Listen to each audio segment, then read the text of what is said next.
No, I've spent so much time sitting there watching how to that I've kind of been set up that. Which was the American guy, Big Left Road, says I should. Yeah. Well, he's a bit sniffy because there's this range.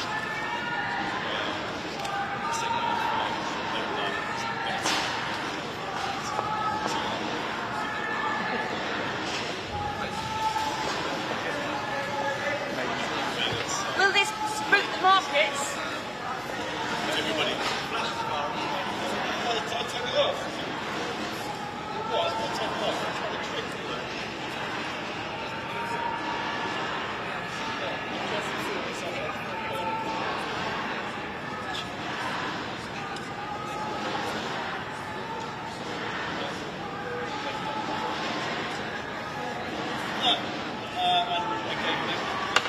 Picture of the guy in his dress. There you go.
I think I was so shocked at the lack of interest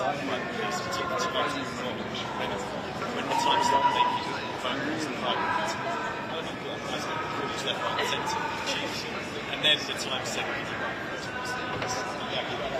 and then that came out. I was getting something that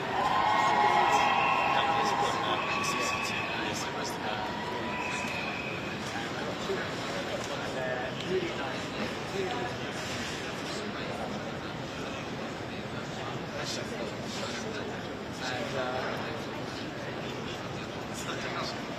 And it just says, it's all black.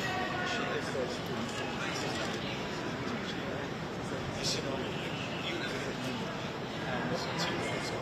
it's all in black.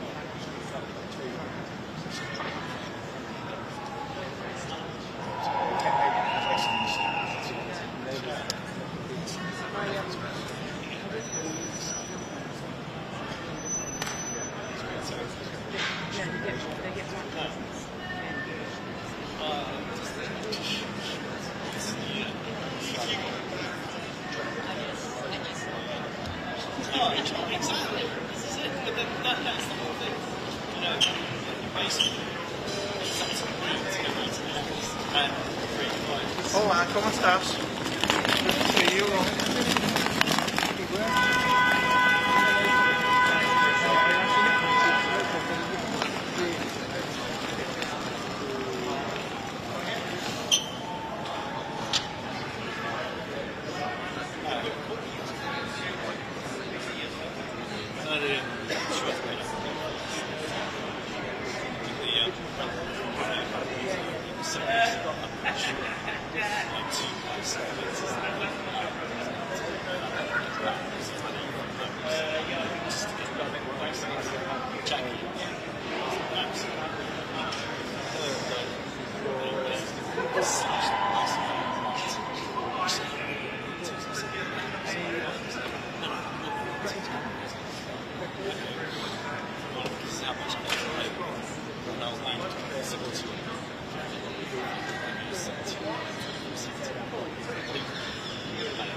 Went out.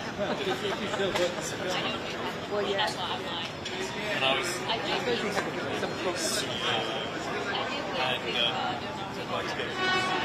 met this really lovely family. We said, yeah, it was the best picture. I kept it to my arms. First of all, the screen was entirely black and white. How did that happen? And then when I pressed the button, the self-timer stuff, like, what the hell? And I'm like, the camera, and I'm like,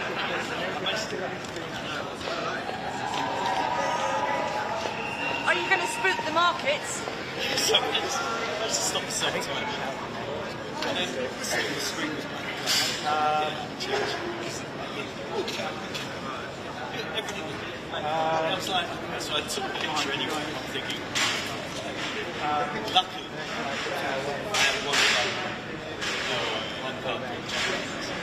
and the raw pictures. So I was like, that thing of like putting it to your eye. No, first time I used the raw camera. Yeah.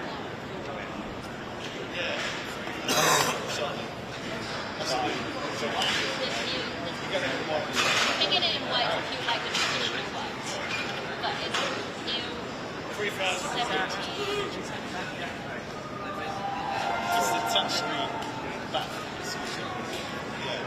It's the first time. That's why I think one of the first jobs I did with the farm was Rishi Sunak's first car. And I was doing it. I went in, put it to my eye, and I didn't know how it was changing. So.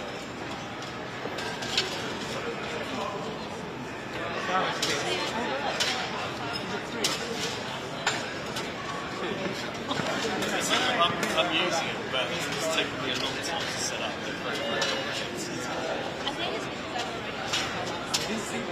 Yeah. It's We can look at it.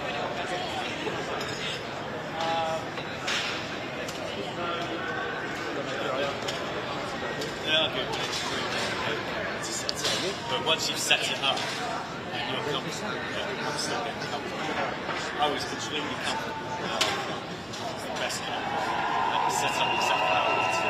The R512. Because the button I've had to tape up that side of that one because that's the video to camera that I'm turning down. That's what it was. So I've had to tape that out. There's other things like the AF, which is when it's well known. AF is very complicated. So I think it's also it's like watching my next video. yeah. it's got like 7 different settings for the some in the winter, depending on and they're all specialised in the summer, and it's kind of actually.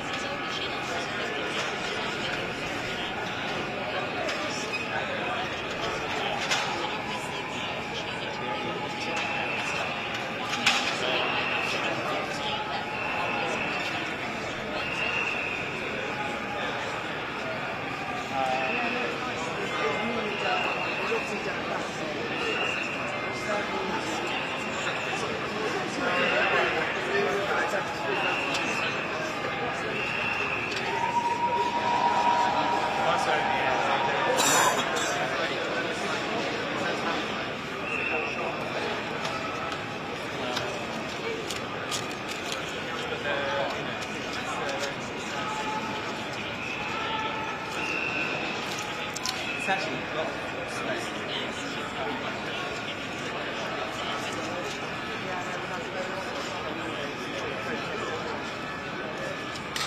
Actually, not worthy of staying.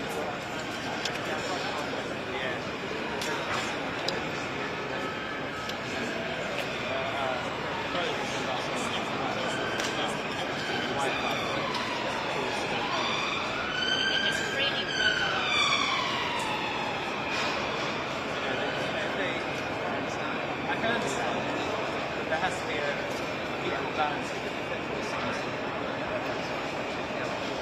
Well, I think that balance.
cheaper.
told you, the moment I stepped off this ladder, she'll walk out. Yeah.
Folks!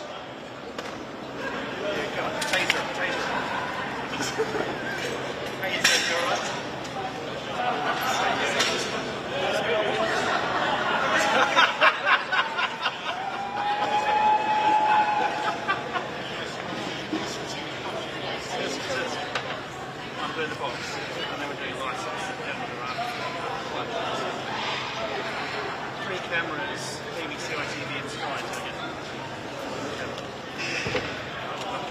Where are we? Now, what do you think that would be? Pretty much 6 days a week now. Yeah, Monday to Saturday.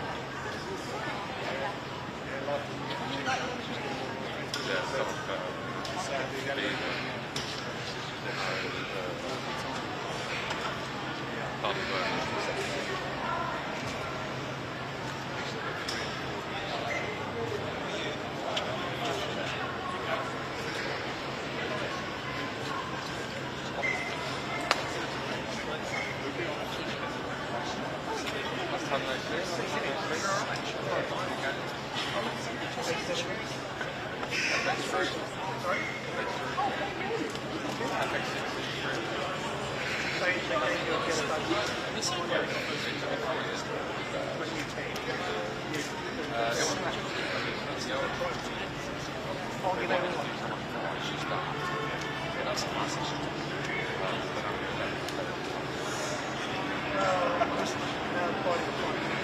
Just motor it.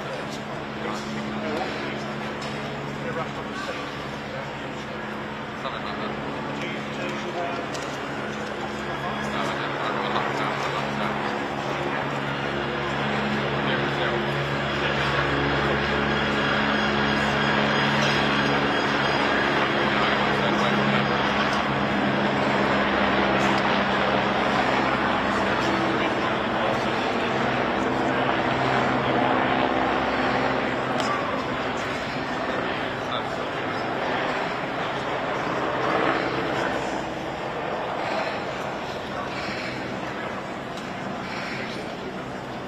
Outside the door.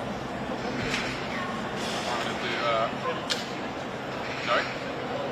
Yeah, I'm a bit early. That just means I'm not sat in there. Exactly.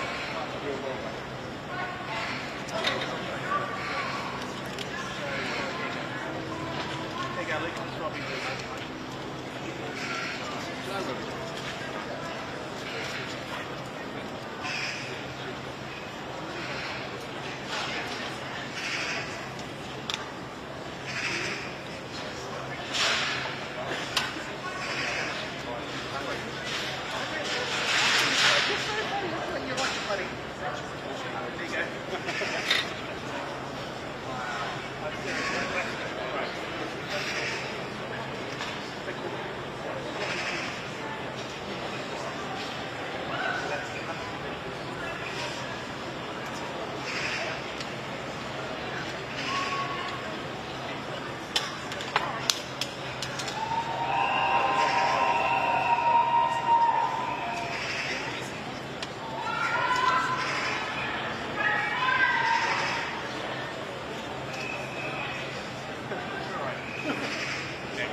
It's a long time to be away.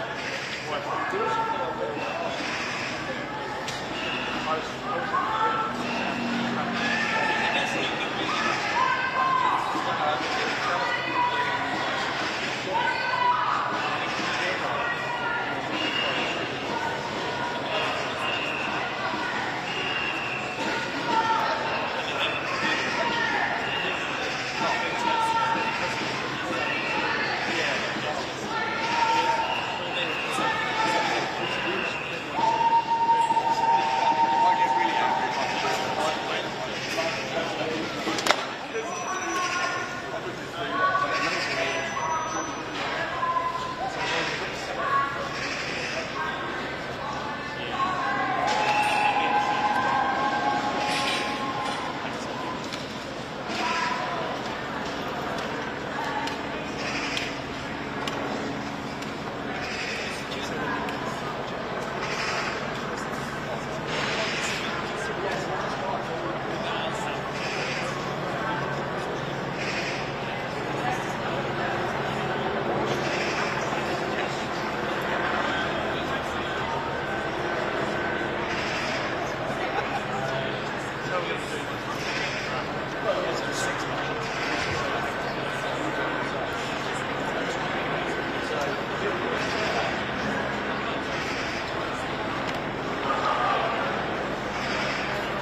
Which is fine, but something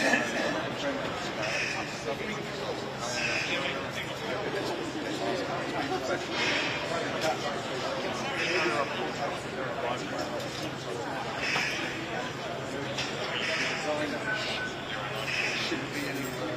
No one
No, no, no.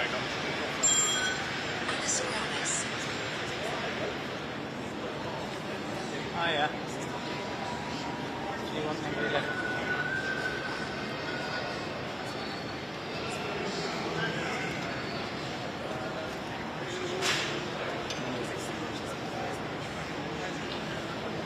Oh. Start right.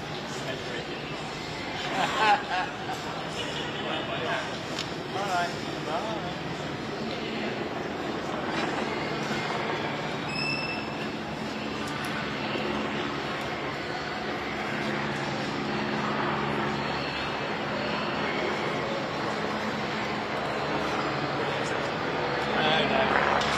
Just me, on the physical ways.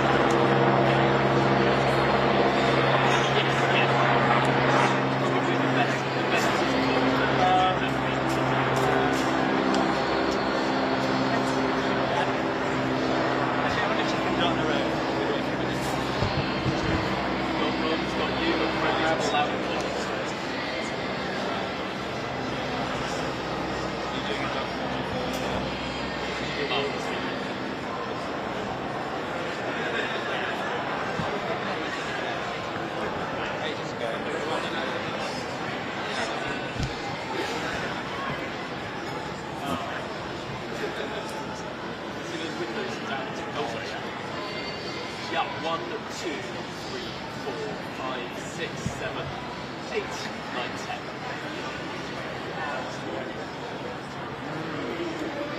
Chancellor wonderful anecdote about windows. Yeah. Just noticed immediately from today, so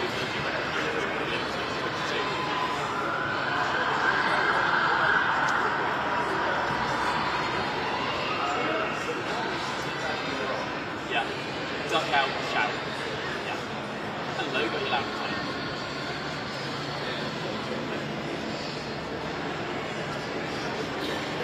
Lovely.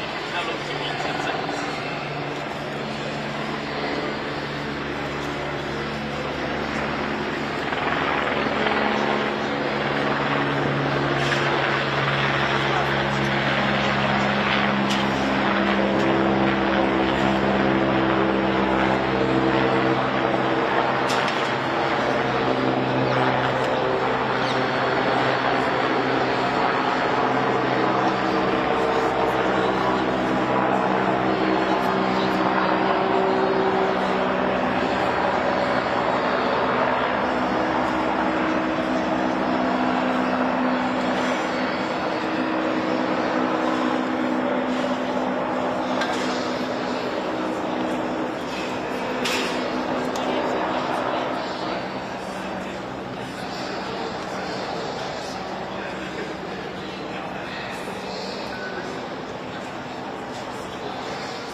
Yeah, deep below.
That's right, here on Downing Street in just a few minutes' time, Chancellor of the Exchequer Rachel Reeves will slide that door to number 11 Downing Street, holding her red box aloft for the first Labour budget in over 14 years.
Absolutely, and that would be a monumental rabbit. Of course, the big challenge the Chancellor has had really for the 4 months since the last general election, this big vacuum of news and some drip feeding of briefing and announcements, is there has been this huge level of speculation that has been allowed to grow and succeed. And thinking back to that manifesto, nobody's rises on working people. I assume one of the big reasons that the idea that projects make it fact on 47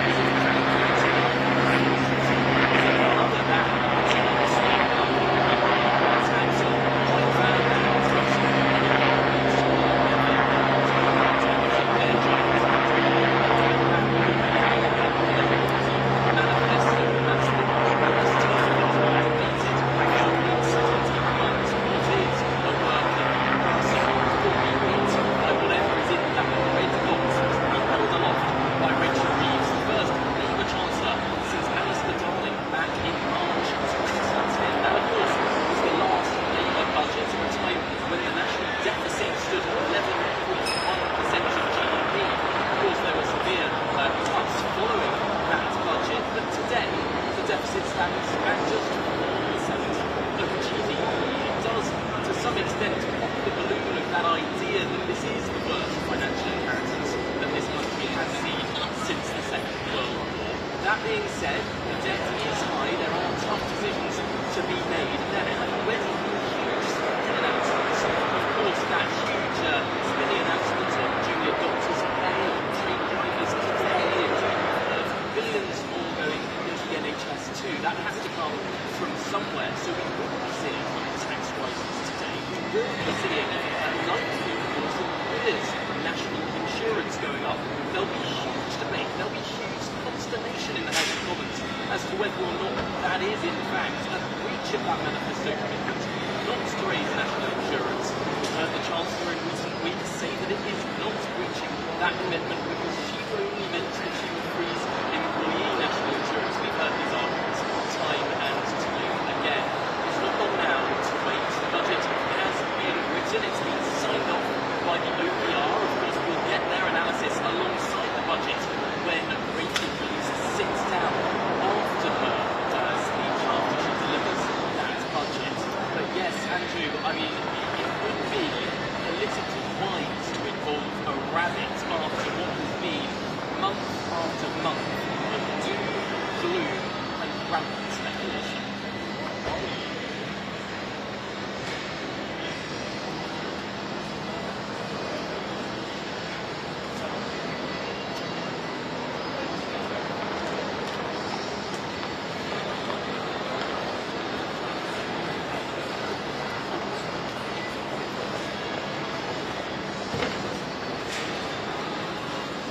Well, absolutely, Andrew, you're quite right. That's about £10 billion, maybe £11 billion including the different public sector pay rises. That accounts for around half of that so-called black hole. But of course, the debt rule change means that there's an extra £50 billion to play with. This is one of the brief elements of this budget that got Sir Lindsay Hoyle, the Speaker of the House of Commons, quite cross on Monday when he stood up and admonished the government for briefing and leaking quite so much that was going to change within this budget. The government says they need to do that to not squeeze the market so that they can roll the pitch, as it's called, ahead of these announcements.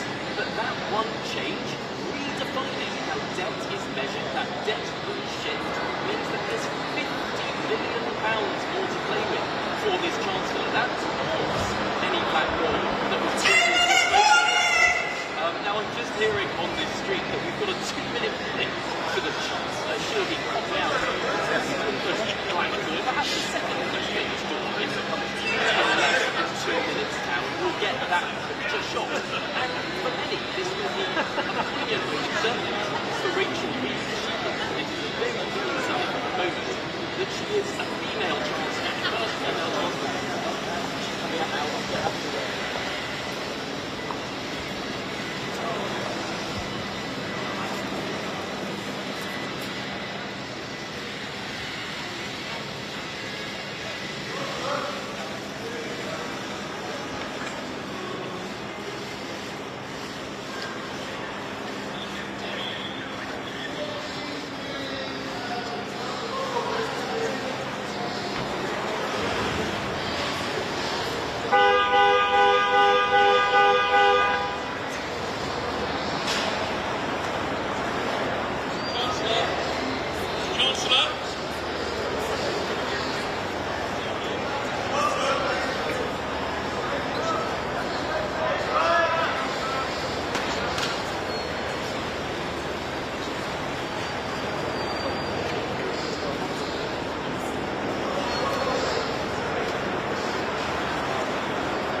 Well,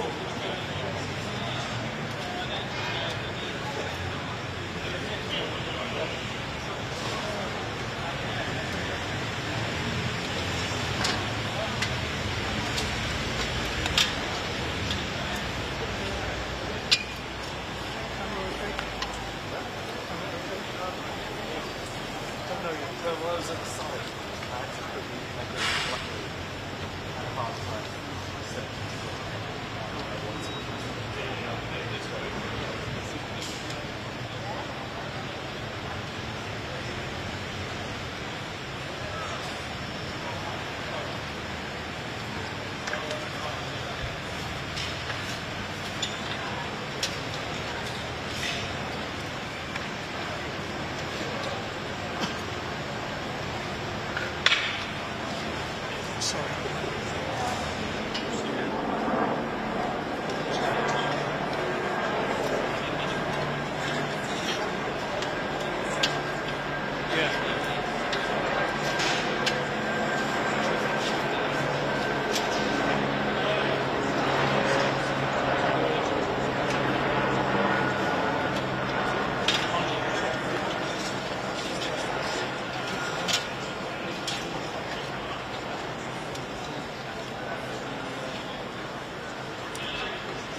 Sorry, I missed that.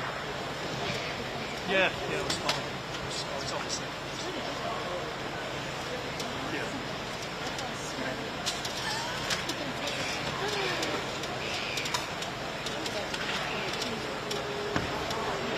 Yeah.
Bending down, have you been honest with the public Prime Minister?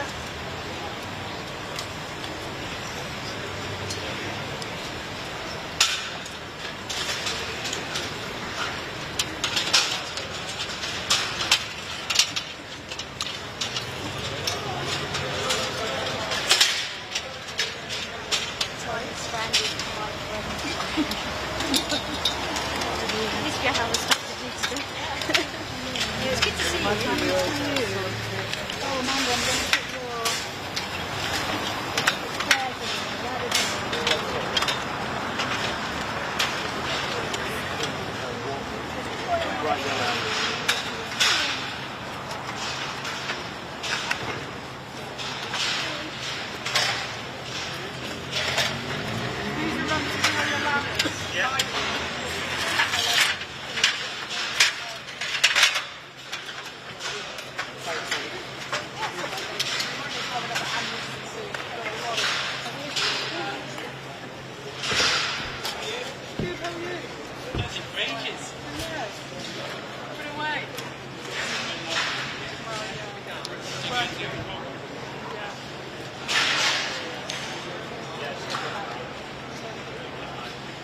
Ha ha ha!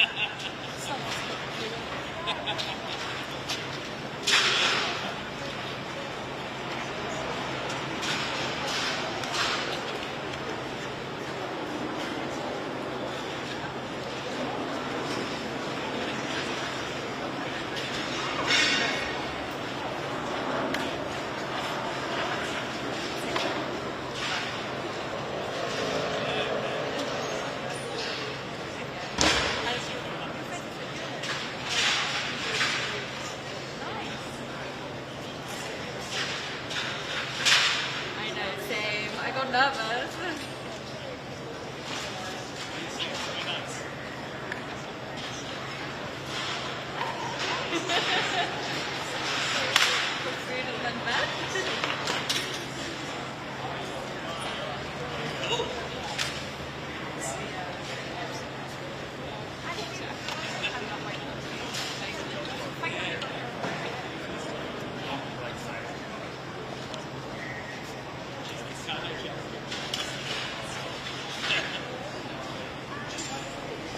No, it's not.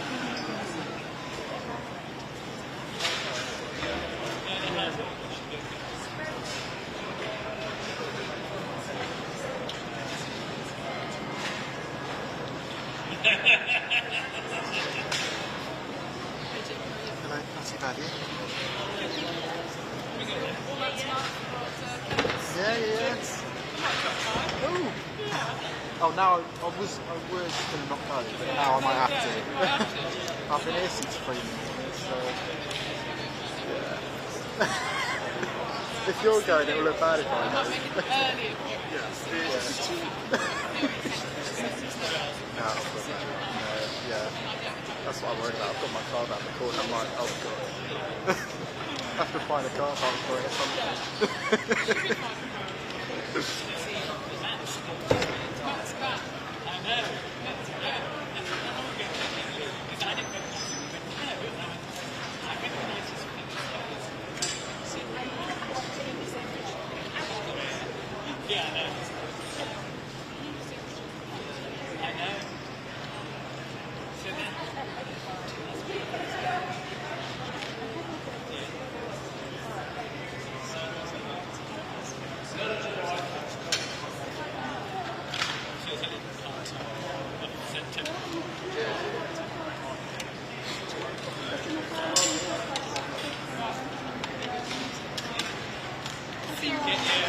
I will see you later, probably.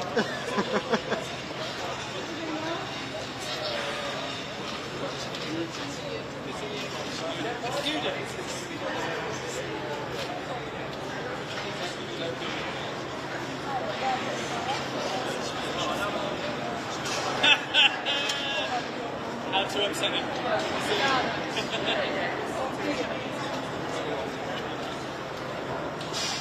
Did you see Mason Korean? Yeah. They were all speaking Spanish.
the Commonwealth Games in 2026.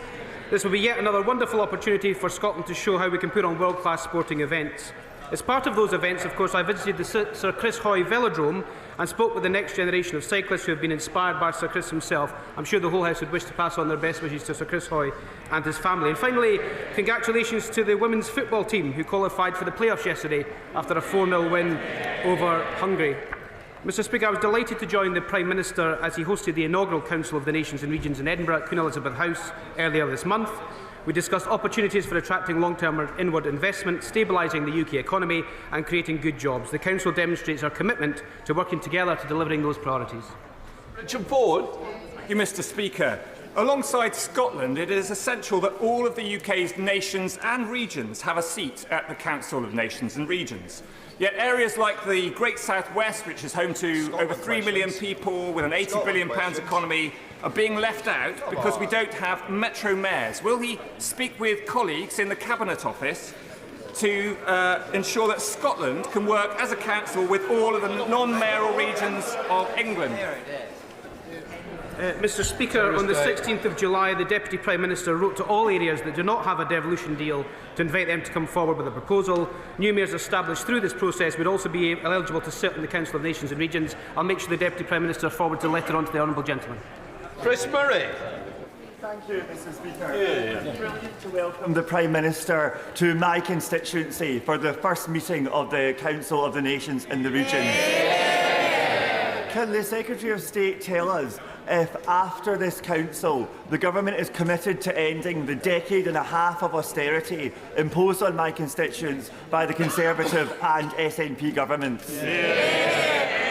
Mr Speaker, I was also delighted to attend the Council of the Nations and Regions in a Labour constituency in Edinburgh, and I can guarantee and assure the honourable gentleman that our manifesto said no return to austerity, and that's what we're determined to deliver. Shadow Secretary John Lamont. Thank you, Mr Speaker. Unite, the trade union, have issued a joint letter from political leaders across the United Kingdom's nations and regions opposing Labour's cut to the winter fuel payments.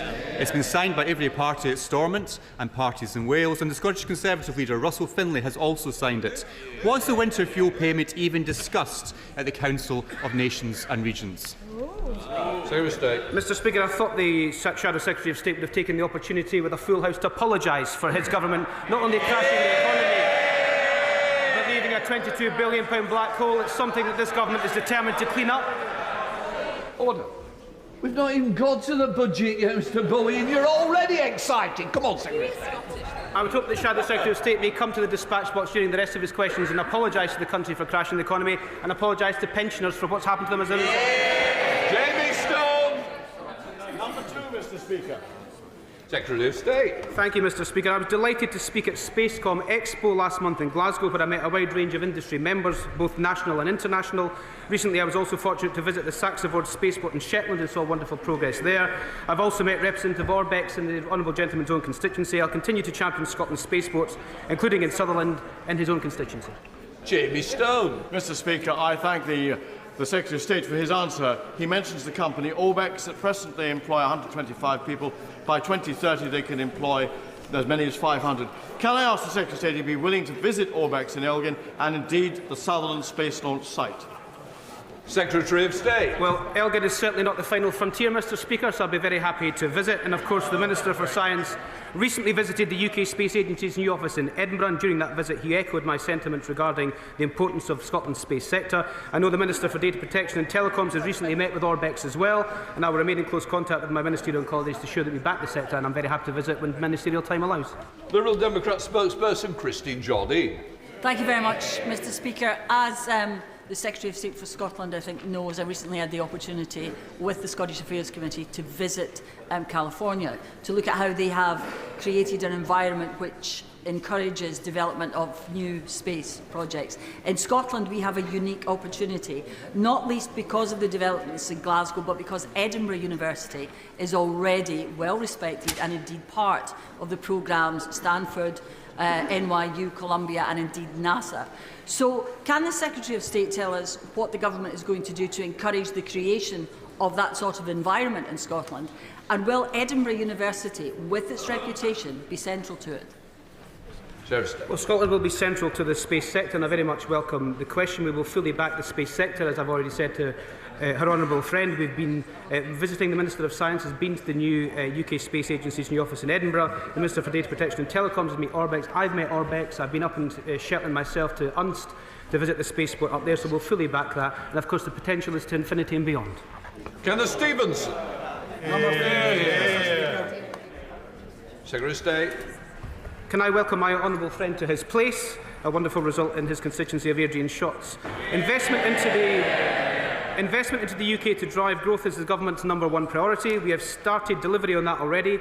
Just this month we hosted an international investment summit where we announced £63 billion of shovel-ready investment across the UK, which includes the likes of Greenvolt's £2.5 billion investment into Scotland and Iberdrola's £24 billion into green energy. We also announced this week that Glasgow will host the Commonwealth Games, bringing £100 million to the city itself. Kenneth Stevenson. Thank you, Mr. Speaker. And can I thank the Secretary of State for his answer? It is refreshing to see a government working across departments to ensure our pro-worker, pro-business and pro-growth attracts inward investment. Therefore, can I ask him to outline, after years of Scotland being let down by two poor governments, this new Labour government approach benefiting my constituents in Airdrie and Shotts? The #1 benefit to his constituent Adrian Shotts, Mr. Speaker, will be to have the honourable gentleman as a local member who champions them. I'm pleased my honourable friends welcome to the approach. Adrian Shotts has a rich industrial heritage, of course. Our modern industrial strategy will reignite the industrial and technological potential that exists in all of our communities. The National Wealth Fund and GB Energy will help rebuild Scotland's industrial base. We want Scotland to be the most attractive part of the UK to invest in. We will continue to work closely with the Scottish Government to make that a reality. And I couldn't have put it better myself than the honourable gentleman. He said pro-worker, pro-business and pro-growth. That's this government. Chris Law. Thank you, Mr. Speaker. Mr. Speaker, earlier this year, the UK Conservative Government promised £20 million levelling up partnership for my city of Dundee for projects such as the university's Life Sciences Innovative District, new campus for Dundee Angus College and the Dundee Museum of Transport, amongst many other things. Yet, despite in the last 4 months writing 2 letters seeking assurances, have so far had non-committal and have raised lack of commitment and raised concerns the Labour are about to renege on its commitment. Can the Secretary of State today assure me that these are going to be committed and in full to Dundee, the £20 million? Well, the honourable gentleman won't have to wait long. The budget will be in about an hour's time, Mr. Speaker, and the Chancellor will lay out all the spending plans when we go into that budget. But the biggest impact on his own constituency in Dundee, of course, is GB Energy and what that will do to our green energy system, which makes me very, very surprised why nobody from the SNP voted to back the bill last night, Mr. Speaker. Graham Downey. Number 4, please, Mr. Speaker. Minister. Thank you, Mr. Speaker. The Secretary of State has regular discussions with the Ministry of Defence on supporting Scotland's defence sector, which makes a vital contribution to both Scotland and the UK's growth and helps the UK remain safe against current and future threats. I know the Secretary of State was pleased to visit Babcock's site of the South Dockyard recently with my honourable friend, where he saw firsthand the fantastic work that they are doing. Thank you, Mr. Speaker, and can I thank my honourable friend for that reply and congratulate him on his debut at the Despatch Box this morning. Earlier this month, as he mentioned, the Secretary of State joined me in visiting South Dockyard in my constituency. Does he agree with me that the failure of the SNP to support the defence sector to recruit the highly skilled workers they need from within my constituency and the rest of Fife is a damning indictment of the SNP's commitment to the security and prosperity of the people of Scotland? And will he reassure me that he will do all he can to ensure the defence sector in Scotland contributes fully to the UK's security and future economic growth? Thank you, Mr. Speaker. I know that my honourable friend has been a champion for the defence sector in his constituency since his election. I commend him for that work. I agree with him that if it's essential that, that any government engages with the defence sector, not just because of the jobs created across Scotland, but because of the vital technology that they are developing. There's a real opportunity to create and retain skilled work in Scotland, and it's something that all of us have a responsibility for promoting as much as possible. And I'm happy to reassure my honourable friend that the Secretary of State for Scotland and the Government will continue to champion the defence and manufacturing sectors in Scotland. Yes, Brown Fuller. Question number 5, Mr. Speaker. Minister. Thank you, Mr Speaker. The Scotland Office is committed to championing Scottish arts and regularly showcases the sector's significant cultural and economic contributions to UK and Scottish Government ministers. In the budget later today, the Chancellor will set out her spending decisions. These will allow the Scottish Government to make its own spending decisions in devolved areas, including on arts funding. Jess Brown-Fuller. Thank you, Mr Speaker. I was glad to hear the Secretary of State celebrate events in Scotland in his opening remarks. And Scotland and the UK in general boasts one of the world's leading arts industries, including the notable Edinburgh Fringe Festival. But it is facing funding pressures due to government cuts and increased Brexit red tape, which complicate travel to Europe. British artists are being shut out of European markets, hindering their ambitions and success. What steps is the Minister taking with other departments to ensure that a thriving arts sector is unimpeded by Brexit red tape? Thank you, Mr Speaker. I know that the Honourable Lady has a background in performing arts and brings her experience of that to this House. And I would agree with her, Scottish artists are world renowned, and it's really important to them and to promoting Scottish culture around the world that they can perform internationally. We're supporting Scottish artists and continue to work to support our musicians to tour, and that's included the Government's successful Music Export Growth Scheme, the International Showcase Fund and the Department for Business and Trade's Internationalisation Fund, and we are engaging across Government with the EU and Member States on how best to improve arrangements for touring in Europe without a return to free movement. Tracy Gilbert. Thank you, Mr Speaker. Since being elected, my honourable friend for Edinburgh East and Musselburgh secured the Westminster Hall debate on culture and economic contribution of Edinburgh festivals, the first debate on this matter since 1992. Does my honourable friend agree with me that this highlights the SNP government's shameful treatment of Scottish creative sector, and can he outline what this UK government will do to secure the future of the industry and support the Scottish thousands of writers, artists and performers? Minister. Thank you, Mr Speaker. I welcome the honourable member's comments and also our comments about the member for Edinburgh East and Musselburgh, and I was pleased to attend his debate in Westminster Hall when these issues were discussed. The UK government has supported creative industries across Scotland, including in her own city, £8.6 million to the Edinburgh Festivals, £2 million of capital funding to the King's Theatre in Edinburgh, and across Scotland, £5 million of capital funding to the Borough Collection and millions more committed through the Falkirk and Grangemouth deal to the Falkirk Arts Centre, and we'll continue to support arts and culture across Scotland. Christine Sullivan. Question number 6, please, Mr Speaker. Thank you, Mr Speaker. The crisis this government inherited from the previous government isn't just fiscal, but it's also industrial, because neither they nor the SNP had any proper industrial strategy for Scotland. Our industrial strategy will deliver certainty and stability. Businesses need that to be able to invest in the high-growth sectors which will drive long-term sustainable economic growth. Well-paid jobs at the heart of our modern industrial strategy, and this is complemented by our plan to make work pay. Our strategy is clear. We are pro-business and pro-worker as a government. Christine Sullivan. Thank you, Mr Speaker. The new industrial strategy identifies creative industries as a key sector for UK growth. My constituency of Bathgate and Linlithgow is a popular setting for film and TV productions, including the Lockerbie film Outlander, as well as hosting the Pyramid Studios.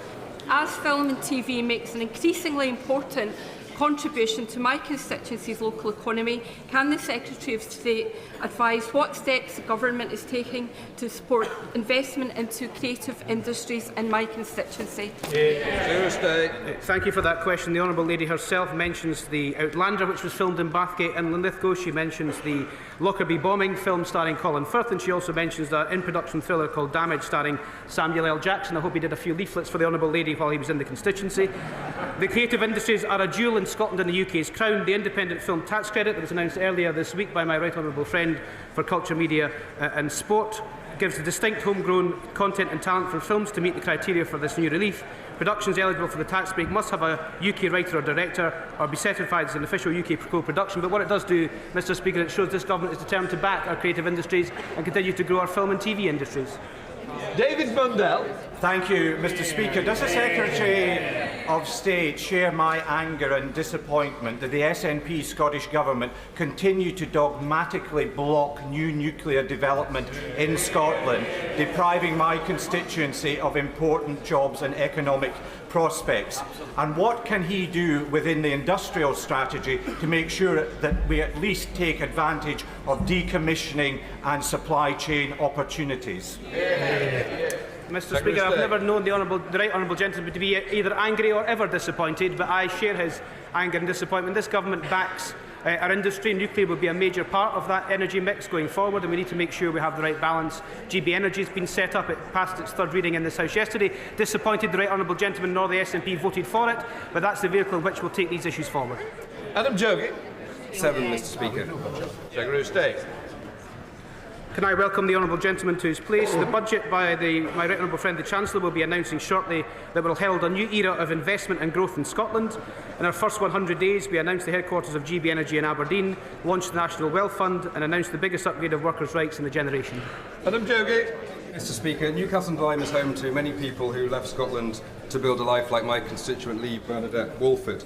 Can the Secretary of State outline how resetting the relationship between the UK and Scottish governments is important for economic growth up and down our United Kingdom? Tuesday. I thank the member for that question. He is right. We don't agree with the Scottish Government on everything, or indeed very much at all, but Scots expect us to work together to produce results, and that is what we have tried to do. Yesterday I had my regular meeting with the Deputy First Minister, and this morning I spoke to the Finance Secretary ahead of the budget. Economic growth is a key area there, and I'm delighted to highlight shared work on energy, bringing the Commonwealth Games to Glasgow, the £100 million jointly funded package for the Falkirk and Rangers growth deal. Our long-term economic strategy requires both governments to work together. The Prime Minister and the First Minister have been clear that's what we're determined to do. Pete Wishart. Speaker, the Secretary of State boasted of a £150 million investment fund, only to bizarrely contradict himself and say that no such figure existed. Is this Scottish Schrodinger's funding? And is this perhaps the levelling up fund referred to by my honourable friend? Secretary of State. I'm very surprised that the honourable gentleman was keen to ask a question, given he didn't apply for one in the shuffle, neither did any SNP member. And it's also quite surprising that the honourable member, with all his experience in this House, wants to spend his time in this new Parliament defending the previous Tory government's reckless gambles with the economy. If you can I just say, I don't know whether you're standing or not. No, you know, the chair of the committee.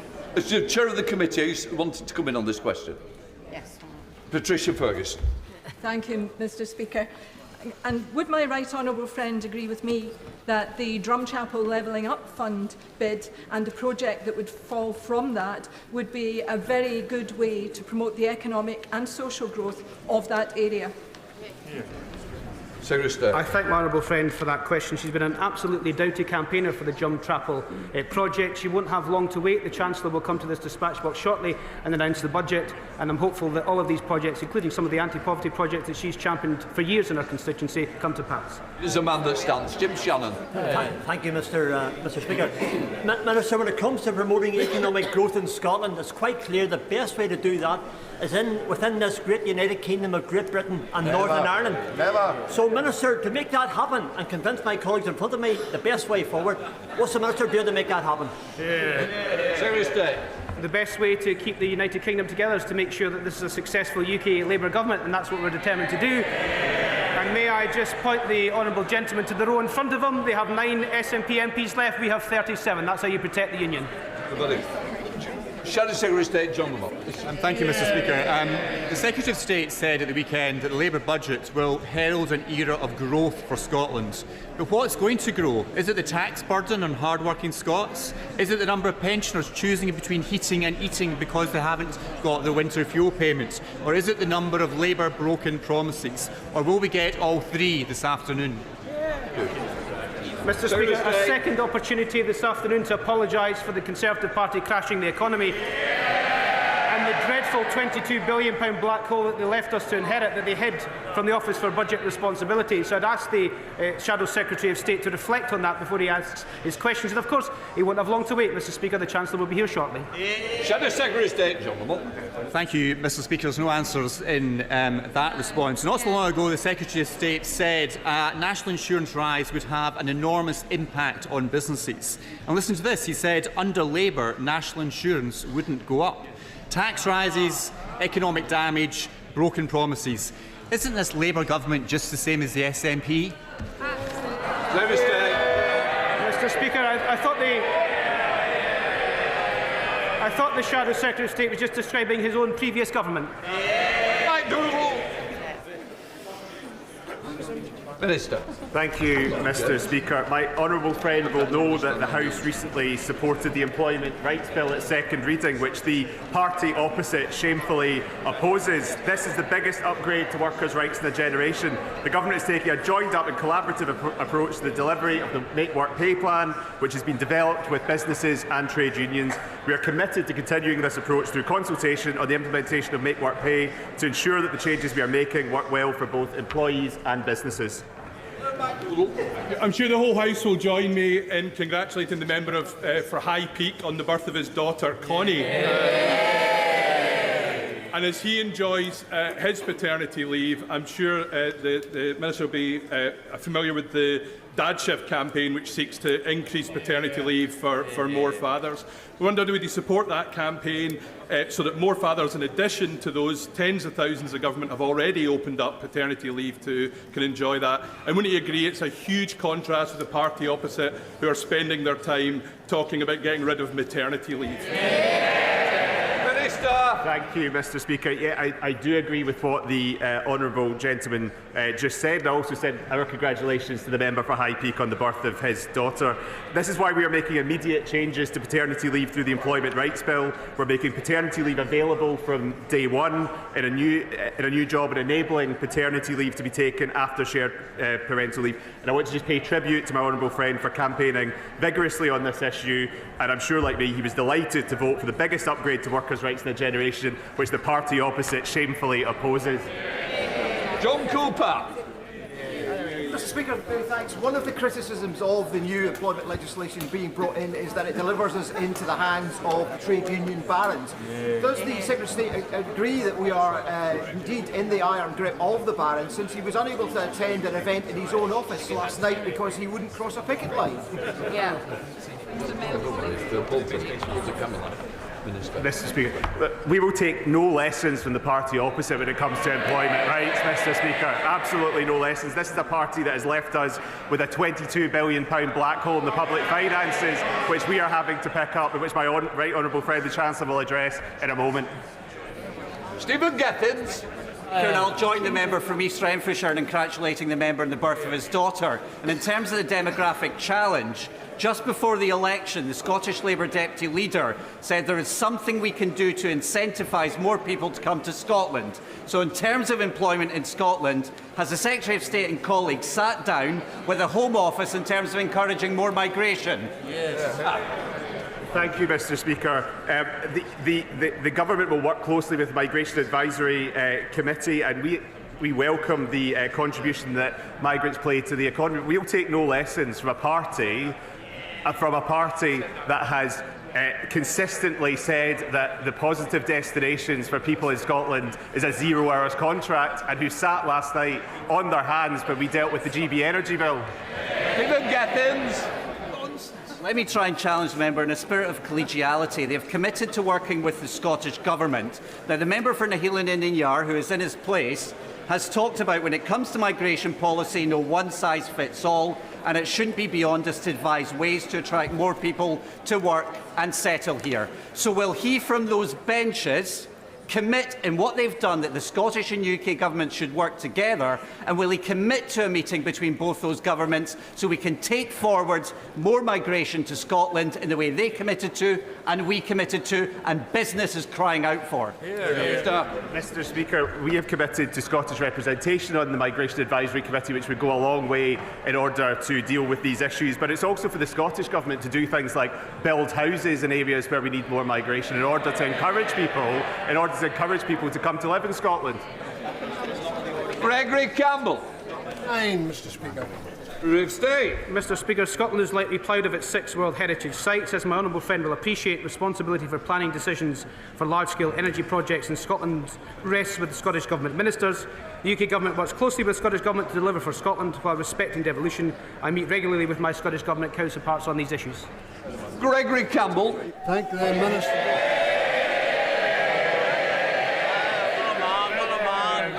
23 years, yeah. I thank the Secretary of State for his reply. In any discussions he will have, would he take account of the fact that, number one, I have written to UNESCO about the potential of a huge offshore wind farm very close to the Giant's Causeway and the UNESCO World Heritage Site that exists there. And the Communities Minister in Northern Ireland has also met UNESCO. Will he make representations to ensure that all considerations are given account of, to ensure that people know the potential compromise and problems that may exist to that World Heritage Site there? Secretary of State. Mr. Speaker, I'm glad the member for East Londonderry hasn't lost any of his popularity in the House.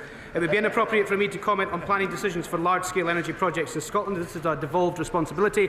I do, of course, recognise the importance of considering the protection of local assets when developing renewable projects, particularly our cherished World Heritage Site. That completes questions. I wish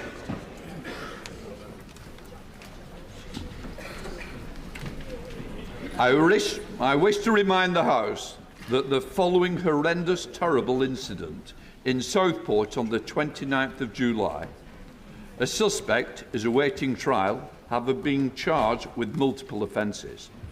That means the House sub judice resolution is engaged and references should not be made to the case. I know that all honourable members wish to see justice done in this case.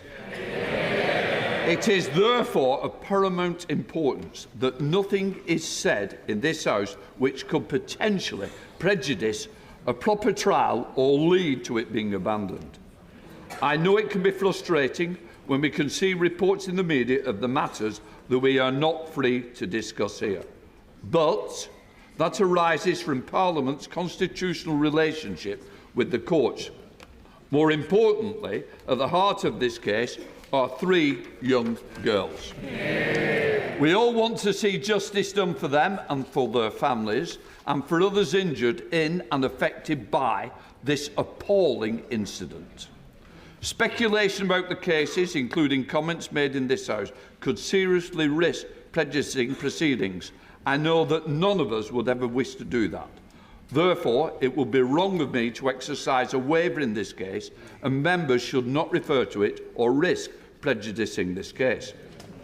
Of course, I understand that members have legitimate questions about the circumstances surrounding this case. There will be no doubt wanting ministers to commit that they will come to the House and answer those questions once the legal proceedings are concluded.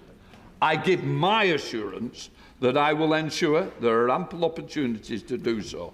My understanding is that this trial is expected to start in January, and if members have questions about the operation and the decision on sub judice's resolution, they can speak to the clerks and the Speaker's Council. In the meantime, our thoughts are with the family and friends of Bibi, Elsie and Alice, and all of those who were injured and affected on this horrendous day. Before I call the Prime Minister, I would like to mark the fact that this is the last time the Right Honourable Member for Richmond and Northallerton will appear at the Despatch Box during PMQs. There's a bit more to do afterwards, but he has spoken at this Despatch Box as Chancellor of the Exchequer, the Prime Minister, Leader of the Opposition, and after today, we all look forward to his continued contributions from the backbenches. We wish him. We wish him and his family well in the future endeavours. And I say personally, thank you for a working relationship. We now come to Prime Minister's questions. I call Katrina Murray. Mr. Speaker.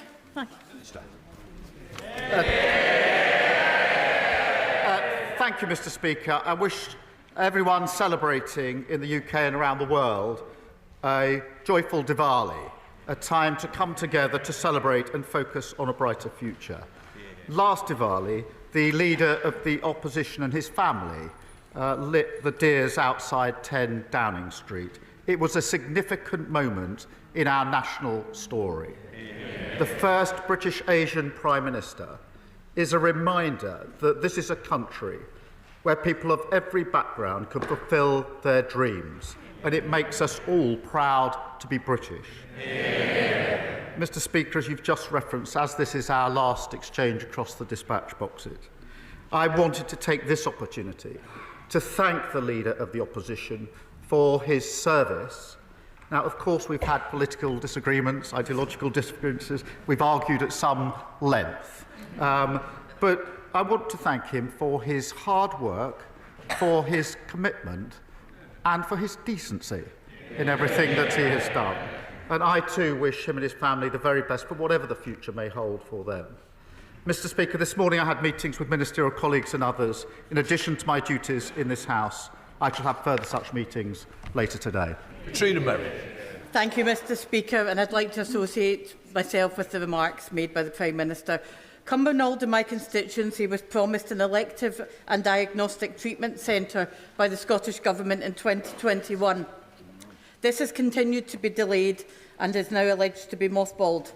What assurances can the Prime Minister give me that any barney consequentials from today's budget are used to benefit my constituents and not be held on to by the Scottish Government? Well, I thank my honourable friend for her question. I'm sorry to hear about the delays affecting her constituents. The party opposite oversaw years of mismanagement and chaos, and the impact on Scottish NHS is evident.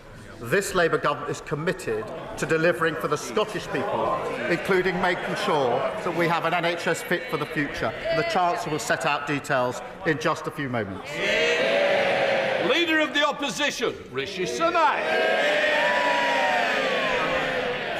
Mr. Speaker, thank you for your kind words, and indeed thank you to the Prime Minister for his kind words. Indeed, no Prime Minister looks forward to PMQs, but I always did like this pre-budget one, because it was, for a change, nice not to be the main event and just the warm-up act. But as you said, Mr. Speaker, today is my last appearance at PMQs, and I'm happy to confirm reports that I will now be spending more time in the greatest place on earth, where the scenery is worthy. The scenery is indeed worthy of a movie set, and everyone is a character. That's right, Mr. Speaker. If anyone needs me, I will be in Yorkshire. So, and as an adopted Yorkshireman, I'm particularly looking forward to doing the coast-to-coast walk that runs through my constituency and many others. Since 2015, we've made significant progress with a campaign to make it a national trail, and indeed, Natural England are close to concluding their work. So, can I ask the Prime Minister to ensure that the coast-to-coast does indeed become Britain's greatest national trail, and in preparation for my return to the backbenches, would he meet with me to discuss it?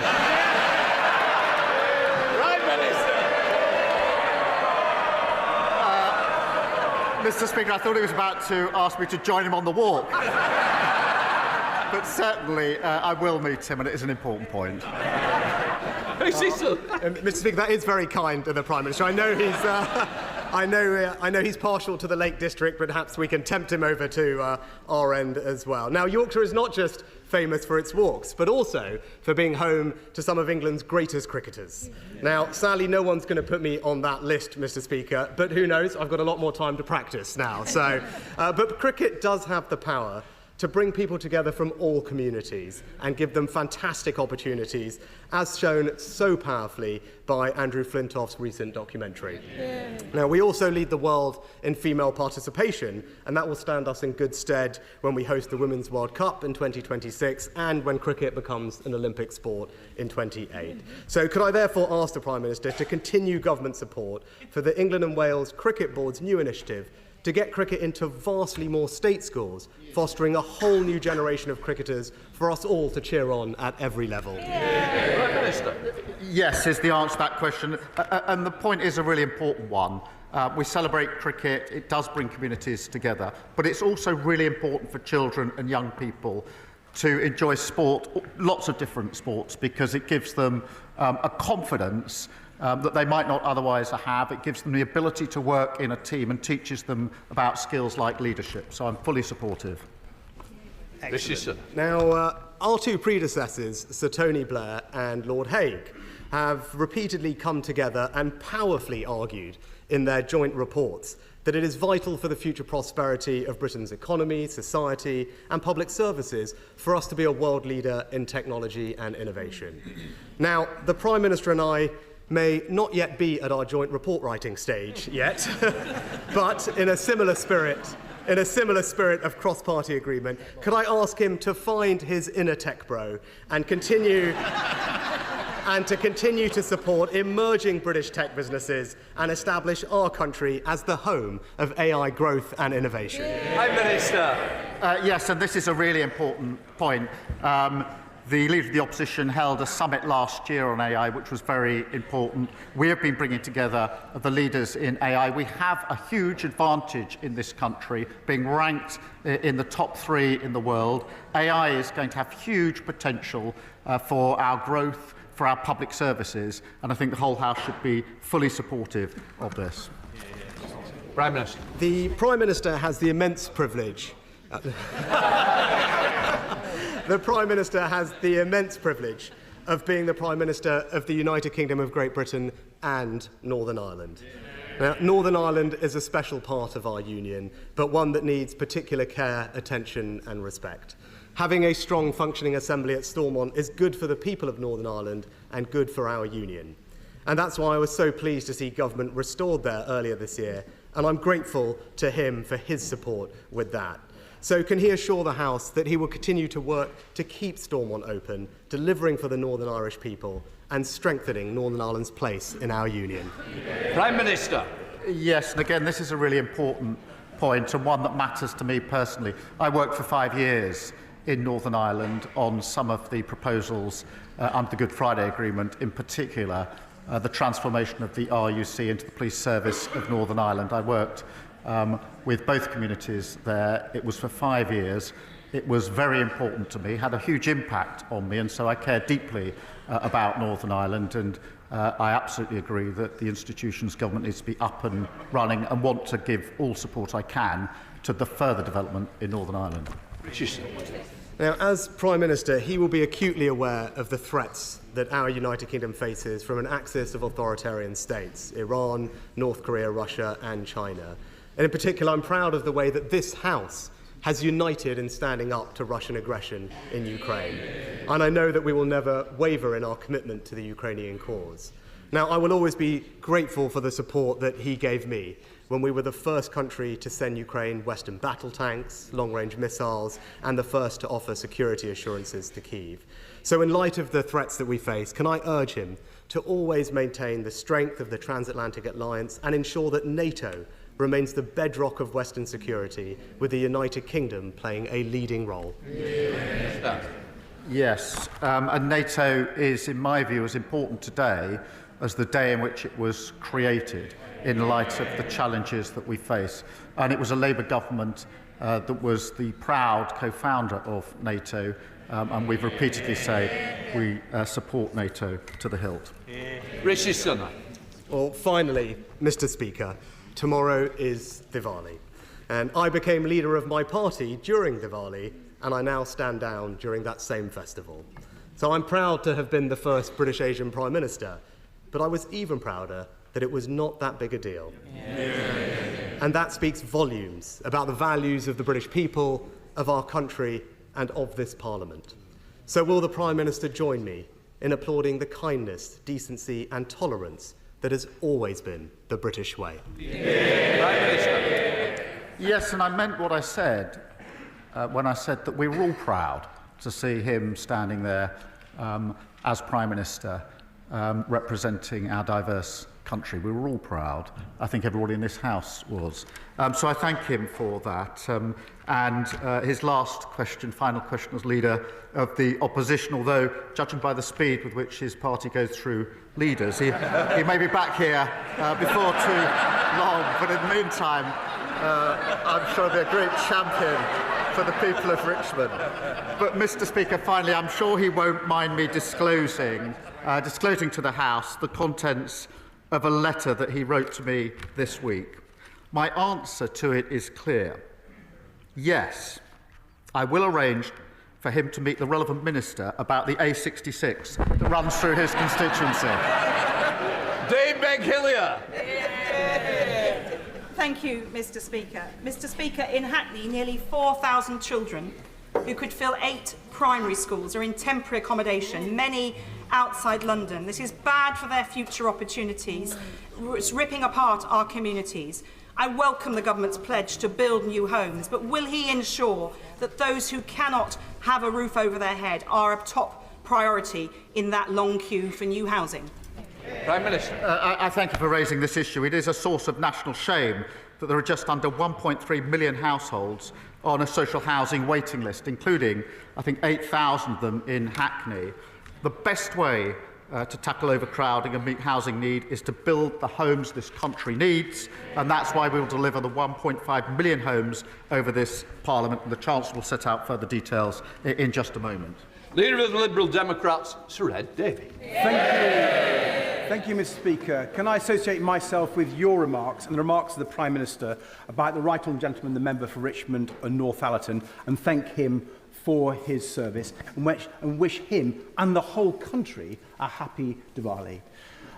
Despite our political differences, I've always felt a certain kinship since the general election, when he was the only other party leader to get as wet as I did.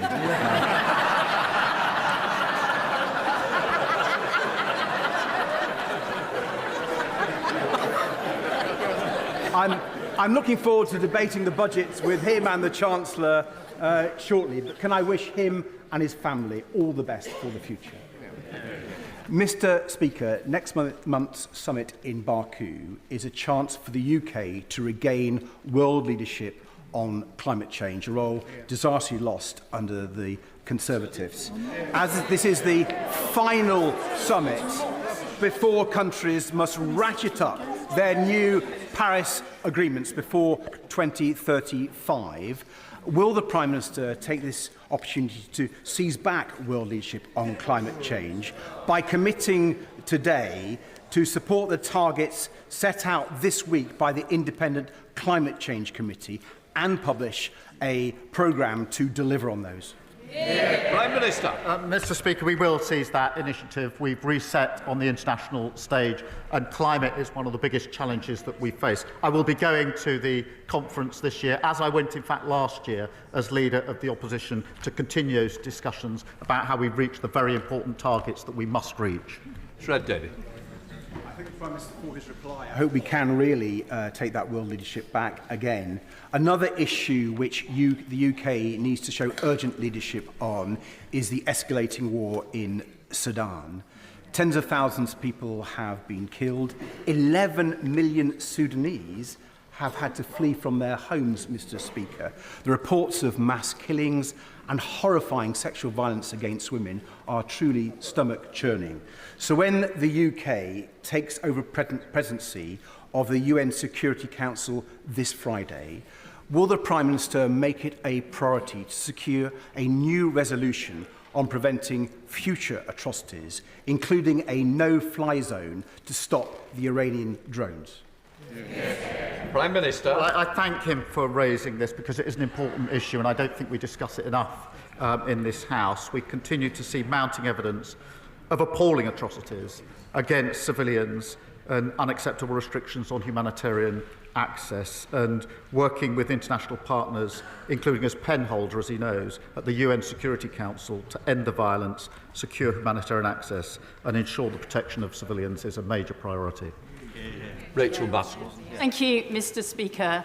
It is this Labour government in setting up a child poverty task force which is determined to move 4.3 million children in poverty today into a better future. However, we also inherited 2.1 million older people in poverty. So will my right honourable friend, the Prime Minister, agree to setting up a pensioner poverty task force so that older people don't have to worry about paying for their housing, food and heating costs and ensure that they have dignity in later life? Prime Minister. Mr. Speaker, the scale of poverty that we inherited in this country is truly appalling, with over 4 million children now growing up in low-income families. We'll deliver on our manifesto commitment to tackle child poverty, as we did last time in government, and we'll publish our strategy in the spring. Colin Denny. Thank you, Mr. Speaker. The ICJ has mandated that Israel ensures access to life-saving aid in Gaza under Article 2 of the Genocide Convention, yet the Israeli government has voted to effectively block its delivery. As a human rights lawyer, does the Prime Minister agree that banning UNRWA is a breach of international law? And how much more evidence does he need before calling out what is happening as a genocide and acting in line with the UK's responsibilities as a signatory of the Genocide Convention? Minister. I'm very worried and concerned about the decision that's just been taken by the Parliament in relation to UNRWA.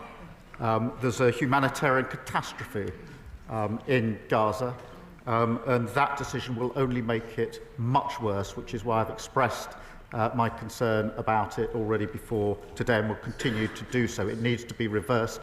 It needs to be reversed very, very quickly indeed.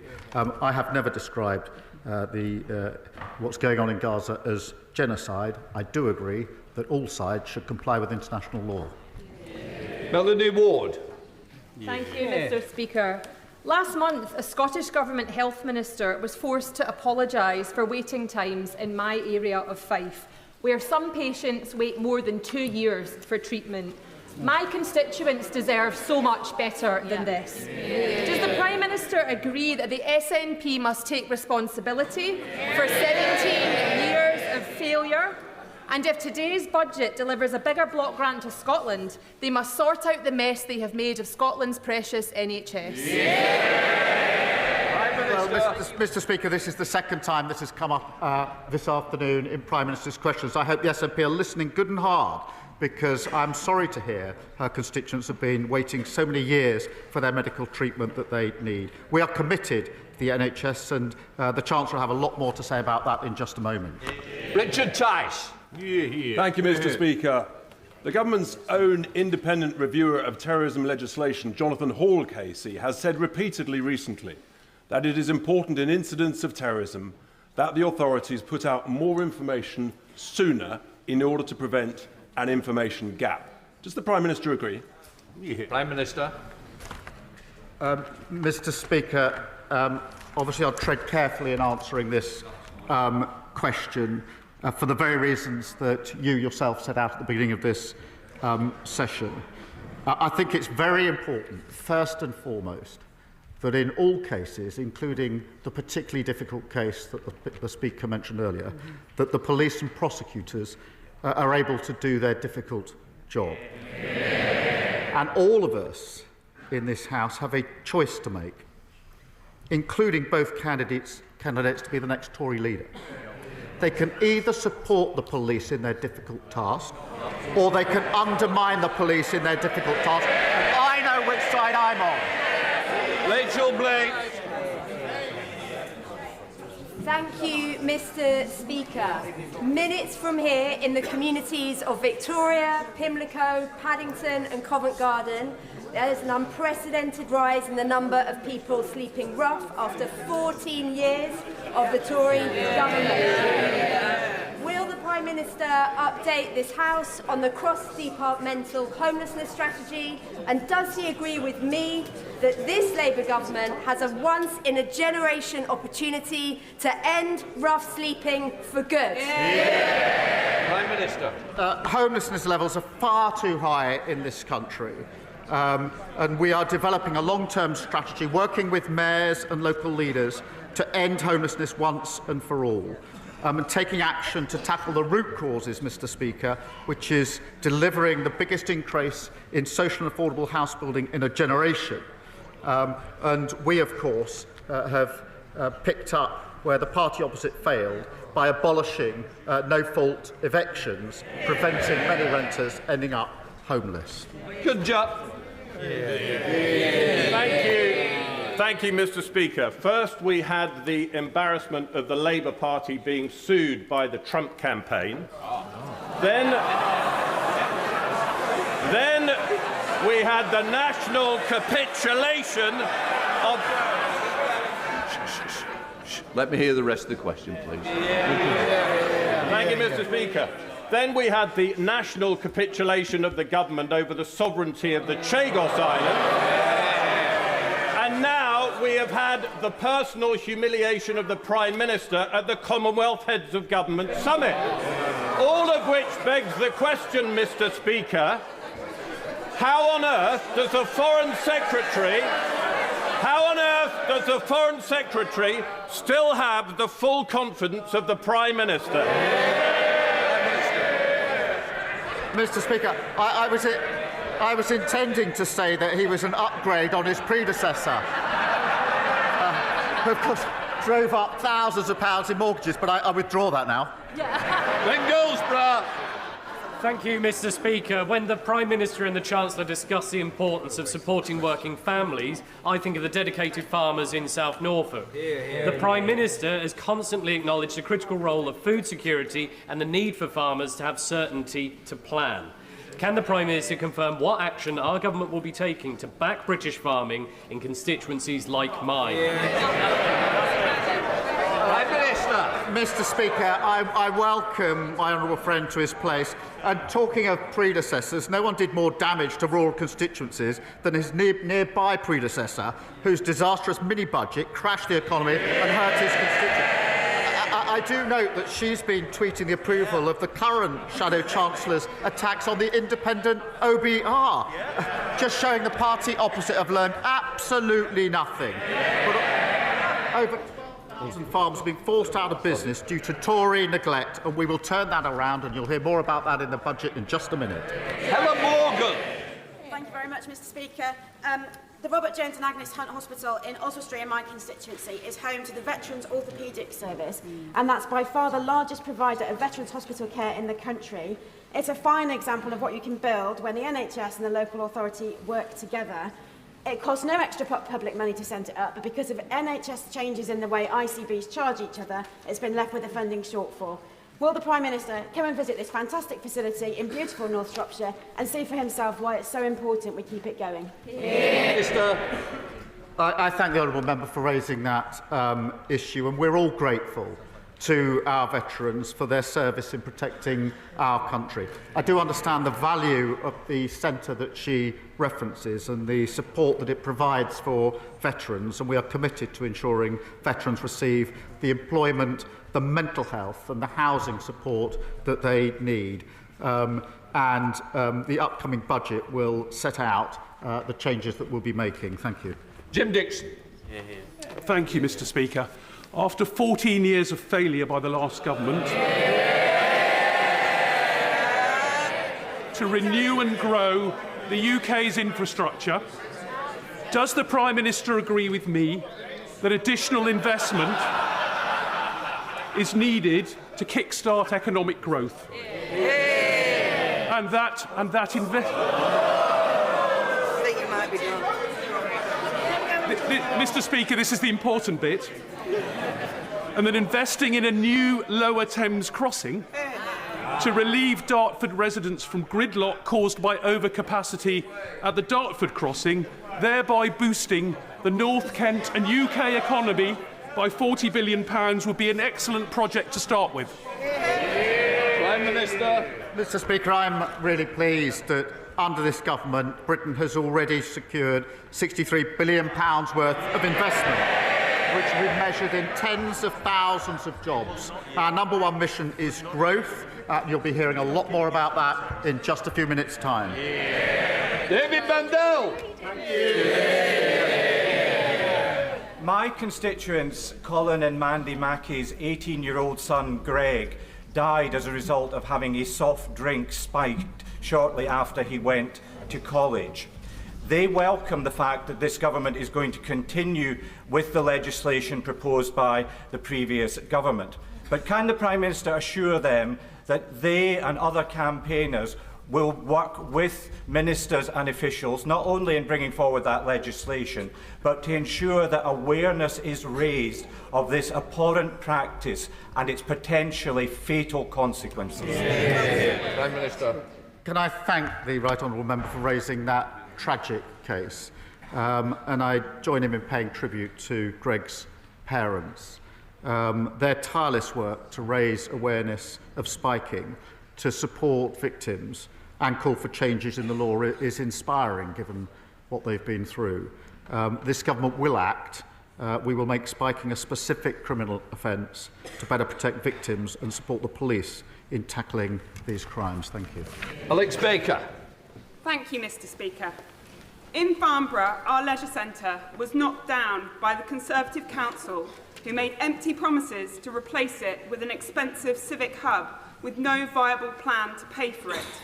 Will the Prime Minister help secure the funding that Rushmore Council needs to rebuild our leisure centre so that Labour can start delivering change after years of Tory failure? Prime Minister.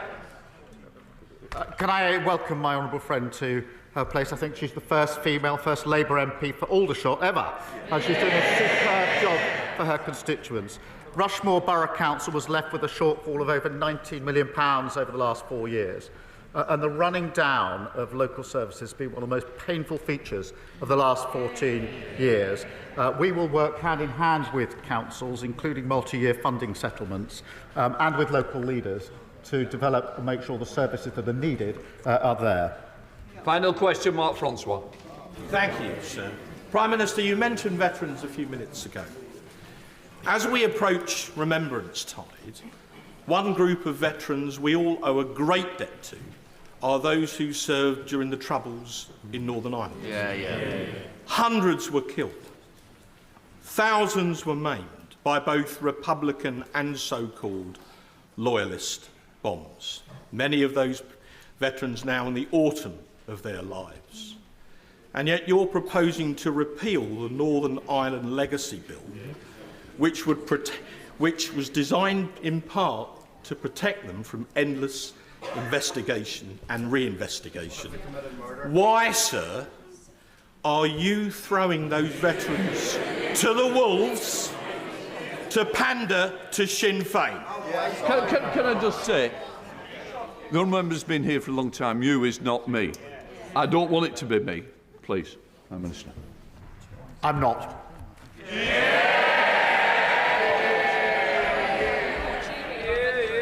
Good luck. Thank you very much. Thank you.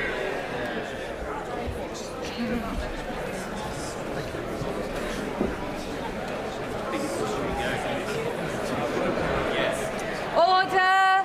Order! Before I call the Chancellor, I would like to make a short statement. Over the last few days, ministers have made a series of new policy announcements with significant and wide-ranging implications for the government's fiscal policy and for the public finances. It is evident to me that they should have been made in this House in the first instance.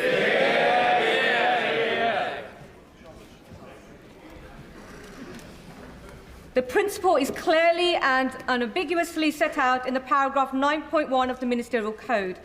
The premature disclosure of the contents of this House, contents of the budget, have always been regarded as a supreme discourtesy to this House and all of its democratically elected MPs, not to mention to Mr. Speaker and the Chairman of Ways and Means. I really don't need any help. Let me remind the Treasury front bench. The budget statement and ensuing resolutions are the most important Ways and Means business of the House, Erskine May 36-33. I am disappointed by comments made by government spokespeople believing they can use precedent as an excuse. I am telling them today that they are entirely wrong. Mr. Speaker has always defended the undoubted right of this House, including opposition parties and backbenchers on all sides of this House, to be the first to hear major government policy announcements on behalf of their constituents. As Chairman of Ways and Means, I have responsibility to oversee the House's consideration of the budget fairly and impartially, and to ensure that honourable members on all sides of this House have adequate opportunity to hold the Chancellor to account. Finally, we collectively, we should all remember to respect the Chair, respect our colleagues, and to respect this House. Now, before I call the Chancellor of the Exchequer, I am remind honourable members that copies of the budget resolutions will be available to them from the Vote Office in Members' Lobby at the end of the Chancellor's statement and, of course, online. I also remind honourable members that interventions are not taken during the Chancellor's statement, nor during the replies of the Leader of the Opposition or of the Leader of the Liberal Democrats. I call the Chancellor of the Exchequer.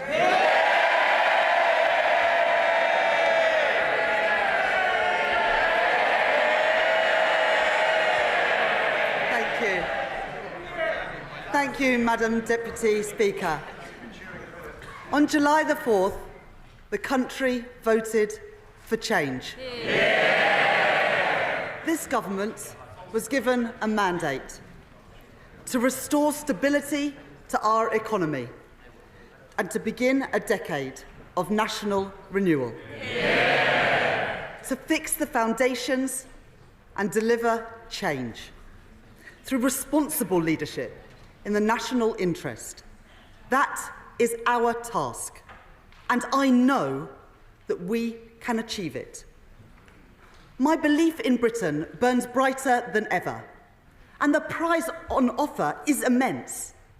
As my right honourable friend, the Prime Minister, said on Monday, change must be felt. More pounds in people's pockets, an NHS that is there when you need it, an economy that is growing, creating wealth and opportunity for all, because that is the only way to improve living standards. And the only way to drive economic growth is to invest, invest, invest. There are no shortcuts. And to deliver that investment, we must restore economic stability and turn the page on the last 14 years. This is not the first time that it has fallen to the Labour Party to rebuild Britain. In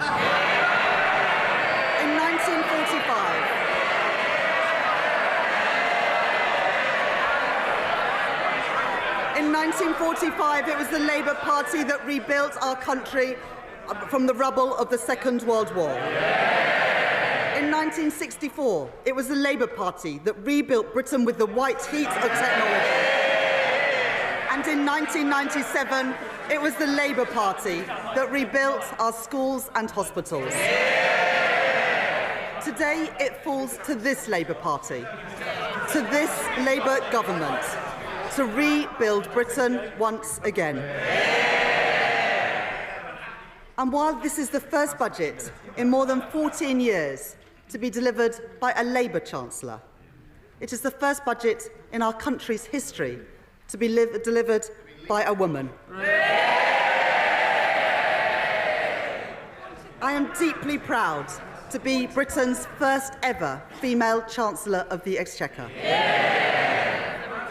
To girls and young women everywhere, I say, let there be no ceiling on your ambition, your hopes, and your dreams. And And along with the pride that I feel standing here today, there is also a responsibility to pass on a fairer society and a stronger generation to the next generation of women. Madam Deputy Speaker, the party opposite failed our country. Their austerity broke our National Health Service. Their Brexit deal harmed British businesses. And their mini-budget left families paying the price with higher mortgages. The British people have inherited their failure. A black hole in the public finances. Public services on their knees. A decade of low growth and the worst Parliament on record for living standards. Let me begin with the public finances. In July, I exposed a £22 billion black hole at the heart of the previous government's plans. A series of promises that they made but had no money to deliver. Covered up from the British people, covered up from this House. The Treasury's reserve, set aside for genuine emergencies, spent 3 times over just 3 months into the financial year. Today, on top of the detailed document that I have provided to the House in July, the government is publishing a line-by-line breakdown of the £22 billion black hole that we inherited. It shows hundreds of unfunded pressures on the public finances this year and into the future too. The Office for Budget Responsibility have published their own review of the circumstances around the spring budget forecast. They say that the previous government, and I quote, did not provide the OBR with all the information to them.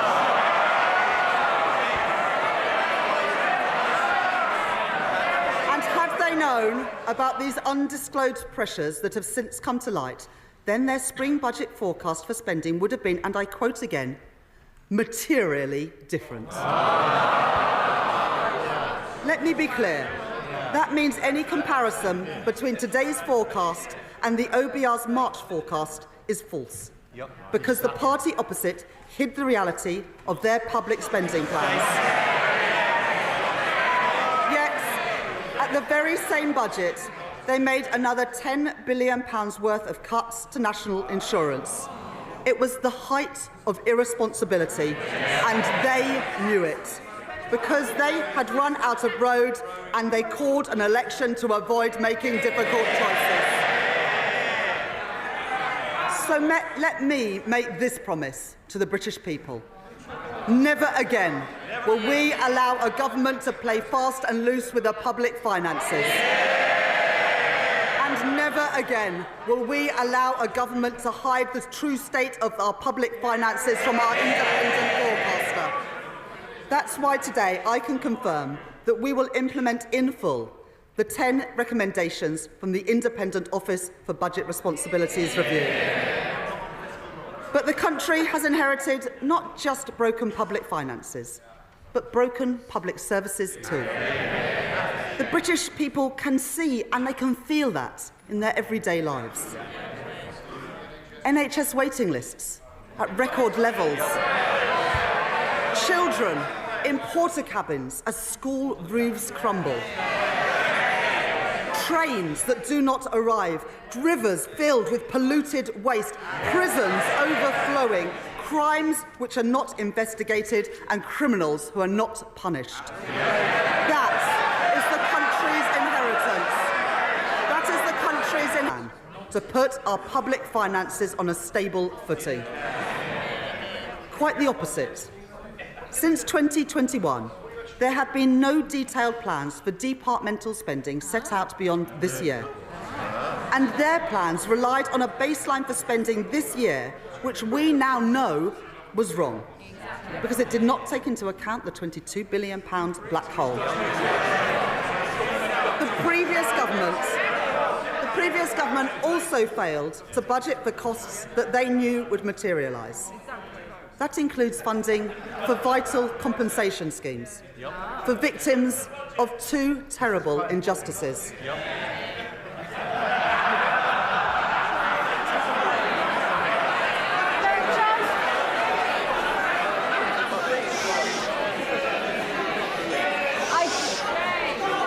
I just mentioned respecting colleagues. The public are watching. They want to hear what the Chancellor has to say. Simmer down. I would politely suggest that honourable members listen to this, because it includes funding for vital compensation schemes for victims of 2 terrible injustices: the infected blood scandal and the Post Office Horizon scandal. The Leader of the Opposition rightly made an unequivocal apology for the injustice of the infected blood scandal on behalf of the British state. But he did not budget for the costs of compensation. Today, for the very first time, we will provide specific funding to compensate those infected and those affected in full. With £11.8 billion in this budget.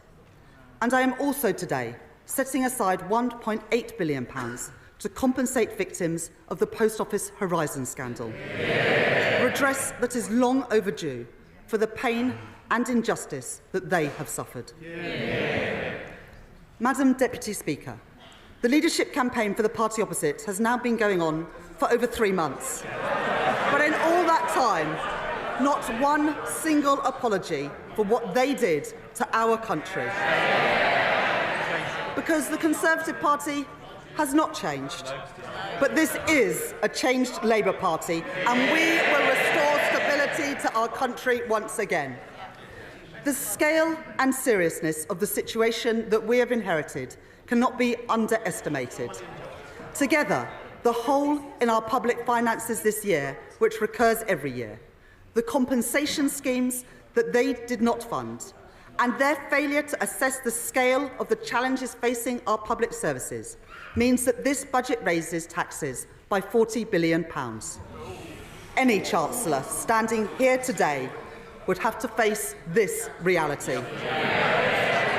And any responsible Chancellor would take action.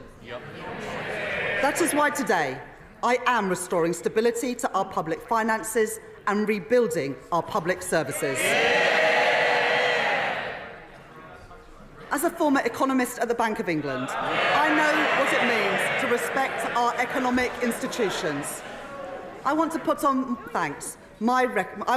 record my thanks to the Governor of the Bank, Andrew Bailey, and to the Independent Monetary Policy Committee. Today, I can confirm that we will maintain the MPC's target of 2% inflation, as measured by the 12-month increase in the Consumer Prices Index. I want to thank James Bowler, the Permanent Secretary to the Treasury, and my team of officials. Madam Deputy Speaker, I would also like to thank my predecessors as Chancellor of the Exchequer for their wise counsel as I have prepared for this budget. In particular, I would like to thank the former Right Honourable Member for Spelthorne for his invaluable advice in this weekend's papers, where he concluded that his mini-budget, and I quote, wasn't perfect. Well, for once, Madam Deputy Speaker, I think him and I are in absolute agreement. Finally, I want to thank Richard Hughes and his team at the Office for Budget Responsibility for their work in preparing today's economic and fiscal outlook. Let me now take the House through that forecast. The cost of living crisis under the last government stretched household finances to their limit, with inflation hitting a peak of above 11%. Today, the OBR say that CPI inflation will average 2.5% this year, 2.6% in 2025, then 2.3% in 2026, 2.1% in 2027, 2.1% in 2028, and 2.0% in 2029. Next, I move on to economic growth. Today's budget marks an end to short-termism. So I am pleased that for the first time, the OBR have published not only 5-year growth forecasts, but a detailed assessment of the growth impacts of our policies over the next decade too. And the new Charter for Budget Responsibility, which I am publishing today, confirms that this will become a permanent feature of our framework.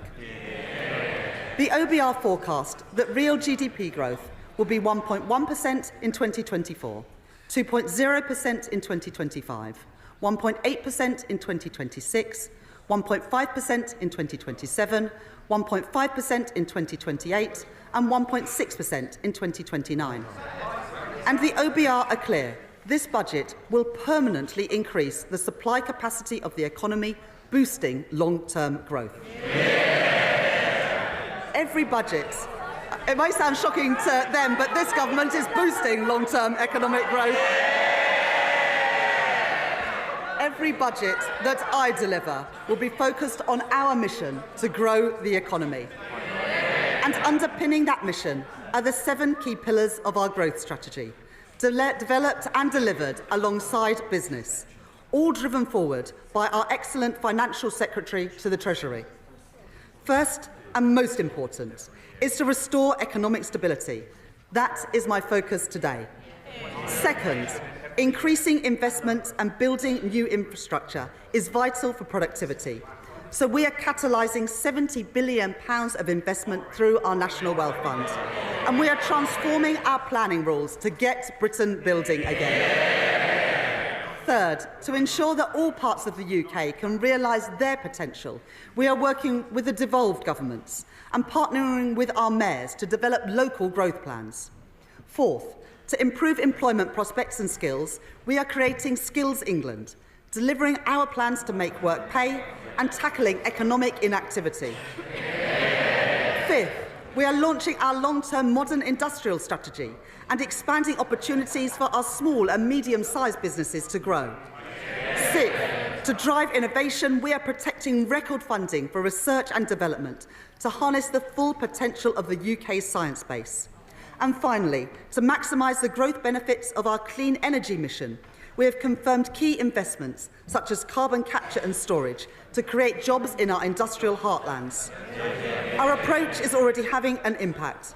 Just 2 weeks ago, we delivered an international investment summit which saw businesses commit £63.5 billion of investment into our country, creating nearly 40,000 jobs across the United Kingdom. But we cannot undo 14 years of damage in one go. Economic growth will be our mission for the duration of this Parliament. Madam Deputy Speaker, in our manifesto, we set out the fiscal rules that would guide this government. I am confirming those today. Our stability rule and our investment rule. The stability rule means that we will bring the current budget into balance so that we do not borrow to fund day-to-day spending. We will meet this rule in 2029-30 until that becomes the 3rd year of the forecast. From then on, we will balance the current budget in the 3rd year of every budget held annually each autumn. That will provide a tougher constraint on day-to-day spending so that difficult decisions cannot be constantly delayed or deferred. The OBR say that the current budget will be in deficit by £26.2 billion in 2025-26 and £5.2 billion in 2026-27, before moving into surplus of £10.9 billion in 2027-28, £9.3 billion in 2028-29 and £9.9 billion in 2029-30, meeting our stability rule 2 years early. Monthly public sector finance data show that government borrowing in the first 6 months of this year was already running significantly higher than the OBR's March forecast. And so the OBR confirmed today that borrowing in this financial year is now £127 billion, reflecting the inheritance left by the party opposite.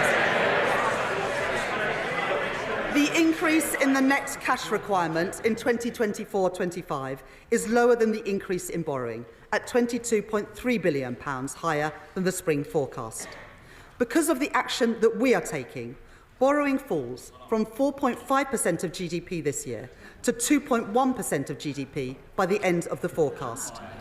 Public sector net borrowing will be £105.6 billion in 2025-26, £88.5 billion in 2026-27, £72.2 billion in 2027-28, £71.9 billion in 2028-29, and £70.6 billion in 2029-2030. Madam Deputy Speaker, before I come to tax, it is vital that we are driving efficiency and reducing wasteful spending. In July, to begin delivering and dealing with our inheritance, I made £5.5 billion of savings this year. Today, we are setting a 2% productivity, efficiency and savings target for all departments to meet next year by using technology more effectively and joining up services across government. As set out in our manifesto, I will shortly be appointing our COVID Corruption Commissioner. They will lead our work to uncover those companies that used a national emergency to line their own pockets. Because that money belongs in our public services and taxpayers want that money back. And I can confirm today that David Goldstone has been appointed as the chair of the new Office for Value for Money to help us realise the benefits from every pound of public spending. Today, I am also taking 3 steps to ensure that welfare spending is more sustainable. First, we inherited the last government's plans to reform the work capability assessment. We will deliver those savings as part of our fundamental reforms to the health and disabilities benefit system that my right honourable friend, the Work and Pensions Secretary, will bring forward. Second, I can today announce a crackdown on fraud in our welfare system, often the work of criminal gangs. We will expand DWP's counter-fraud teams, using innovative new methods to prevent illegal activity and provide new legal powers to crack down on fraudsters, including direct access to bank accounts to recover debt. This package saves £4.3 billion a year by the end of the forecast.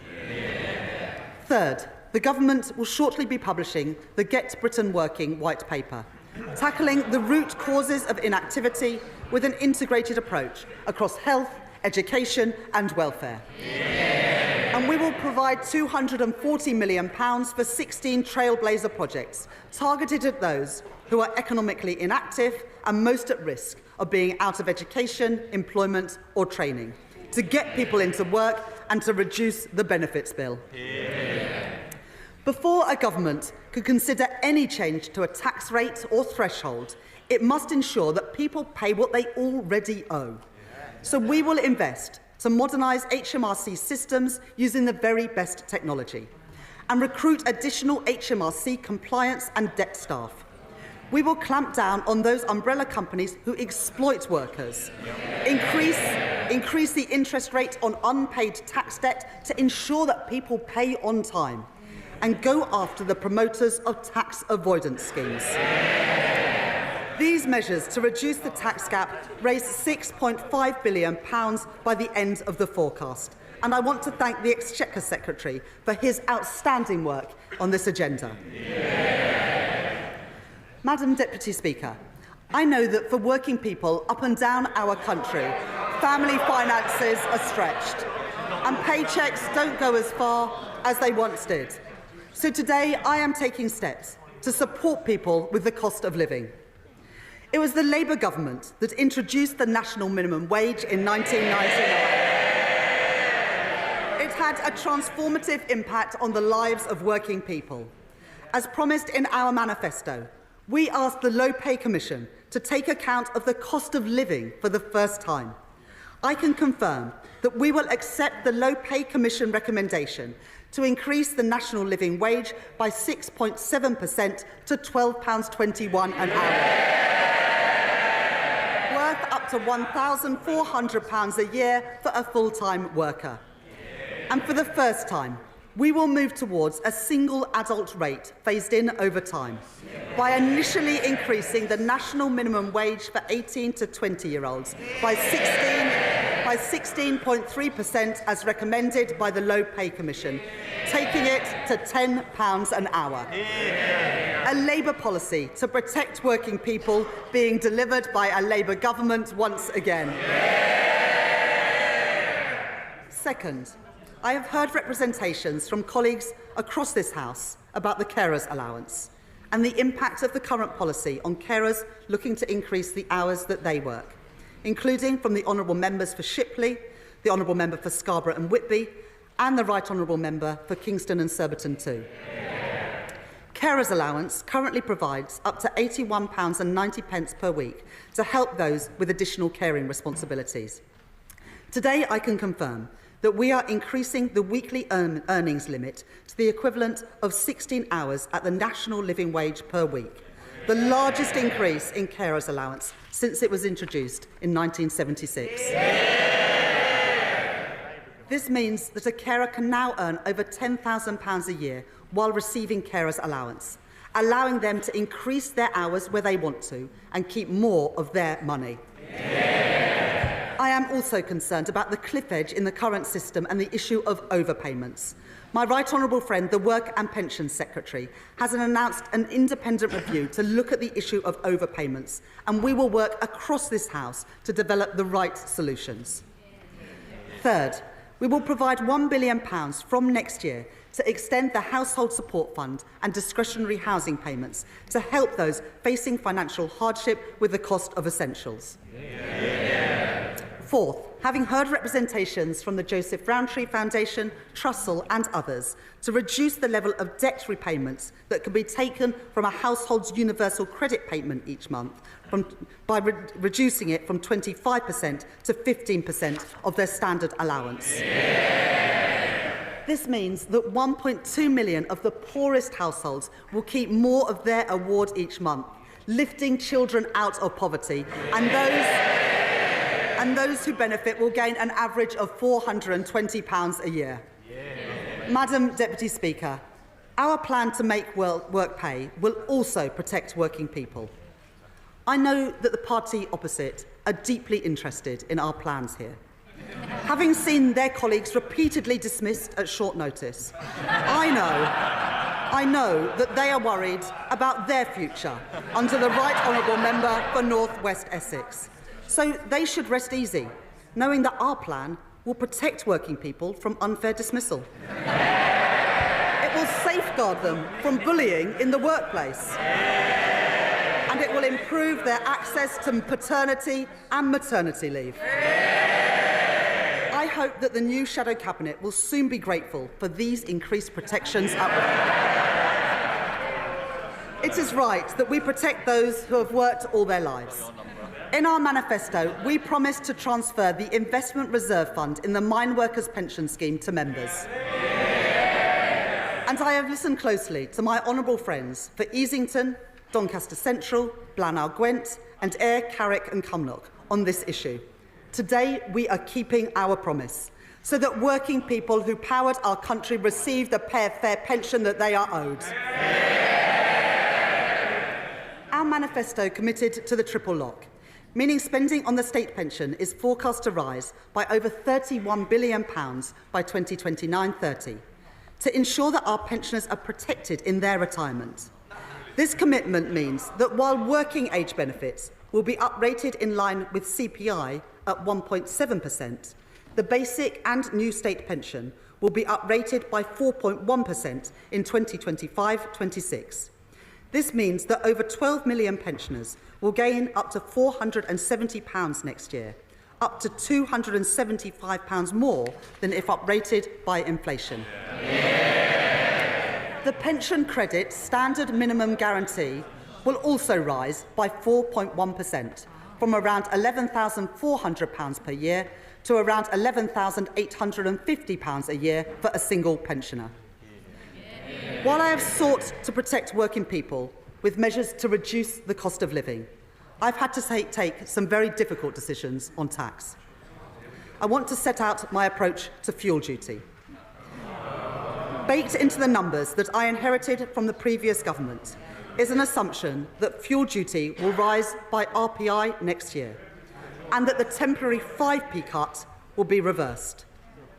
To retain the 5p cut and to freeze fuel duty again would cost over £3 billion next year.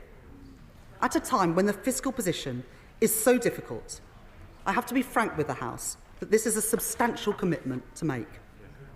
I have concluded that in these difficult circumstances, while the cost of living remains high, and with a backdrop of global uncertainty, increasing fuel duty next year would be the wrong choice for working people. It would mean fuel duty rising by 7p per litre. So I have decided today to freeze fuel duty next year, and I will maintain the existing 5p cut for another year too. There will be no higher taxes at the petrol. There will be no higher taxes at the petrol pumps next year. Madam Deputy Speaker, the last government made cuts of £20 billion to employees and self-employed national insurance in their final 2 budgets. These tax cuts were not honest. No. Because we now know that they were based on a forecast which the OBR say would have been materially different. It would have been materially different had they known the true extent of the last government's cover-up. Since July, I have been urged on multiple occasions to reconsider these cuts, to increase the taxes that working people pay and see in their payslips. But I have made an important choice today, to keep every single commitment that we made on tax in our manifesto. So I say to working people, I will not increase your national insurance, I will not increase your VAT, and I will not increase your income tax. Working people will not see higher taxes in their payslips as a result of the choices that I am making today. That is a promise made and a promise fulfilled. But any responsible Chancellor would need to make difficult decisions today, to raise the revenues required to fund our public services and to restore economic stability. So in today's budget, I am announcing an increase in employers' national insurance contributions. We will increase the rate of employers' national insurance by 1.2 percentage points to 15% from April 2025.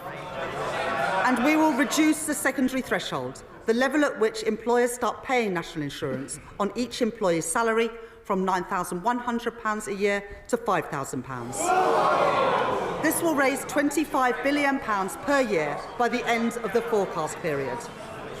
I know that this is a difficult choice. I do not take this decision lightly. We are asking businesses to contribute more, and I know that there will be impacts of this measure felt beyond businesses too, as the OBR have set out today. But in the circumstances... Order, Chancellor! Order!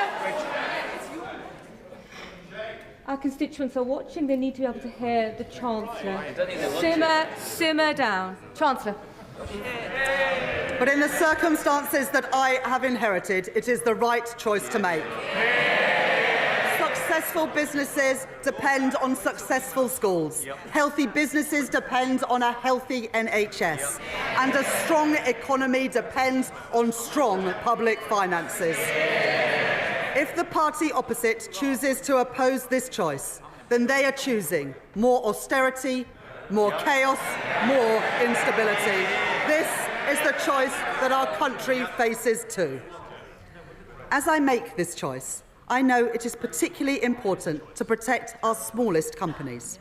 So, having heard representations from the Federation of Small Businesses and others, I am today increasing the employment allowance from £5,000 to £10,500. This means 865,000 employers won't pay any national insurance at all next year.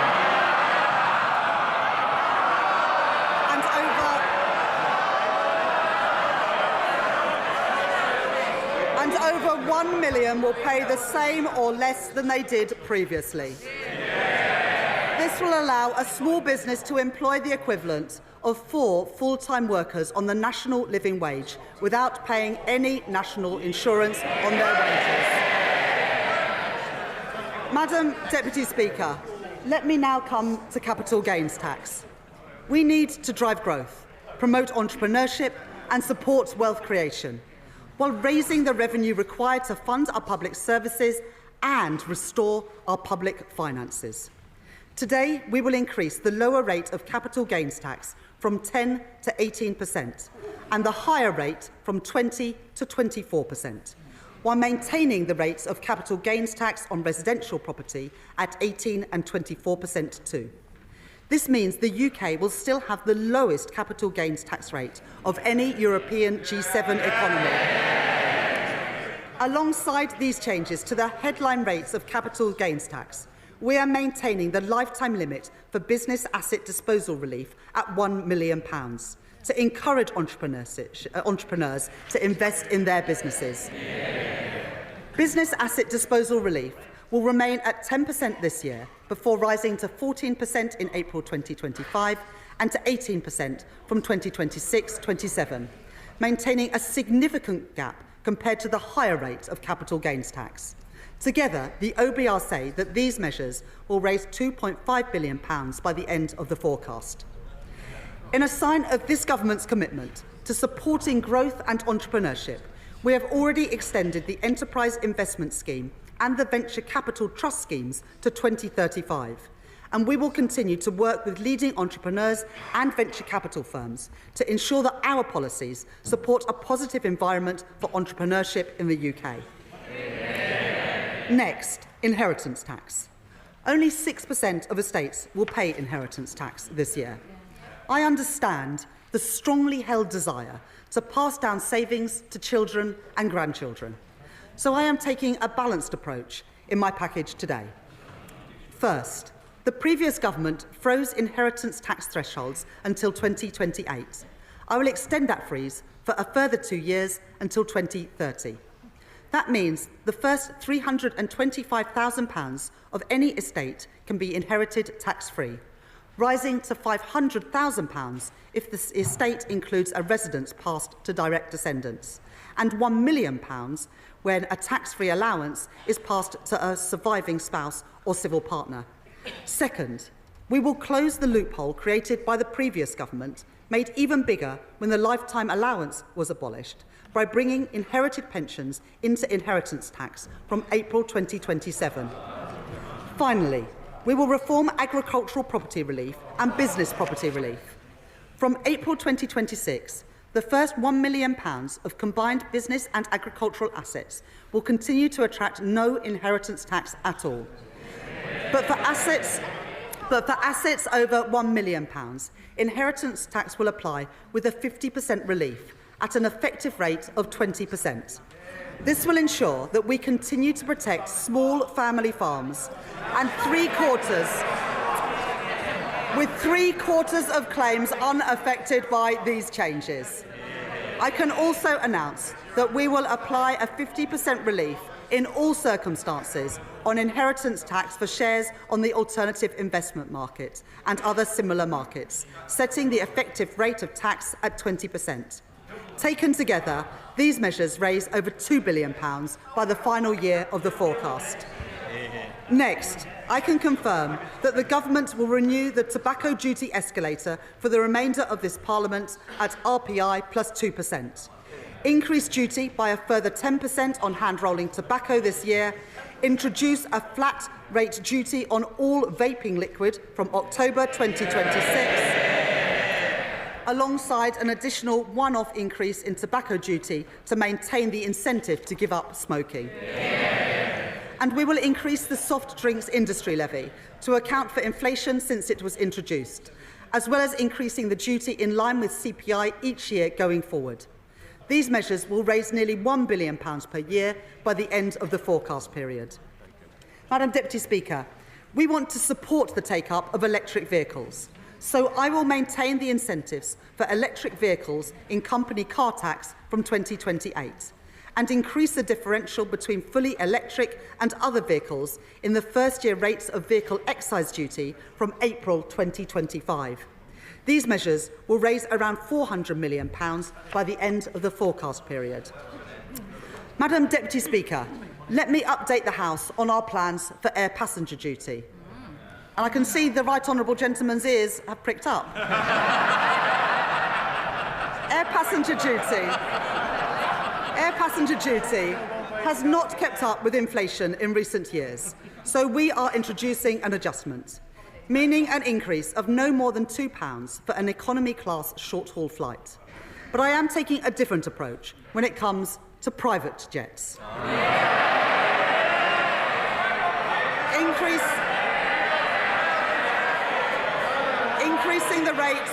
Increasing the rate of air passenger duty by a further 50%. That is equivalent to £450 per passenger for a private jet to, say, California? Madam Deputy Speaker, let us now turn to our high street businesses. I know for them a major source of concern is business rates. From 2026-27, we intend to introduce 2 permanently lower tax rates for retail, hospitality and leisure properties, which make up the backbone of our high streets across the country. And it is our intention that it is paid for by a higher multiplier for the most valuable properties. But the previous government created a cliff edge next year as temporary reliefs end. So I will today provide 40% relief on business rates for the retail, hospitality and leisure industry in 2025-26, up to a cap of £110,000 per business. Alongside this, the small business tax multiplier will be frozen next year. Next, I can confirm that alcohol duty rates on non-draft products will increase in line with RPI from February next year. But nearly 2/3 of alcoholic drinks sold in pubs are served on draft. So today, instead of uprating these products in line with inflation, I am cutting draft duty by 1.7%.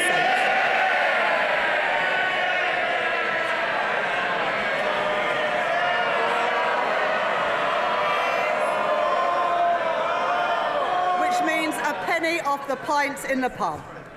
Alongside the changes I am making today, I am publishing a corporate tax roadmap, providing the business certainty called for by the CBI, the British Chambers of Commerce and the Institute for Directors.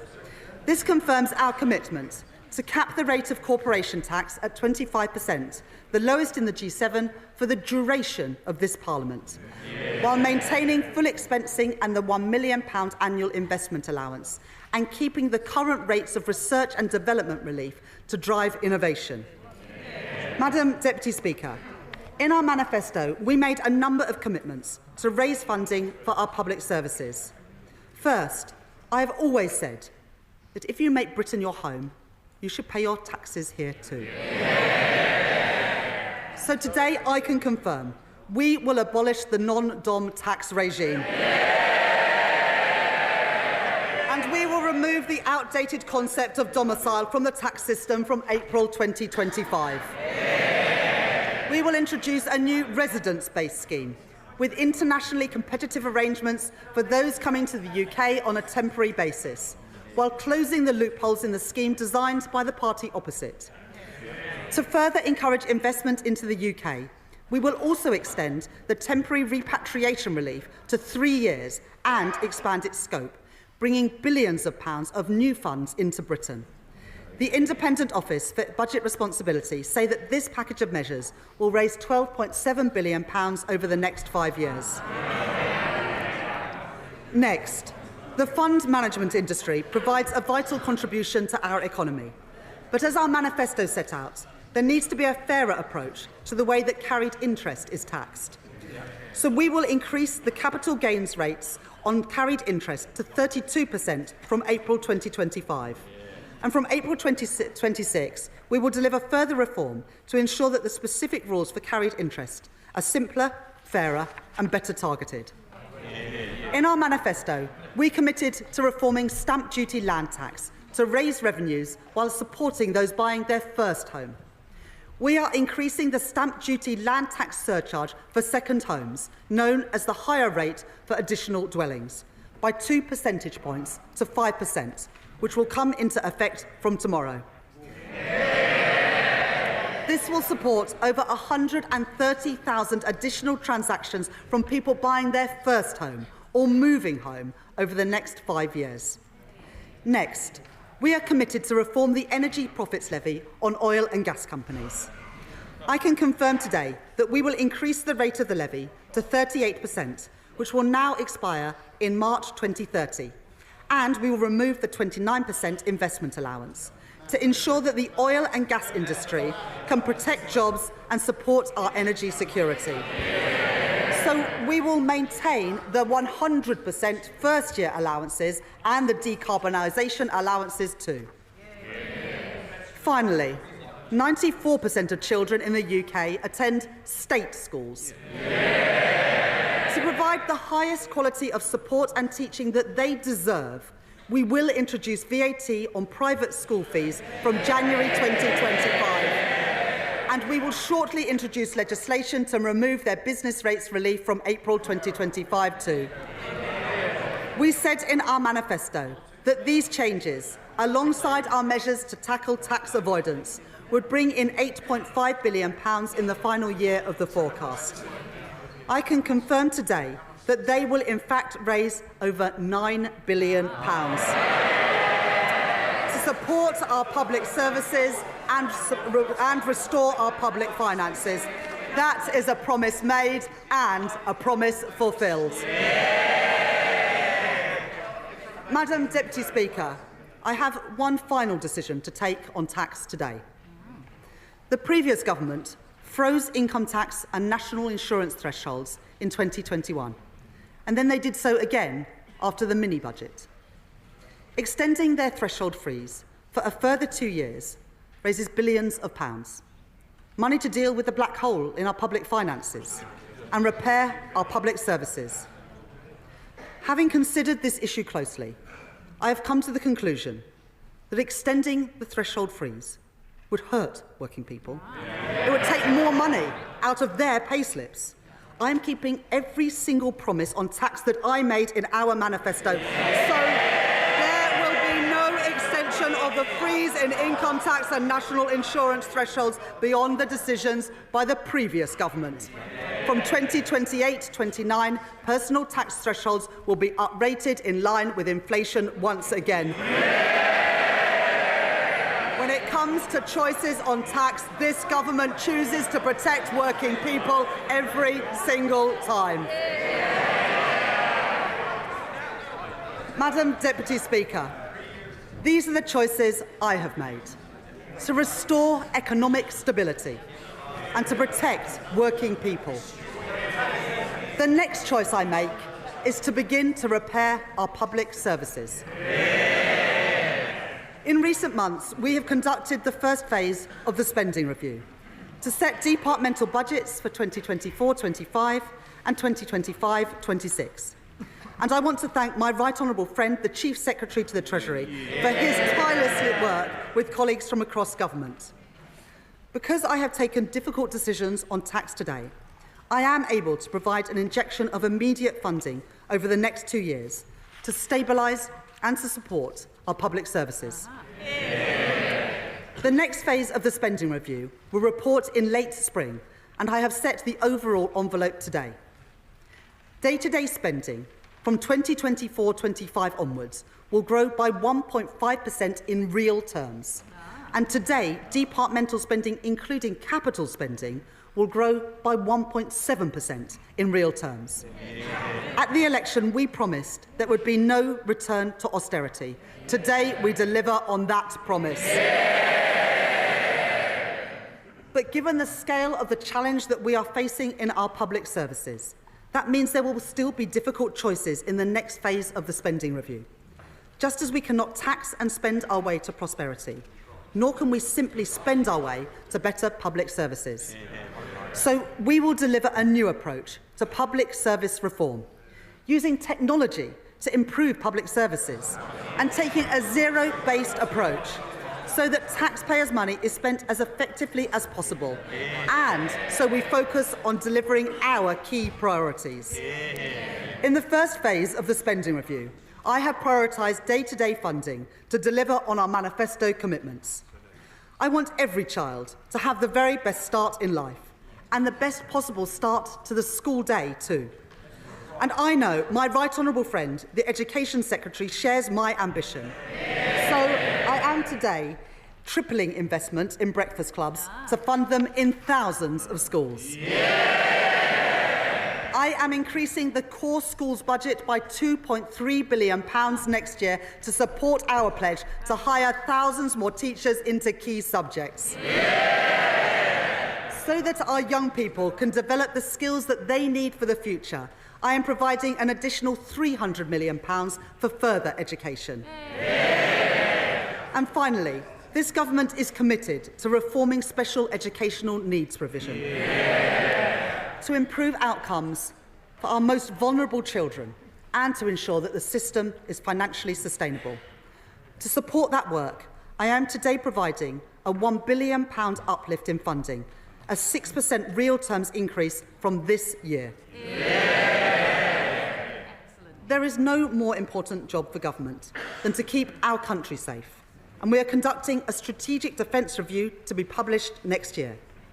And as set out in our manifesto, we will set a path to spending 2.5% of GDP on defence at a future fiscal event.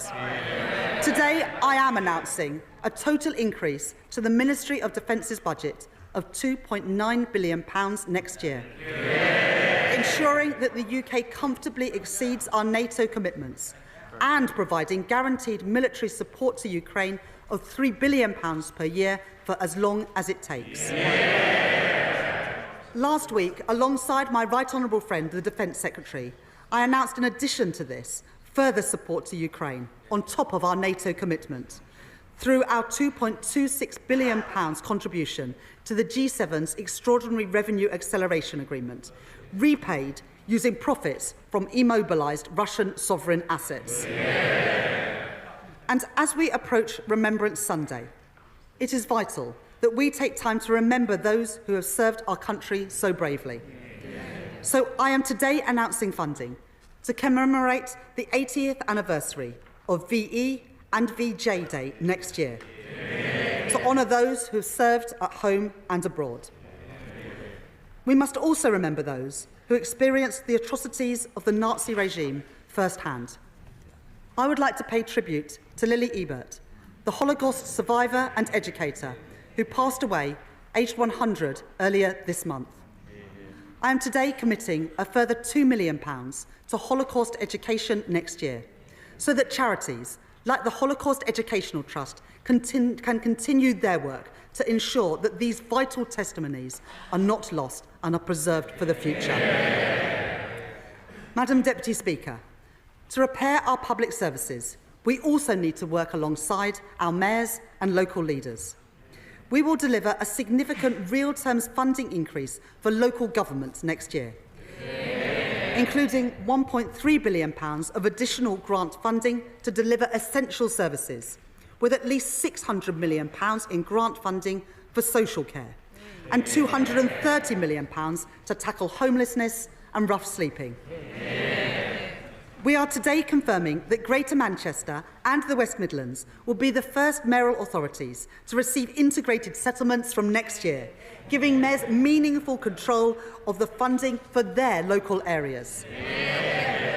And to support our high streets, we are taking action to deal with the sharp rise in shoplifting that we have seen in recent years.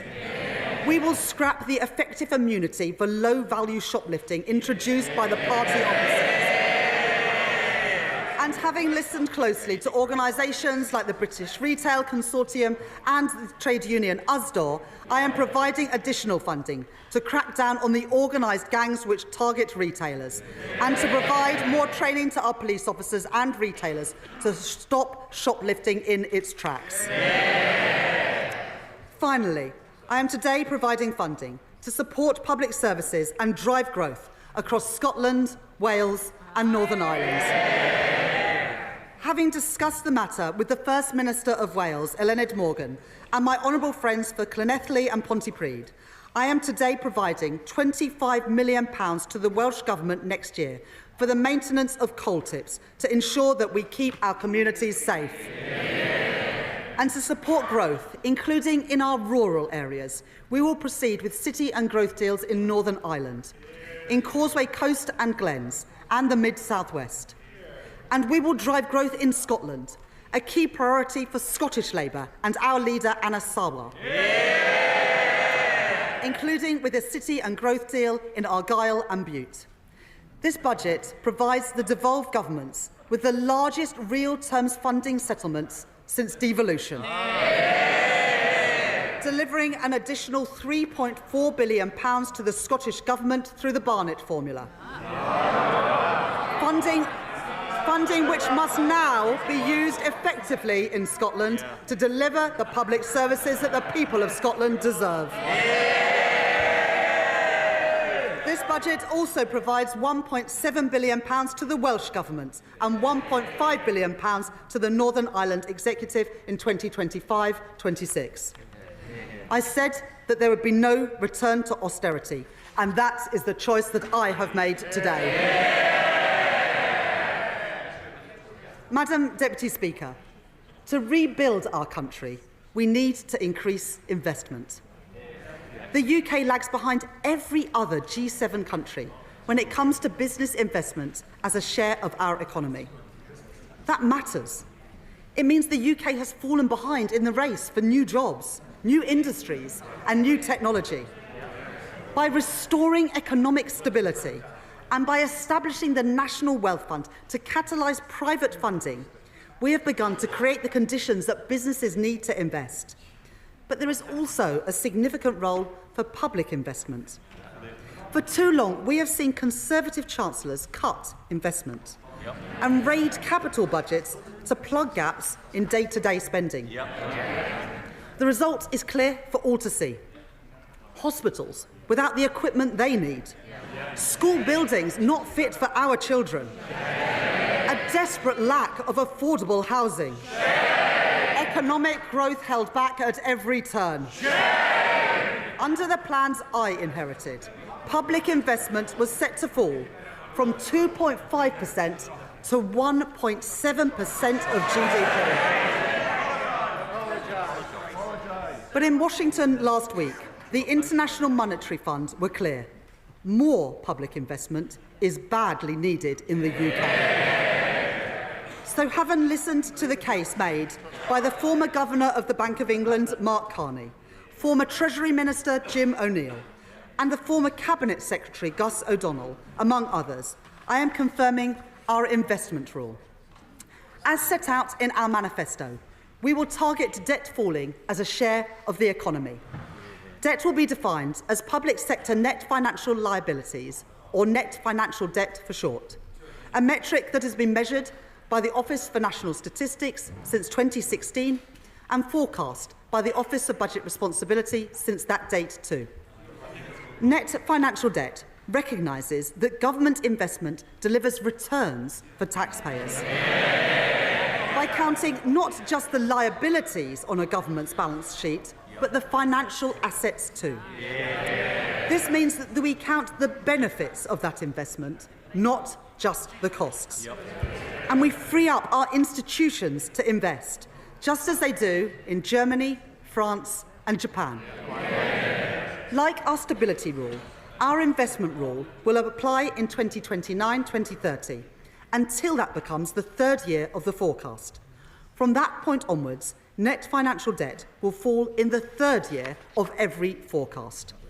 Today, the OBR say that we are already meeting our target 2 years early, with net financial debt falling by 2027-28, with £15.7 billion of headroom in the final year. So that we drive the right incentives in government investments, we will introduce 4 key guardrails to ensure capital spending is good value for money and drives growth in our economy.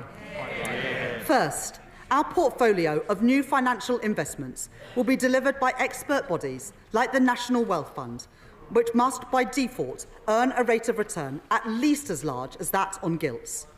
Second, we will strengthen the role of institutions to improve infrastructure delivery. Third, we will improve certainty, setting capital budgets for 5 years and extending them at every spending review every 2 years. Finally, we will ensure that there is greater transparency for capital spending, with robust annual reporting of financial investments based on accounts audited by the National Audit Office and made available to the Office for Budget Responsibility at every forecast. Taken together with our stability rule, These fiscal rules will ensure that our public finances are on a firm footing while enabling us to invest prudently alongside business. The capital plans that I now set out to drive growth across our country and repair the fabric of our nation are only possible because of our investment rule. Let me set out those investment plans. Today, we are confirming our plans to capitalise the National Wealth Fund to invest in the industries of the future, from gigafactories to ports to green hydrogen. Building on these investments, my right honourable friend, the Business Secretary, is driving forward our modern industrial strategy. Yeah. Working with businesses and organisations like Make UK to set out the sectors with the biggest growth potential. Today, we are confirming multi-year funding commitments for these areas of our economy, including nearly £1 billion for the aerospace sector to fund vital research and development, building on our industry in the East Midlands, the South West and in Scotland. Over £2 billion for the automotive sector to support our electric vehicle industry and develop our manufacturing base, building on our strengths in the North East and the West Midlands. And up to £520 million for a new Life Sciences Innovative Manufacturing Fund. For our world-leading creative industries, we will legislate to provide additional tax relief for visual effect costs in TV and film. And we are providing £25 million for the North East Combined Authority, which they plan to use to remediate the Crownworks studio site in Sunderland, creating 8,000 new jobs. To unlock these growth industries of the future, we will protect government investment in research and development with more than £20 billion worth of funding. This includes at least £6.1 billion to protect core research funding for areas like engineering, biotechnology and medical science. Yeah. Through Research England, other research councils and the national academies. We will extend the Innovation Accelerators programme in Glasgow, in Manchester and in the West Midlands.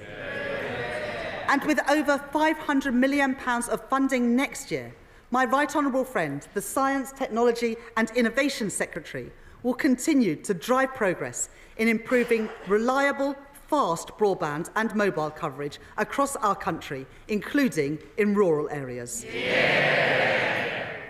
We committed in our manifesto to build 1.5 million homes over the course of this Parliament. Yeah. And my right honourable friend, the Deputy Prime Minister, is driving that work forward across government. Today, I am providing over £5 billion of government investment to deliver our plans on housing next year. Yeah. We will increase the Affordable Homes programme to £3.1 billion, delivering thousands of new homes. Yeah. We will provide £3 billion worth of support in guarantees to boost the supply of homes and support our small house builders. Yeah. And we will provide investment to renovate sites across our country, including at Liverpool Central Docks, where we will deliver 2,000 new homes, and funding to help Cambridge realise its full growth potential. Yeah. Alongside this investment, we will put the right policies in place to increase the supply of affordable housing. Yeah. Having heard representations from local authorities, social housing providers and from Shelter, I can today confirm that the government will reduce right-to-buy discounts and local authorities will be able to retain the full receipts from any sales of social housing so that we can reinvest them back into the housing stock and into new supply. By doing this, we will give more people a safe, secure and affordable place to live. We will provide stability to social housing providers with a social housing rent settlement of CPI plus 1% for the next 5 years. And we will deliver on our manifesto commitment to hire hundreds of new planning officers to get Britain building again. We will also make progress on our commitment to accelerate the remediation of homes following the findings of the Grenfell inquiry. with £1 billion of investment to remove dangerous cladding next year. The last government made a number of promises on transport, but it failed to fund them. Working with my right honourable friend, the Transport Secretary, I am changing that.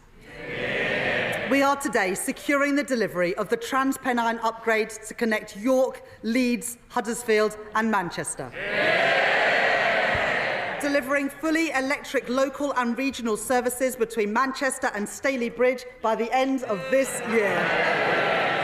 With a further electrification of services between Church Fenton and York by 2026, to help grow our economy across the north of England with faster and more reliable services.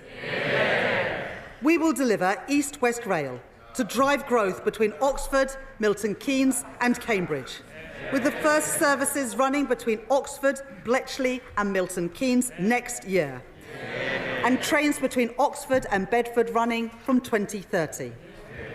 We are delivering railway schemes which improve journeys for people across our country, including upgrades at Bradford Forster Square Station, improving capacity at Manchester Victoria and electrifying the Wigan to Bolton line.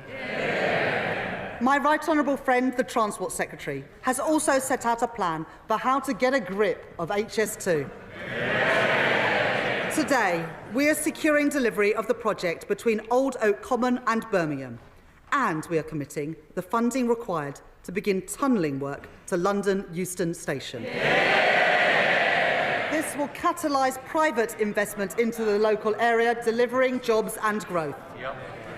I am also funding significant improvements to our roads network.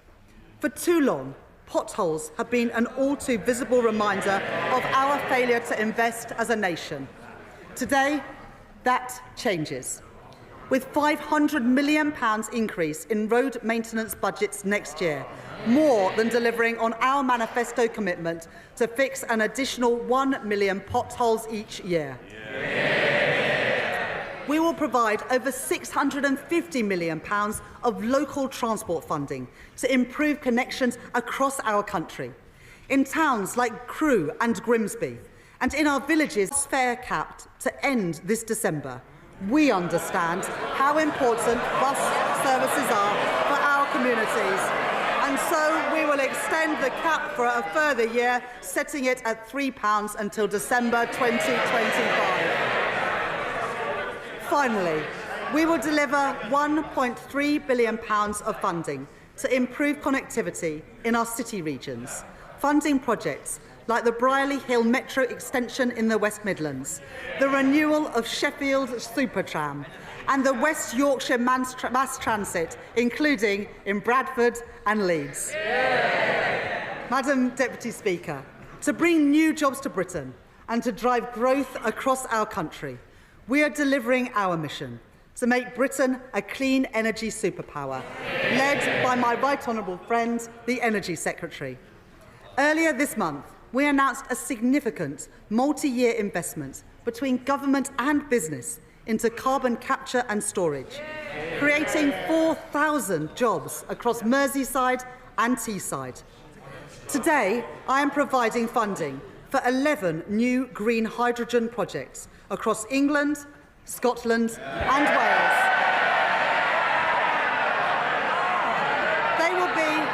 They will be amongst the first commercial-scale projects anywhere in the world, including in Bridgend, East Renfrewshire and Barrow-in-Furness.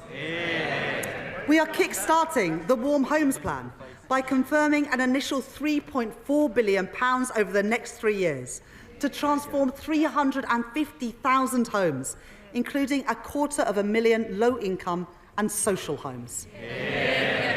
And we will establish GB Energy, providing funding next year to set up GB Energy at its new home in Aberdeen. Overall, we will invest an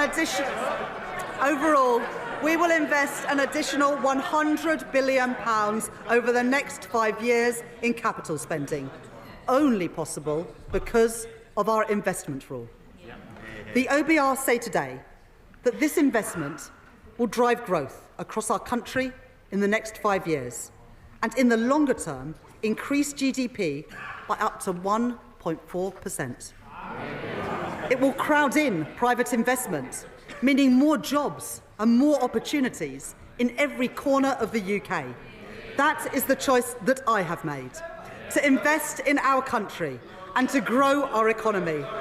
Today, I am setting out 2 final areas in which investment is so badly needed to repair the fabric of our nation. Madam Deputy Speaker, my right honourable friend, the member for Lewisham West and East Dulwich and I joined the Labour Party because of the condition of our schools in the 1980s and the 1990s under Conservative governments.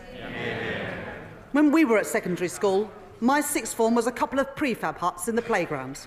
My school, like so many others, was rebuilt by the last Labour government.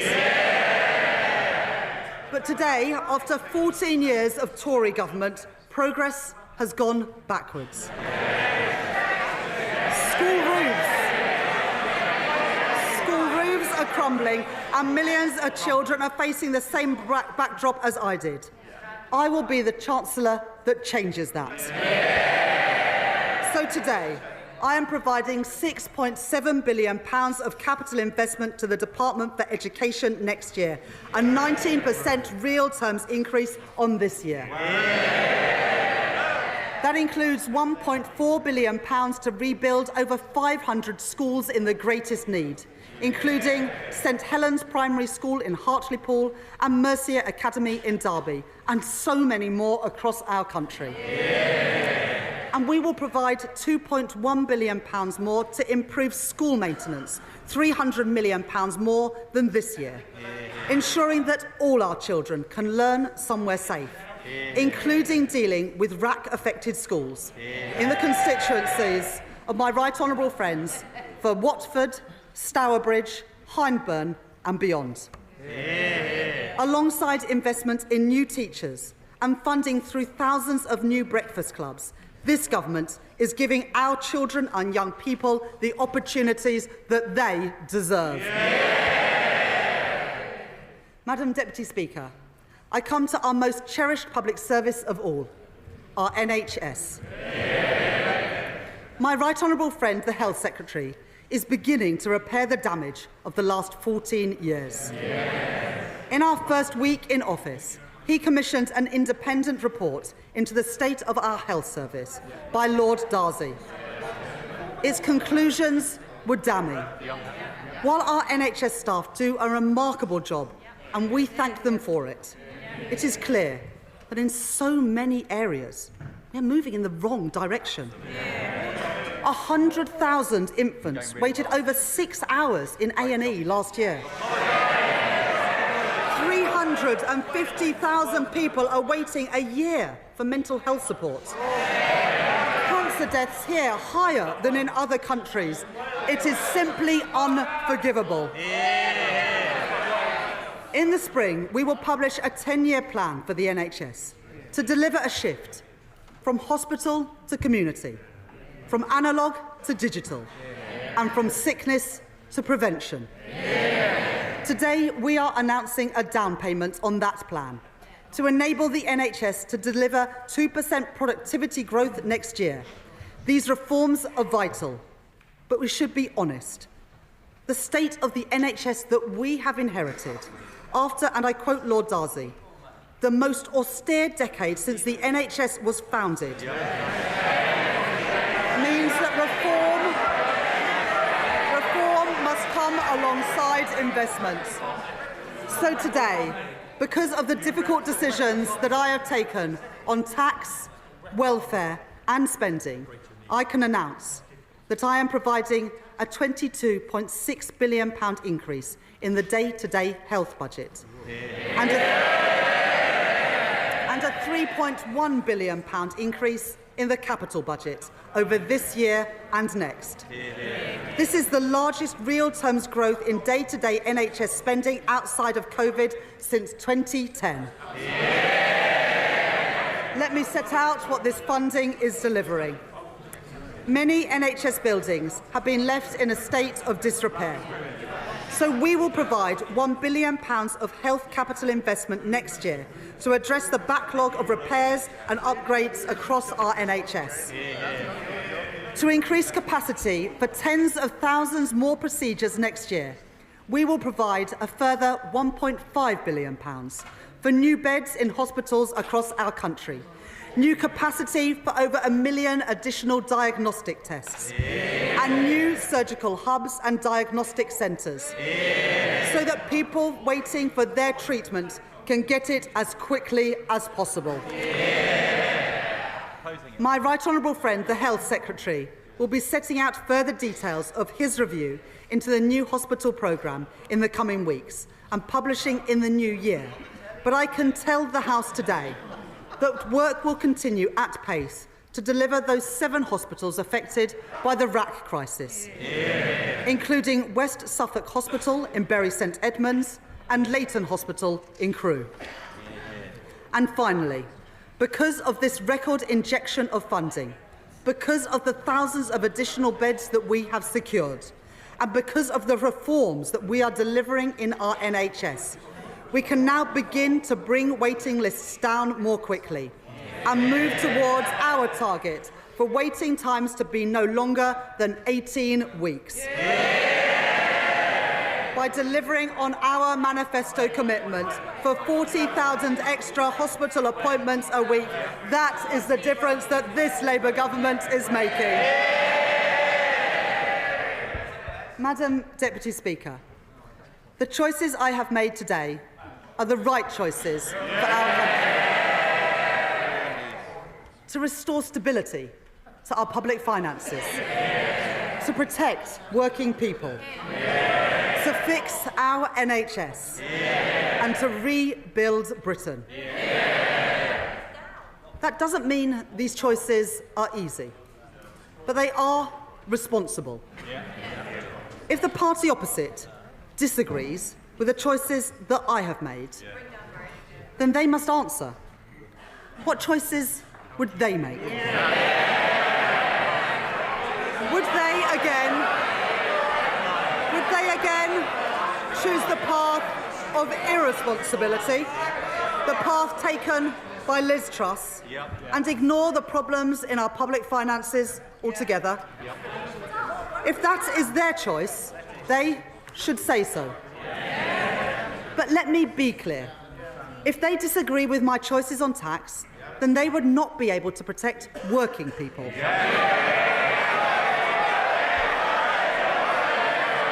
they disagree with our plans to fund public services, then they would have to cut schools and hospitals. And if they disagree with our investment rule, then they would have to delay or cancel thousands of projects which drive growth across our country. This is a moment of fundamental choice for Britain. I have made my choices, the responsible choices, to restore stability to our country, to protect working people, more teachers in our schools, more appointments in our NHS, more homes being built, fixing the foundations of our economy, investing in our future, delivering change, rebuilding Britain. We on these benches commend those choices, and I commend this statement to the House.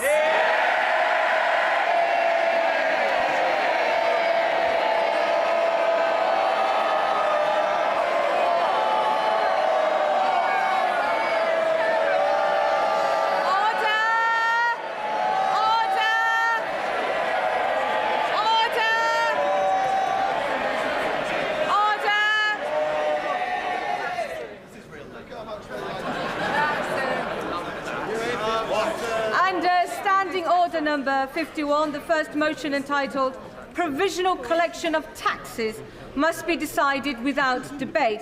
Will the Chancellor of the Exchequer please move formally? I beg to move.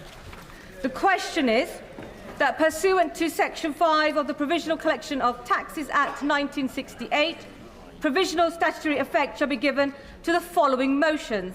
Value-added tax, private school fees, motion number 34. Stamp duty, land tax, additional dwellings, purchases before the 1st of April 2025, motion number 35. Stamp duty, land tax, purchases by companies, motion number 37. Rates of tobacco products duty, motion number 46. As many of that opinion say aye. Aye. Of the contrary, no. No. The ayes have it. The ayes have it. Shh. We now come to the motion entitled Income Tax Charge. It is on this motion that the debate will take place today and on the succeeding days. The questions on this motion and on the remaining motions will be put at the end of the budget debate on Wednesday, the 6th of November. I call the Chancellor of the Exchequer to move the motion formally. I beg to move.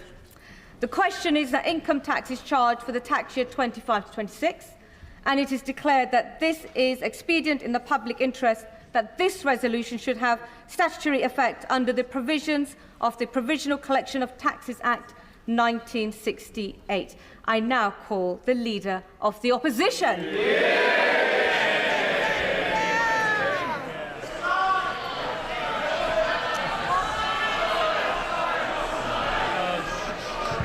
Madam Deputy Speaker. Madam Deputy Speaker. Madam Deputy Speaker, on the day that he took office, the Prime Minister said that he wanted to restore trust to British politics with action, not words. Well, today, his actions speak for themselves, with a budget that contains broken promise after broken promise, and reveals the simple truth that the Prime Minister and the Chancellor have not been straight with the British people. Time and again, we Conservatives warned Labour would tax, borrow and spend far beyond what they were telling the country. And time and again, they denied they had such plans. But today, the truth has come out. Proof that they planned to do this all along. Because, Madam Deputy Speaker, today's budget sees the fiscal rules fiddled, borrowing increased by billions of pounds, inflation-busting handouts for the trade unions, Britain's poorest pensioners, Britain's poorest... Order! Just as we respected the Chancellor and heard her speak, we will hear the Leader of the Opposition. Speaker. Britain's poorest pensioners squeezed, welfare spending out of control, and a spree of tax rises they promised the working people of this country they would not do. National insurance, up. Capital gains tax, up. Inheritance tax, up. Energy taxes, up. Business rates, up. First-time buyer stamp duty, up. Pensions tax, up. They have fiddled the figures. They don't like it, Mr. Speaker. They don't like it, Madam Deputy Speaker. Order! The public will also want to hear what the Leader of the Opposition has to say.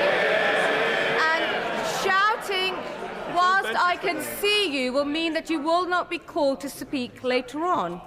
Simmer. They don't like it, but this is the truth. They have fiddled the figures. They have raised tax to record levels. They have broken their promises, and it is the working people of this country that are going to pay the price. Now, Madam Deputy Speaker, the Chancellor and Prime Minister have tried to say that they had no choice. But be in no doubt, their misleading claims about the state of the economy are nothing but a cynical political device. Today's situation is a world away from the genuinely bleak legacy that we Conservatives inherited from the last Labour government. Borrowing. The Chancellor forgot to point out, borrowing £1 in every 4 that they spent. Debt rising every year and unemployment at 8%.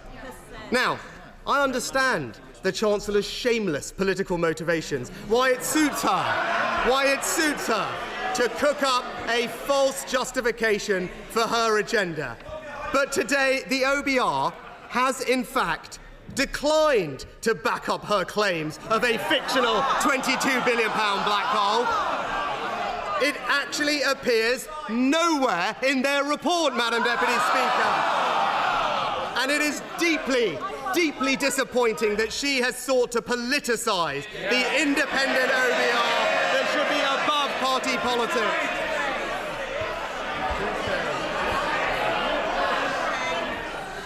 But as she now knows, her playing politics has done real damage to our economy.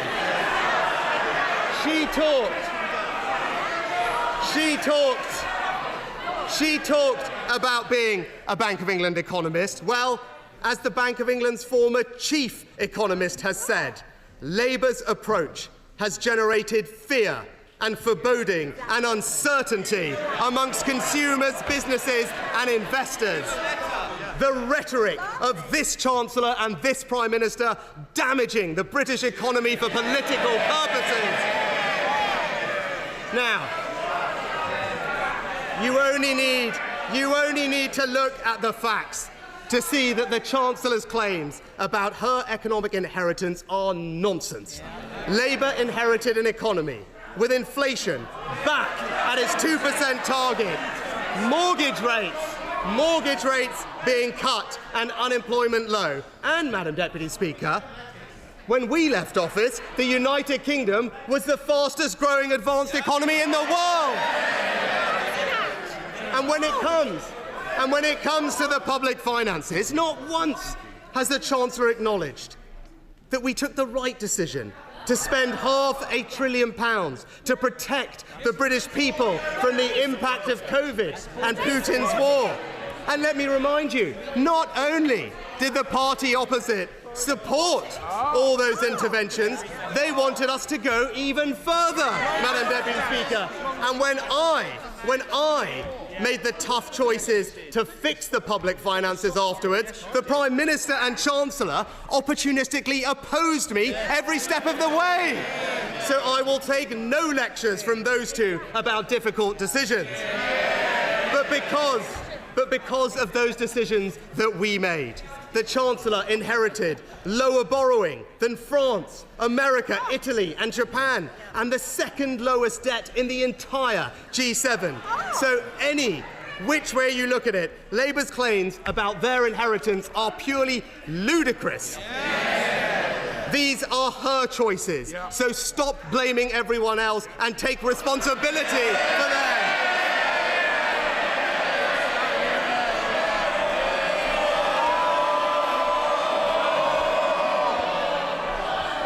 Now, let me turn to the substance of those choices. During the election, the Chancellor repeatedly promised that her plans were fully funded. Only a few weeks ago, the Prime Minister said the budget would balance the books. But this budget does no such thing and reveals they have not been straight with the British people. Oh, come on. I can see you even when you're hiding behind another colleague. No. Yelling across the chamber is not on. The public and our constituents are watching. I know emotions are high and I expect some noise, but have the confidence to shout closer and I will definitely call you out. Lead on to position. A few weeks ago, the Prime Minister said the budget would balance the books. But this budget does no such thing and reveals that they haven't been straight with the British people, because today the Chancellor has launched an enormous borrowing spree, saddling our children and grandchildren with billions upon billions pounds more debt, pushing up interest rates, leaving our economy more exposed to future shocks, and leading the OBR today to now forecast higher inflation in every year of the forecast. and her decision to let borrowing rip make a total nonsense of her claims on the state of the public finances. Because if they truly were in such a dire strait, as she has said, what we should have seen today is a significant reduction in borrowing to repair them, not the splurge that she's just unleashed, Madam Deputy Speaker. Instead, what we see today, borrowing higher in every year of the forecast, debt higher in every year of the forecast. Now she has tried to cover up that splurge by fiddling the fiscal rules. According to the Institute of Fiscal Studies, the new measure will not actually even be a constraint on the amount she can borrow.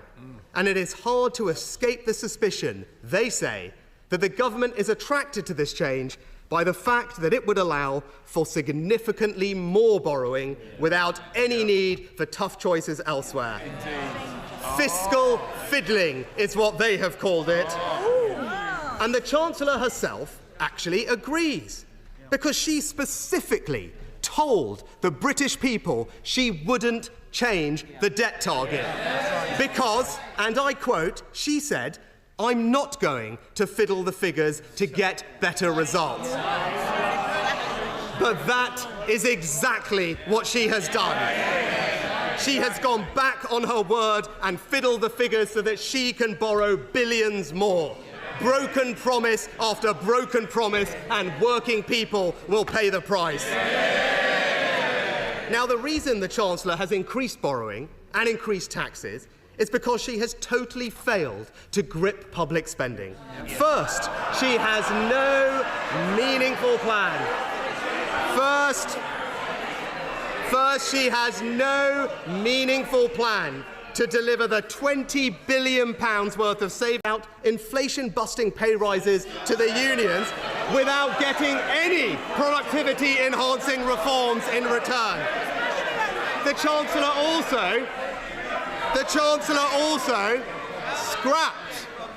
also scrapped her predecessor's plan to get the civil service back to its pre-pandemic numbers. She doesn't seem to think that the civil service can be reduced by a single person. And the Chancellor has no plan to control welfare spending. Yet if we simply got working-age welfare spending on people with a disability or health condition back to pre-COVID levels, that would free up £30 billion worth of savings. So whether it is scrapping our plans to shrink the civil service or their failure to control welfare spending, this is not her inheritance, Madam Deputy Speaker. These are her choices. And the result, higher spending, higher borrowing, higher taxes. It's broken promise after broken promise, and working people paying the price. And Madam Deputy Speaker, let me turn next to growth and remind the Prime Minister and Chancellor that they did in fact inherit the fastest growing economy in the G7, and that is testament to the last government boosting investment by introducing full expensing, increasing the labour supply by expanding childcare, reforming welfare and cutting tax on work. All decisions the OBR said would increase growth. Now, the Chancellor has said that growing the economy is the government's #1 priority. The Prime Minister even said that higher growth would come very quickly. Well, to be fair, the Prime Minister and Chancellor have had a rapid impact on growth. As their plans for the economy became clear, survey after survey showed business confidence plummeting. And no wonder. The government's own assessment says its French-style labour laws will impose a £5 billion... Well, they will be explaining it to the businesses in their constituency that their labour laws, by their own assessment, will impose a £5 billion direct cost on business, disproportionately hitting smaller businesses. And as business group after business group has pointed out, the tax rises on jobs and enterprise in today's budget will hobble growth. A poll tax on business is what they've called it. But despite these record-breaking tax rises, despite fiddling the figures, despite letting borrowing soar, today the OBR has forecast growth is going to be lower under this government than it was forecast to be under the Conservatives. That's the change they have brought. But, Madam Deputy Speaker, this is what happens when the Labour Party is led by people who have no experience of business and enterprise.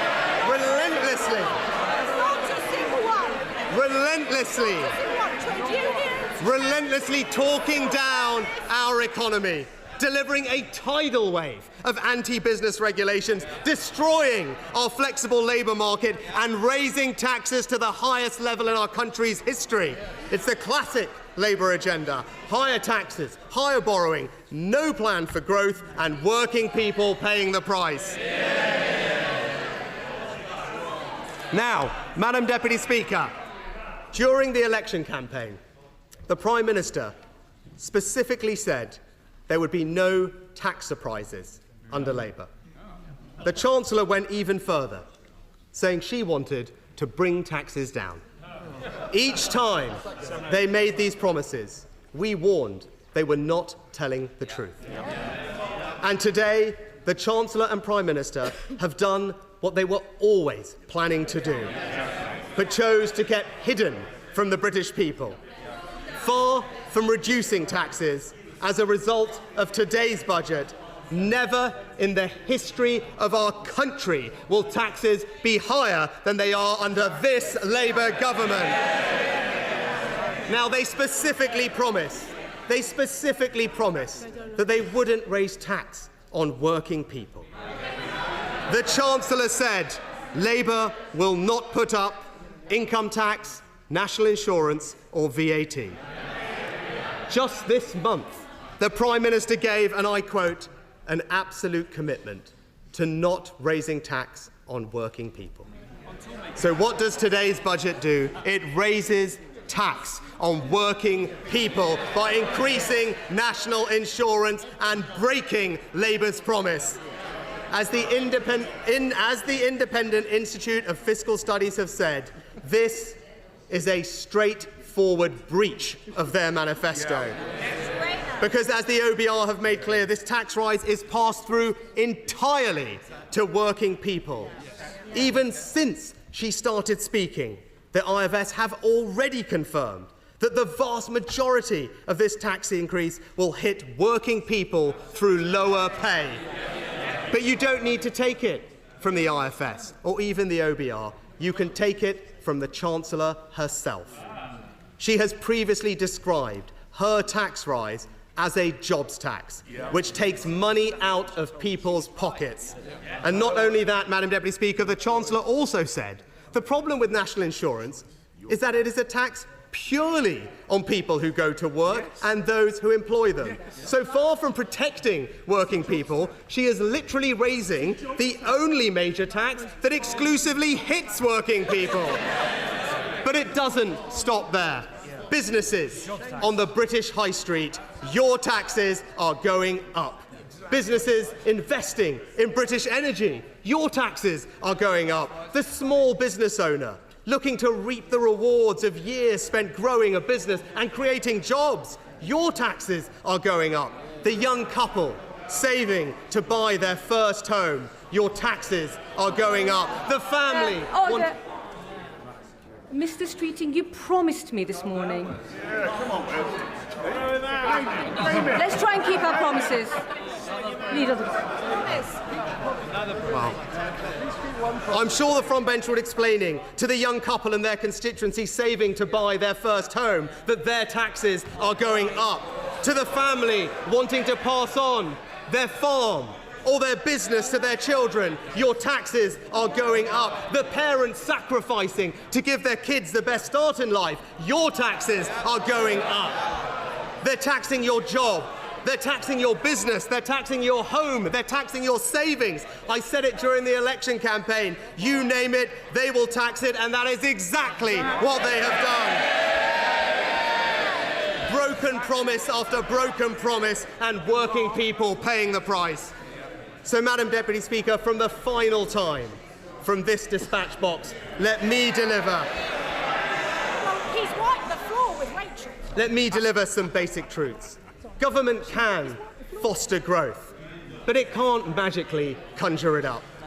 We need businesses, workers, investors and entrepreneurs to all back this country and build our economy. It doesn't matter whether your income comes in a pay packet from investments in dividends or profits.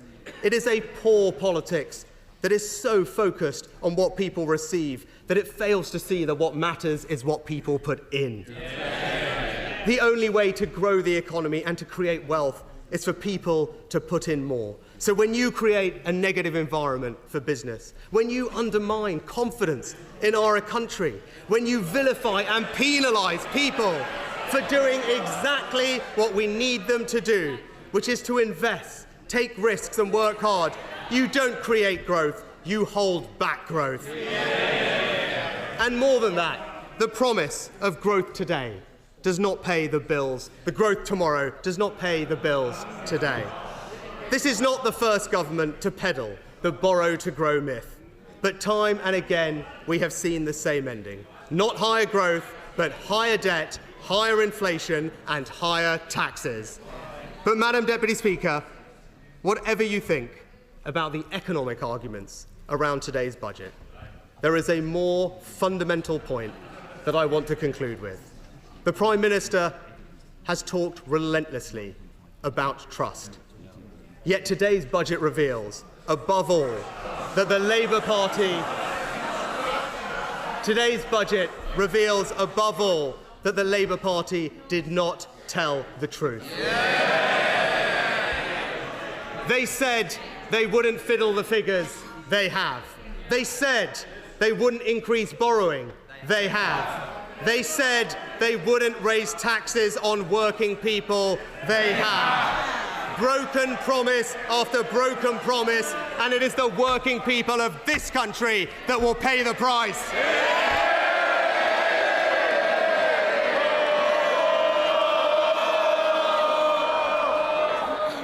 Order. Order. I call the Chair of the Treasury Select Committee, Dame Meg Hillier.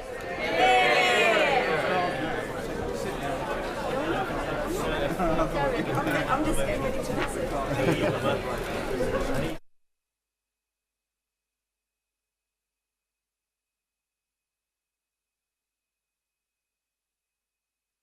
If it's a genuine, relevant point of order. Thank you, Madam Deputy Speaker. I wonder if you could give me some advice, because I'm concerned the Chancellor may have inadvertently failed to declare an interest. She spoke a lot about working people during her speech. Is she a working person, and should she declare that? Or maybe she isn't? That was not a relevant point of order, and it will be noted in case the gentleman wishes to bring forward any further points of order. Now we wait to hear the Treasury Select Committee Chair. Thank you, Madam Deputy Speaker. And before I start, in addition to my register of interest, I need to draw the House's attention that I have a family member who works for Allied Irish Bank.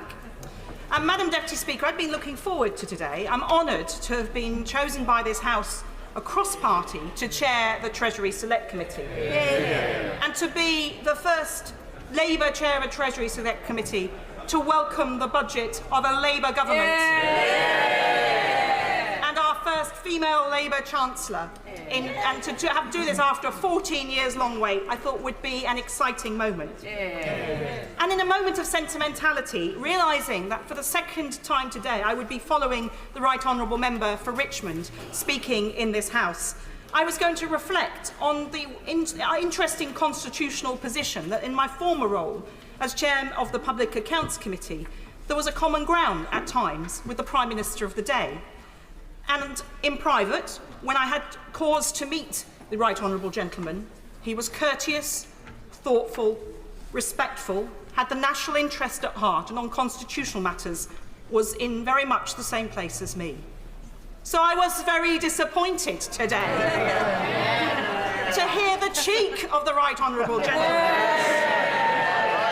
to stand up and have the chutzpah to talk about fear and foreboding and uncertainty when it was the 2022 mini-budget that plunged this country into crisis, put up the mortgage rates of our constituents and is still leaving people living in great hardship. And it was under his watch as Chancellor when he did some things in COVID that we would all recognise need to be done, and we did at the time. But it was the bounce-back loans that were on his watch that led to a significant amount of the fraud as a result of COVID. And now, my right honourable friend, the Chancellor, has stood up, and what has happened? The FTSE is up. It may have gone up more since I stood up. 1.6 percentage points, unless anyone can update me. And the OBR has said this will add growth to the economy. And he also attacked the Chancellor on fiscal rules. But let's be clear, fiscal rules are not a new thing.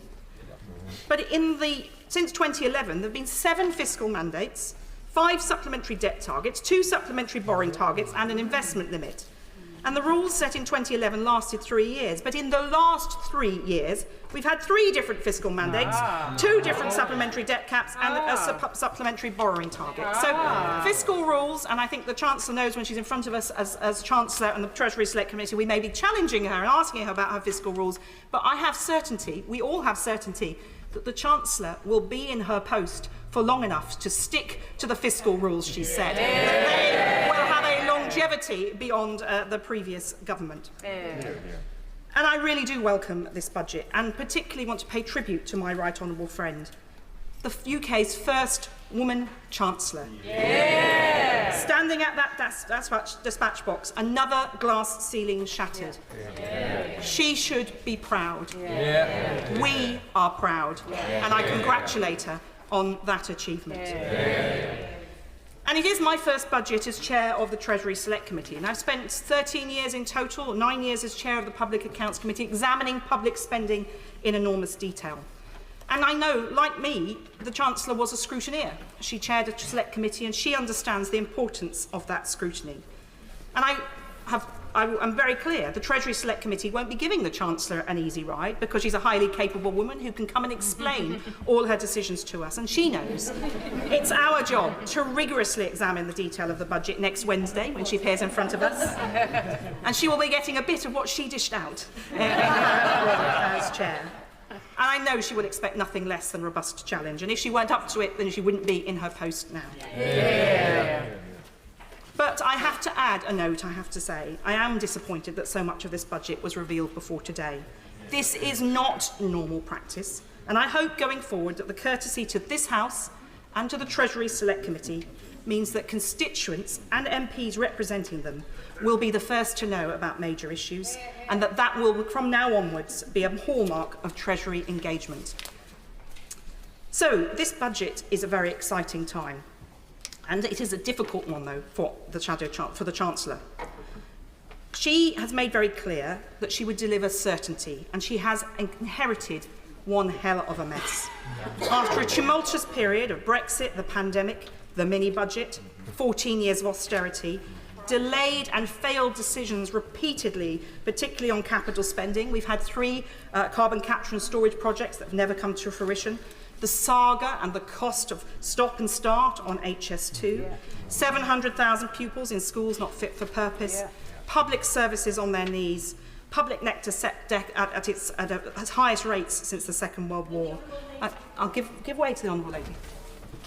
Can I thank the Honourable Lady for giving way, and can I congratulate her on her election unopposed to chair the wonderful Treasury Select Committee? Does she share my concern that the individual who has been appointed to the Office for Value for Money was previously on the board of HS2? Well, as the Honourable Lady, Right Honourable Lady knows, and she's a member, of course, of the Treasury Select Committee, and welcome the former chair being a member. That's great value to the committee. We will have the opportunity to raise questions with the Chancellor at next week's hearing, and I'm sure she's now forewarned that you may be asking her about this issue. But it is important that we recognise good people who provide support in the public sector to watch our public finances. And I always take people on good faith unless I have a reason not to do so. So we have opportunity to explore that elsewhere. The public sector net debt is at its highest since the Second World War. The taxes as a share of GDP are higher than at any time since World War II. And before the election, my honourable friend was tough on spending commitments. Sometimes there would be a bit of moaning in the tea room. I don't want to tell her tales out of school.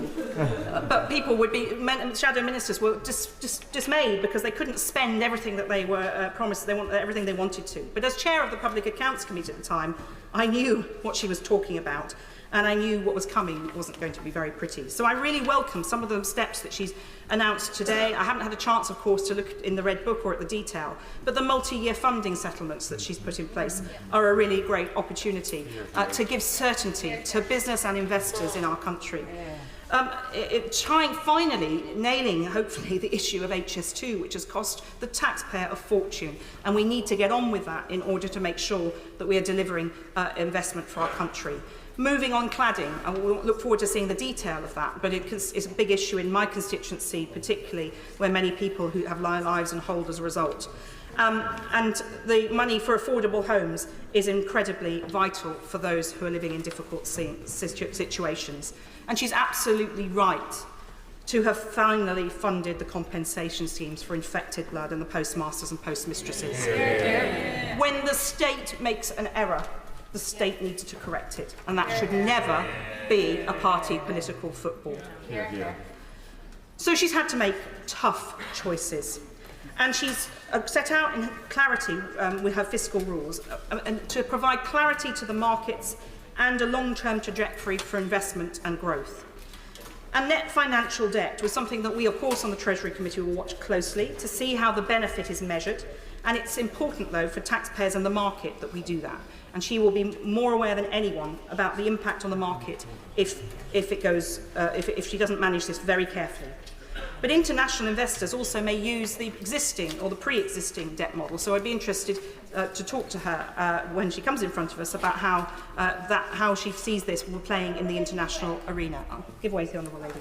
Thank you very much, the Honourable Lady, for giving way, and I have enormous respect for her both in her previous role and now in her really important role as the Chair of the Treasury Select Committee. And I know she's said that already she's got the Chancellor coming to see her Select Committee very shortly. So I wonder if on my behalf she could put a question to the Chancellor. I think we all know that we can learn the previous lessons of previous budgets, the law of unintended consequences.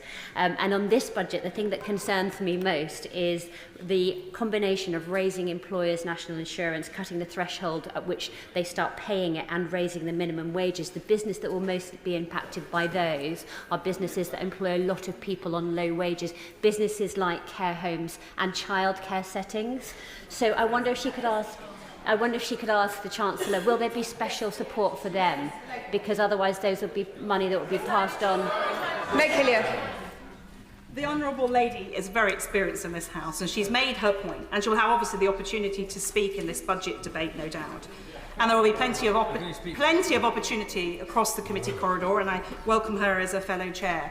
Already, committee chairs are planning how we will work together in order to make sure that we hold the government to account, whichever party we represent. And the fiscal rules, of course, are designed to provide that fiscal certainty and predictability, and bring a sense of discipline to the public finances and to reassure the market, as I've mentioned. So I welcome that stability, as no doubt will the markets, as the FTSE increase suggests. And the committee will be watching how much she invests of the headroom that she has secured under this new rule. Because we do need to see the growth that she set out as her goal.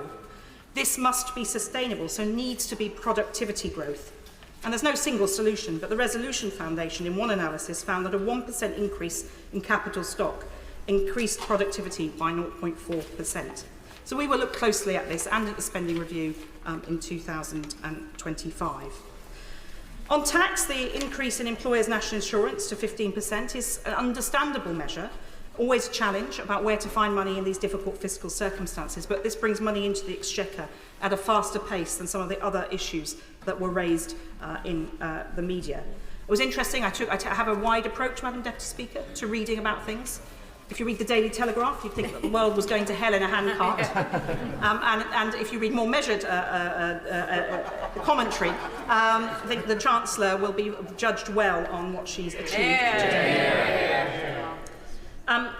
So there are obviously, exactly as the Right Honourable Lady opposite has raised, there are issues about how these interact. And we will, of course, as a Treasury Select Committee, be examining those along with sister committees and make sure that I'll give way to the Honourable Gentleman. Decent and patient in doing so. Can I just ask her, through her committee, whether she would look very carefully about the Chancellor's proposals on agricultural property relief and the damage that it's very likely to do to small family farms, owned farms, and especially to tenants who are likely to be evicted as a consequence of this? Will she look at what this might do, not just for basic justice, but for food security in this country? Well said. Madam Deputy Speaker, if I was the sort of person to get big-headed at the number of members who are asking me to do things that probably aren't in my remit, I could extend the remit of the Treasury Select Committee and its power infinitely, it seems. Of course, it is his own Right Honourable friend, the member for Falkland-Shetland, who chairs the EFRA Select Committee. And as I say, we're planning as chairs to make sure we work closely together on issues where there is an overlap of interest, and we will be picking up on all of these issues. But I have to say, we have a government has promised openness and transparency and accountability. And I take my front bench at their word on that. And I'm sure that the Chancellor and her ministers themselves will be available to talk to people and explain the issues of concern that many members may have about very specific elements of the budget. I welcome some of the other measures that have been announced. The increase in the national living wage will have a huge difference for so many of my constituents and others who work hard. And they are certainly not shirkers, as some might call them on the other side, but they can barely make ends meet. In my constituency, there are many people who work 4 days a week because they earn enough to be able to do that. Others who have 4 jobs over 7 days just to hold body and soul together. So I welcome that and the removal of the age discrimination. And the devolution model, it makes so much sense in so many ways. On the Public Accounts Committee, we repeatedly looked at the challenge of pots of funds that had to be bid for, and it's something that's costly, it's time consuming, and we need to trust our elected mayors to make decisions for their area, and this shows the direction of trust that this government hopefully will continue to go down. Before the last general election, Madam Deputy Speaker, I listed what I called the big nasties. This was just some of the additional spending that needed to take place. Things that have been left sometimes by the last government, some by successive governments, sadly. Such issues as the RAC failure in schools, so I welcome the move to deal with that finally. The long waiting lists in the NHS, overcrowded prisons. What you see, I think, in the Red Book, it looks like the Justice Department has had an uplift. It's difficult to make full judgment on that in the few minutes I've had to glimpse through it. But there are other issues like the Animal Health Centre in Weybridge and Porton Down which need investment. These are risky things not to invest in. So there's going to be a challenge in public spending with the increase. And although the increase is welcome, this will require the growth that the Chancellor has called for and is trying to achieve to really deliver in order to make sure that we do see the spending that we need. Because even with the uplift that she's highlighted, the 1.5% from next year in day-to-day spending, this is a very tight financial situation for all government departments. But the boost to the Department of Health is staggering and welcome. And I'm sure that between the Public Accounts Committee, the Treasury Select Committee and the Health Select Committee, we will be holding the Health Secretary to account for his promises on making sure that that is spent well and delivers permanent and lasting change. And the capital investment is so desperately necessary. It is not that long ago that the last government raided capital budgets for day-to-day spending in the NHS. That cannot be allowed to continue. And the investment in defence, absolutely necessary. There is a huge gap in the defence equipment plan, which I know my right honourable friend is all over, and she is right to increase that. And I look forward to that path to 2.5% of GDP on defence. Never again should we be going below that. Local government, although it has a boost, is going to be very squeezed, and we will be working again with sister committees to look at that. The Chancellor has also promised, Madam Deputy Speaker, to close the tax gap and reduce it. This is very bold and difficult to deliver. So again, the committee will be looking closely at how this is dealt with, as well as the recovery of fraud monies, which is can be very challenging to deliver in any particular timescale. So, Madam Deputy Speaker, it is a privilege to be here as a... I'll give way to the Chairman of the Public Accounts Committee. New Chair of the Select Committee, and I congratulate her on her new role. There was one very welcome bit in the budget today, and that was the funding of the infected blood schemes and the Post Office Horizon schemes. That is welcome, but would she join me in urging the Chancellor to make sure that these amounts are quickly paid out so that those victims, we're hearing on them almost every day on the media, are rapidly compensated and they can get their lives back to normal?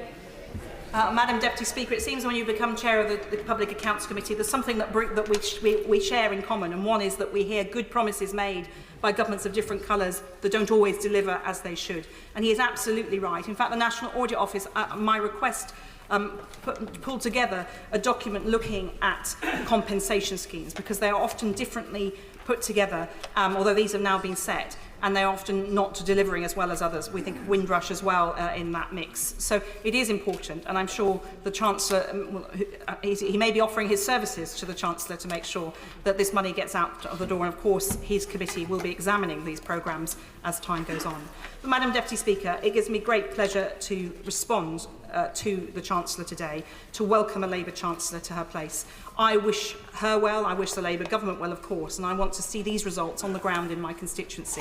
But as I say, without fear or favour, the Chancellor will appear in front of us over the coming years, and we will be challenging her and her ministers to make sure they stick to the promises that she's laid out today. Thank you. We now come to the Leader of the Liberal Democrats, Sir Ed Davey.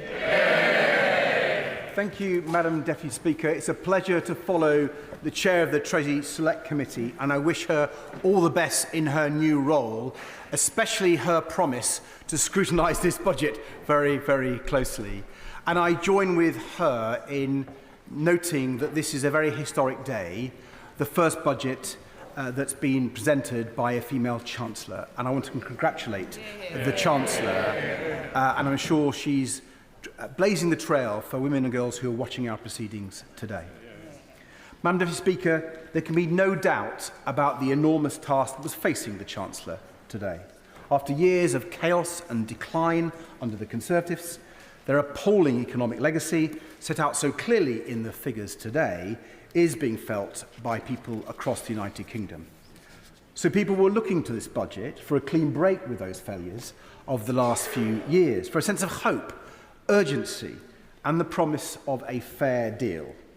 But I fear the budget won't deliver all that. The Conservatives left behind an enormous mess in our NHS, but I'm afraid it won't be fixed unless the government fixes social care too. The cost of living crisis won't be solved by hitting families, pensioners, family farms and struggling small businesses. And our economy won't grow strongly again unless we repair our broken relationship with Europe. So Liberal Democrats will continue to stand up for our constituents and press the government to be far bolder and act much faster on people's priorities. But having said that, Madam Deputy Speaker, let me also recognise there were some good things in the budget. Indeed, I would want to welcome the Chancellor's decision to move away from the Conservatives' broken fiscal rules, to allow capital investment that our country so desperately needs. I was genuinely surprised, actually, that there was no recognition from the Leader of the Opposition of the difference between capital and current spending, which is the heart of this change. I'd like to welcome the promise of full compensation for the victims of the contaminated blood scandal and the Horizon scandal, and hope that that can be delivered quickly. And I want to welcome the extra investment in our NHS. Fixing the crisis in our NHS is literally a matter of life and death. And it's also essential for growing our economy by getting people off waiting lists, fit and healthy and back into work. The Conservative Party left a health service on its knees, and we on these benches have consistently argued for more investment across the NHS. In hospital buildings, extra GPs, cancer nurses, new radiotherapy machines and much more. So I'm glad the government and the Chancellor has been listening. But Madam Deputy Speaker, people have heard bold promises of extra GPs and new hospitals before. The Conservative Party made similar promises on the NHS and then broke them. So what we need now is a guarantee that this government will deliver. So I can assure the Chancellor Liberal Democrats will hold the government to account on its NHS plans. And I hope the budget document sets out in full the answers to some obvious questions. When will the funding be in place for desperately needed hospital projects?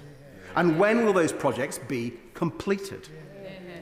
When will the government be able to guarantee that people can see a GP or an NHS dentist when they need one? When will all cancer patients be able to start treatment within the 62-day target and not have to wait for months? When will people know once more that when they call an ambulance, it will be there within minutes, not hours?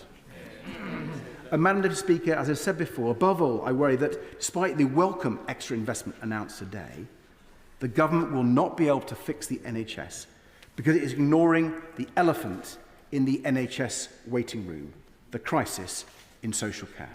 Yeah. We all know how bad it is. Hundreds of thousands of people waiting for care, many stranded in hospital beds because the care isn't in place for them to leave hospital. That's bad for them, it's bad for their loved ones, and bad for the NHS. I'm afraid today's announcement on social care just won't touch the sides. It's only a standstill in a crisis. So unless we finally tackle this problem, unless we finally agree a long-term solution for social care, we will never end the crisis in our health service either. So I urge the government once again, please start cross-party talks on care without further delay. And take action now. Any solution must involve paying care workers properly to fill the 130,000 care worker vacancies so elderly and disabled people can get the care they need. The government's plan for a fair pay agreement is a step in the right direction, but it's nowhere near enough. So will the Chancellor look at our plans for a special higher minimum wage for carers? And we mustn't forget the vital role of unpaid family carers, the heroes, keeping the entire system afloat. So I strongly welcome the Chancellor's decision to raise the earnings limit for carers' allowance. It's a good first step. But as she knows and accepted in her speech, on its own, it will not end the repayment scandal or fix the system. So can the Chancellor confirm whether the earnings limit will now be pegged in the future to at least 16 hours a week at the minimum wage? And while I'm glad that the review, as she described it, will look again at getting rid of the cliff edge for carers' allowance and the earnings limit altogether, I hope she and her colleagues will look at a broader review to give family carers the support they deserve. Madam Deputy Speaker, the Conservatives' cost of living crisis has hit family carers particularly hard, but they are not alone. Practically no one has been left untouched by rising bills, higher mortgage payments, and soaring food prices. And our small businesses and self-employed have experienced a crisis of their own, dealing first with the pandemic and then with a spike in energy prices and other input costs. The Conservatives only added to that pain, hitting struggling families with stealth tax rises, betraying pensioners when they broke the triple lock, and raising national insurance for our small businesses. So I do welcome, when it comes to the cost of living, the increase in the national minimum wage, though I urge the Chancellor to extend that higher wage to apprentices as well. But it is very concerning to see the Chancellor repeat a number of the Conservatives' mistakes today. Raising employers' national insurance is a tax on jobs and on people. The OBR report published today shows the budget will reduce real household incomes. And it will tax the health, it will make the health and care crisis worse by hitting thousands of small care providers. Hitting family homes with inheritance tax changes isn't going to help. And cutting winter fuel payments will leave millions of vulnerable pensioners worried sick this winter. Instead of taking up Liberal Democrat proposals to raise the money we need, by reversing Conservative tax cuts for the big banks or asking the social media giants to pay a bit more, the Chancellor has chosen unfair tax hikes that will hurt small businesses and medium-sized businesses, the engines of our economy.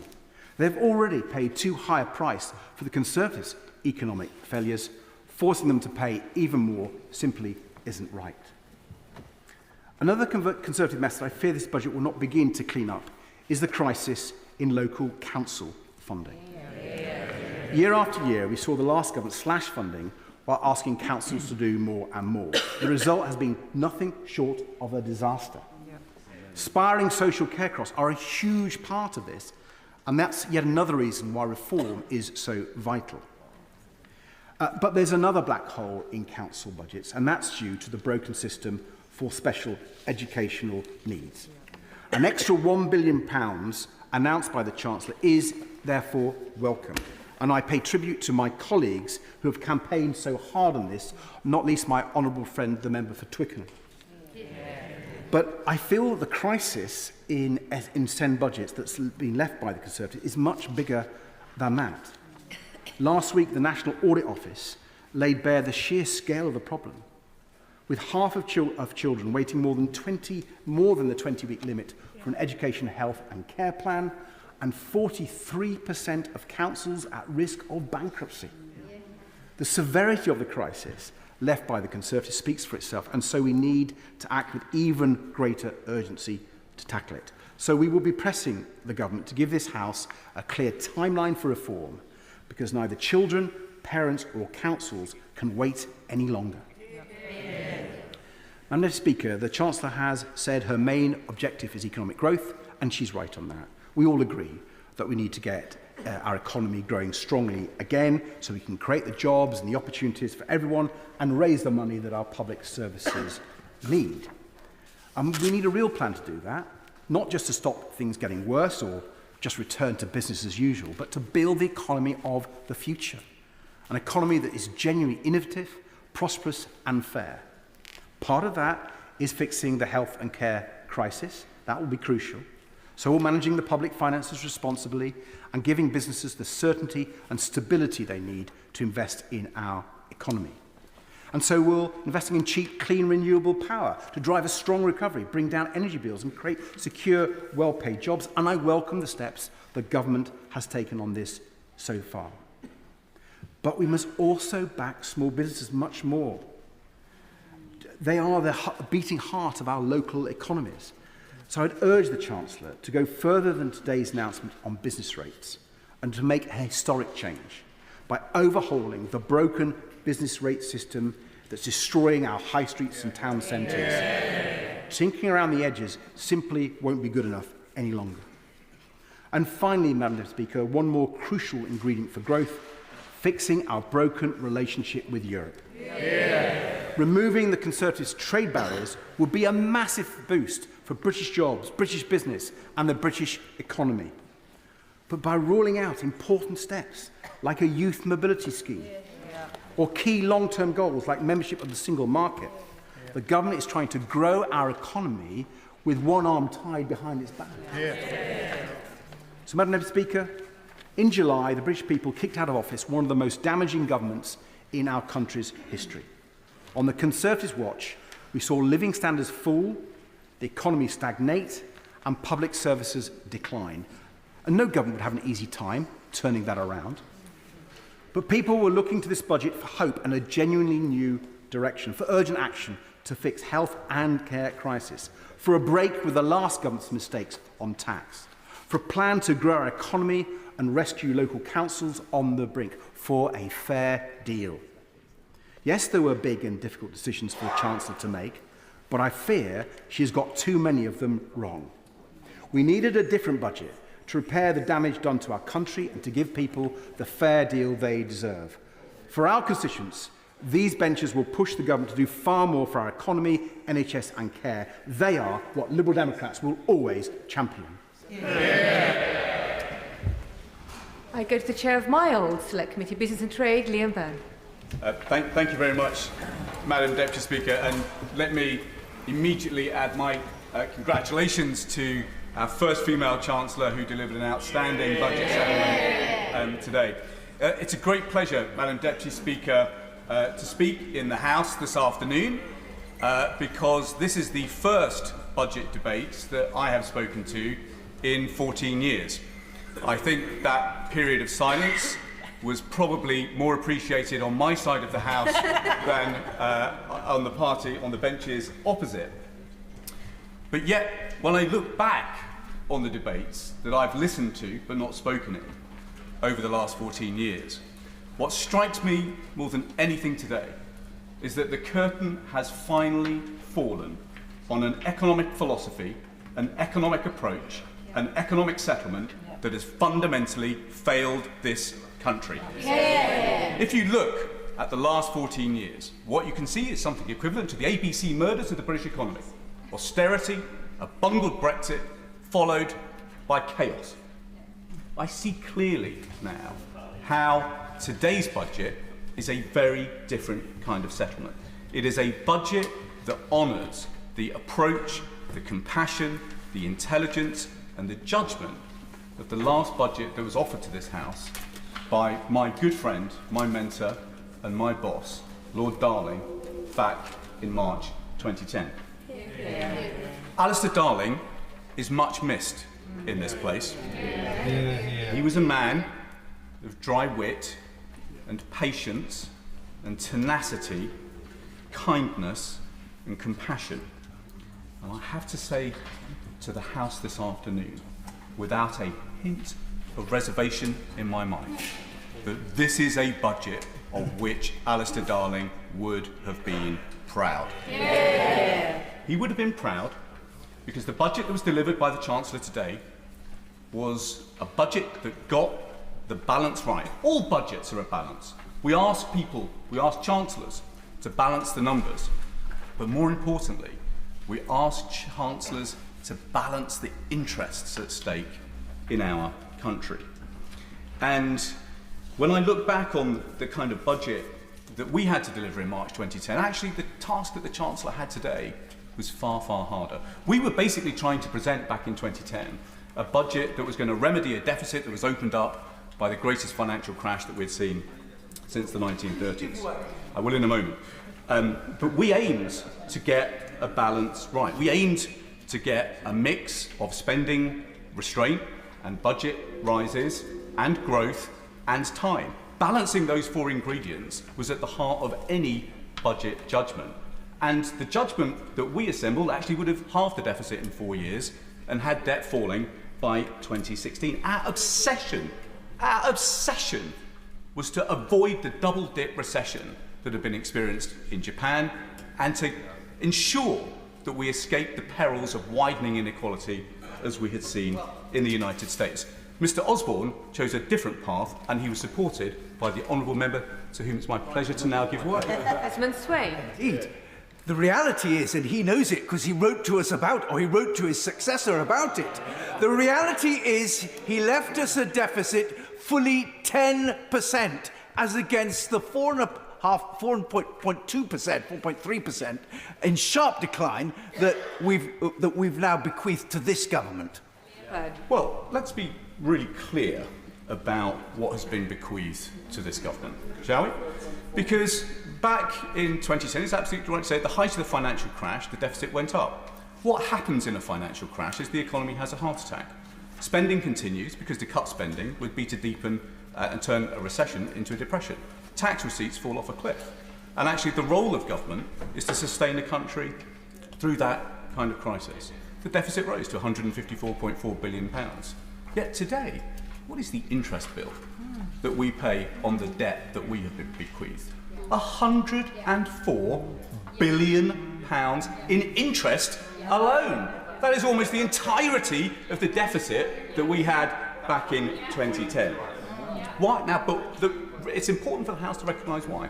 Because Mr Osborne chose a balance that was different. He chose to load his austerity programme on public spending cuts. And actually, he eventually arrived at the same settlement that Labour proposed in 2010, but he took sort of 4 or 5 years to get there. And of course, he put the economy into a recession too. I think, if memory serves me correct, Madam Deputy Speaker, he blamed it on the light snow at about that time. But of course, I will in a moment. But of course, that austerity programme was then followed by a Brexit that was bungled. And of course, that was followed by the chaos of the former Prime Minister. I give way to him. I thank my member for giving way. Would he recall that actually the former Labour government actually had the fastest recovery from the international incident was back in growth by the time of the election, and it was through investments like the over 20 billion given for R&D investment so that we can have an economy that competes on a race to the top, not to a race to a bottom as we saw under the previous government. Correct, and in a way that is the point that I'm gently trying to make to the House with a very brief, and everyone will be pleased to hear a soon to conclude lesson in the fiscal consolidation of the last 14 years, because what that approach, austerity, bungled Brexit and chaos left us is with a growth rate that fell from an average of 3% in the Labour years down to 1.6% over the last 14 years. Tax forecasts that failed time and time and time and time again. Living standards that simply did not rise in the last Parliament. Productivity growth which collapsed from about 2% a year to about 0.5% a year. Inequality that has soared, and as I have just rehearsed, debt that has multiplied to an extraordinary £2.7 trillion. Now, we used to have debates in the old days about whether the roof had been fixed while the sun was shining. And the reality is, for the last 14 years, the party opposite has been trying to patch the roof by ripping out the foundations of our economy. And that is the approach that is now drawn to a close today. Because we have only got through the last 14 years through the ingenuity, the fortitude, the kindness and the compassion of the people that we represent. However, those are people who deserved a better approach, and that is what they got from the Chancellor today. What we have got, I think, is an approach that Alistair Darling would have well appreciated. A budget balance, not simply in the numbers, but in the balance of interests. And if we look at some of the numbers that have been set out in the Red Book today, you can actually see the guts of that different approach. We all know, everybody knows in this, we might as well be honest in this House today, we all know that the original sin of the British economy is a failure in the investment rate. And what has been happening over the last 14 years is an approach to trying to stimulate investment that has relied on tax cuts and tax cuts and tax cuts and tax cuts. And what the Chancellor has done today is end the insanity of trying the same thing over and over and over and over again and expecting different results. When you look at the surge in capital investment that has been delivered by this budget, we are seeing £104 billion extra, which is being surged into capital investment in this economy. The Chancellor was absolutely right. What we heard at the annual meetings of the IMF and the World Bank last week is a very clear message from the IMF that unless we raise the fixed rate of investment in our economy, then we are not going to improve living standards, we are not going to improve the growth rate, we are not going to pay down the debt, and we are not going to improve living standards. And so the approach that the Chancellor has taken today is extremely welcome.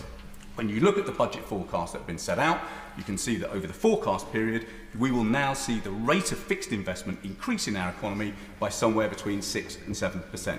That is still probably not enough to catch up with our competitors, but it is a hell of a good start, and crucially, it is a departure from what is a failed economic philosophy for stimulating investment that we have seen over the last 14 years. After 14 years of failure, Madam Deputy Speaker, it was time to try something new, and that is what the Chancellor has given us today. Now, what that allows us to do is to strike a new bargain with business, where we can say to the business community, look, we will put £104 billion extra of capital investment into the economy. We will make sure that you've got the roads and the railway systems and the digital infrastructure which you need for your markets to function. We will make sure that you've got a workforce that is actually healthy and well, fit for work and well trained. We will make sure that there is investment in the skills that you need in your business, and we will make sure that your workers actually stand a hope in hell of getting a home somewhere near where they work. We will make sure that there is investment in research and development. Why? Because if you put it all together, we have the greatest entrepreneurs in the world. Our entrepreneurs have been making history by inventing the future since the age of the Industrial Revolution. But they need good people, they need good ideas, and they need access to capital markets, which they do not have today, and this budget begins to make that available. I give way to the Honourable Lady. I thank the Honourable Gentleman for giving way. Would he also remember, and would the Chancellor remember, that working people also live in rural areas? I was very disappointed in the Chancellor's speech that the word rural was only mentioned twice in an hour, and that as an aside. No mention was made of the southwest of England, where there are serious pockets of deprivation, except Cornwall, but the rest of but no towns. But the rest of the southwest, where we suffer from a lack of public transport. And would the honourable member agree with me that public transport and access to public transport and access to primary care is absolutely vital for working people in rural areas? 100% agree. But that is why I would gently say to honourable and right honourable members across the House, which is that isn't free. And actually, if we want to make sure that there are good transport links, and there are good digital links, and there is a workforce that is healthy and well, and there is a workforce that is trained, and that there is a rich ecosystem of ideas, then the money's got to come from somewhere. And so the sensible decisions that have been made, I think, to increase borrowing in order to fund a higher level of fixed capital investment, I think is wise, and I think the investment into public services is wise too, and I very much hope that it will benefit her constituency too. But the key point here is that if you increase the kind of investment on the scale that we have seen today, that will improve the profitability of businesses in this country. And on the Business and Trade Committee, we look forward, of course, to scrutinising the detail, making sure the government has got the balance right, because goodness knows it's hard enough to get this budget, this balance right in a budget, never mind translating that into legislation. But what I would say to the House is that that bargain for business has got to consist of two sides. On the one hand, we create a better business environment through high capital investment, but on the other, we've got to give workers a pay rise. If you think about the fall in the labour share of income in this country, it's fallen precipitously since the 1950s. If the labour share of national income was as high today as it was in 1955, on average, a worker would be receiving this year a pay packet that was over £7,000 bigger. And that is why we have got to get the balance right between, yes, ensuring that business is more profitable, but second, making sure that workers, frankly, get a bigger share of national income too. Getting the balance right is difficult, and that is something that, like my right honourable friend, the chair of the Treasury Select Committee, we will scrutinise in detail, and we will begin that work when we see the Secretary of State for Business and Trade in front of our committee in just a couple of weeks' time. There is one final point, Madam Deputy Speaker, that I wanted to make, which is about where I wanted to see the Chancellor go further. Amongst the worst of the Chancellor's inheritance is the yawning gulf in inequality that scars our country. We have a moral emergency in this country, where sales of super yachts and luxury cars and big mansions are an all-time high. At exactly the same time, as the queues for food banks have never been greater. And there is no mystery to this. Over the last 14 years, the combination of easy money and low taxes on capital income mean the top 1% in our country, the luckiest top 1%, are 41 times richer than everybody else. Now, did they work 41 times harder? Were they 41 times cleverer? Did they win the lottery? Well, in a way, they did. Because £850 billion worth of quantitative easing held interest rates in our country down by about 1%. That triggered 3/4 of the rise in asset prices that we've seen over the last 14 years.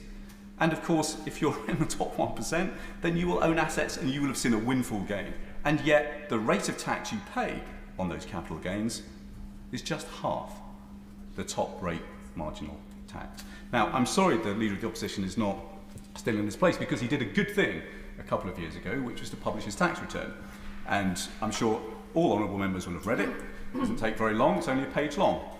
But it declares an income of £2 million and a tax rate of 23%.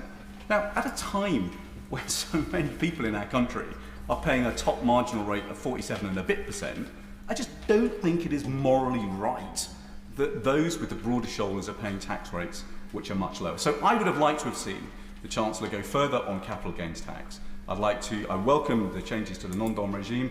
I welcome the changes to the inheritance tax regime. There would have been other changes too that I would propose. If we had made that change, if we had made those changes, if we had truly restored fairness to the tax system, we could have raised the money to increase the National Wealth Fund, and we could have opened the opportunity for the first time of paying dividends to every young person in this country into a universal savings account that would have actually helped people get a foot on the housing ladder, or repay their student debt, or invest in their training, or kickstart savings for their pension. That would have helped us create a system in this country that you might call universal basic capital. And we're going to need a system like that if we are to fix the scandalous inequalities of wealth that now bedevil our country. But I accept that what the Chancellor had to do today is to put first things first. She had to fix the foundations, because as all of us in this House know, if you fix the foundations, if you get that job well done, then truly the best years for this country lie ahead of us. Yeah. I now come to the father of the House, Sir Edward Lee. Madam Deputy Speaker, it's a pleasure to follow the Honourable Gentleman for Birmingham, Hodge Hill, and he mentions his hero as being Alistair Darling, and of course my hero is Nigel Lawson, because I'm personally convinced that the way to create growth and prosperity is to flatten taxes and to lower them. Now I must admit, I think I've sat through 45 budget statements in this House. They're quite exhausting, and I'm quite cynical about the whole process.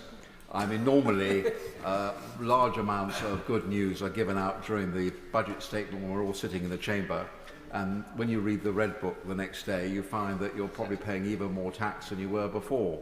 It's all been taken back, but here the pain has been uploaded up front. And I suppose we should be grateful for small mercies, and I suppose the Chancellor of the Exchequer will claim that she's just being honest, but it is a massive expansion of tax and spend. And governments that indulge in massive expansions of tax and spends are governments that gradually impoverish countries. More and more people, even those just surviving on a state pension, are going to be dragged into tax. Therefore, higher taxes on higher incomes are going to drag more people into paying higher rates of tax. The Honourable Gentleman who has spoken, of course, has made the classic attack on the top earners. 1% of top earners pay 30% of all tax revenues. You simply tax people more and more at the top end of the scale, and you get less enterprise, less growth. They leave the country. It's a vicious circle. It doesn't work. But he wants to intervene again, so of course I'll give way to him. I'm incredibly grateful to the Father of the House, who's been characteristically generous. I think we would both agree that his inspiration and mentor, Nigel Lawson, was not a hoary old socialist. But of course, he was the one who equalised the top rate of tax and the rate of capital gains. And I didn't see people fleeing the country back then. The House. We can have an argument, the Honourable Gentleman and myself, about history, but I would still defend my mentor, and even more so the Prime Minister of that time, Margaret Thatcher, till the day I die, and we'll just have to disagree on that, won't we? That's our philosophical foundation. I mean, I could devote this speech to an attack on the Labour government, and there's plenty of ammunition. The leader of my party has given a brilliant expose of its weaknesses. But I just want to actually take the debate a bit further and not be too party political. I believe that actually the British state has very fundamental problems, and if you want, you can criticise the previous government for not having the time or the courage, or we were thrown off course by the pandemic, a whole load of reasons why we didn't actually try or were not able to solve these fundamental problems. And I don't think, and I believe this very strongly, that this budget is not going to solve them either. My personal belief is we have to create an entire new social contract. More and more people feel disconnected from the need to work and to take responsibility for their lives. And I believe that there are 4 or perhaps 5 key failures in the state, and I don't think the budget has long-term solutions for them. It's the health service, the National Health Service, the pension service, benefits, immigration, and probably housing. And they're all interconnected. And because successive governments have not had the courage to actually go to the root causes of our failure as a state, we are gradually falling behind other countries. First, the National Health Service. Pumping in more billions of money this year and next year and the year after that will not solve the fundamental problem of the National Health Service. This is a huge monopoly, inefficient, state-run monopoly that solves its problems with queuing. And if you are somebody of my age, you know all about the National Health Service. You know all about having to wait for non-urgent operations, not just for months, but for years, and I can speak with personal experience. And everybody knows it. Of course, I give way to the Honourable Lady. I thank the Honourable Member for giving way. In Lincolnshire, nearly 6 out of 10 people face wait times exceeding 4 hours to be seen in A&E in 2023, 42% increase. Would he agree with me that the investments made today will help those waiting times reduce in Lincolnshire? You can pump more and more money into this broken system, and you can solve some of the short-term problems. But soon we won't just be, a country with an NHS. We'll be an NHS with a country attached to it. Is it 44% of total spending goes on the NHS, growing all the time? And that means that we're gradually, as a country, becoming poorer and poorer, and the long-term result of that is actually we have a worse health service. It is, of course, I say the Honourable Lady, it's totally unacceptable that people wait hours to be treated in A&E and wait months and years for an operation. In Lincolnshire, 58% of people in A&E now need to wait for more than 4 hours. 4 hours! And I can tell the House of horror stories of my constituents waiting up to 24 hours. Now, this is not happening in any other developed country. It is totally unacceptable. And surely everybody in this House can unite around there should be an absolute principle that those who paid into the system for years to be treated with dignity and expeditiously. I mustn't give away too much because I'm just preventing other people getting in. Right. A study of 18 developed countries shows that the UK is in the bottom 3 when it comes to survival rates for common cancer, strokes and heart attacks. Lord Darcy's review found that 14,000 avoidable deaths per year were due to long waits in A&E. Now, this drags our life expectancy statistics down and down and down. And as I've said, meanwhile, already before the budget, the NHS is eating up 44% of day-to-day public spending. We are paying more and more, and the results are getting worse and worse. And I give this prediction that for the rest of this Parliament, the government will keep on pumping more of our national wealth into this failed system, and we will still fail to catch up other countries. Of course, no, I've got to keep going. Of course, some issues like hospital capacity can only be dealt with by spending. I accept that. But we don't need to reinvent the wheel. We need to learn from other countries. Now, the Health Secretary, who I admire for his apparent radical zeal, although we haven't seen much evidence of it, he studied Australia, for instance.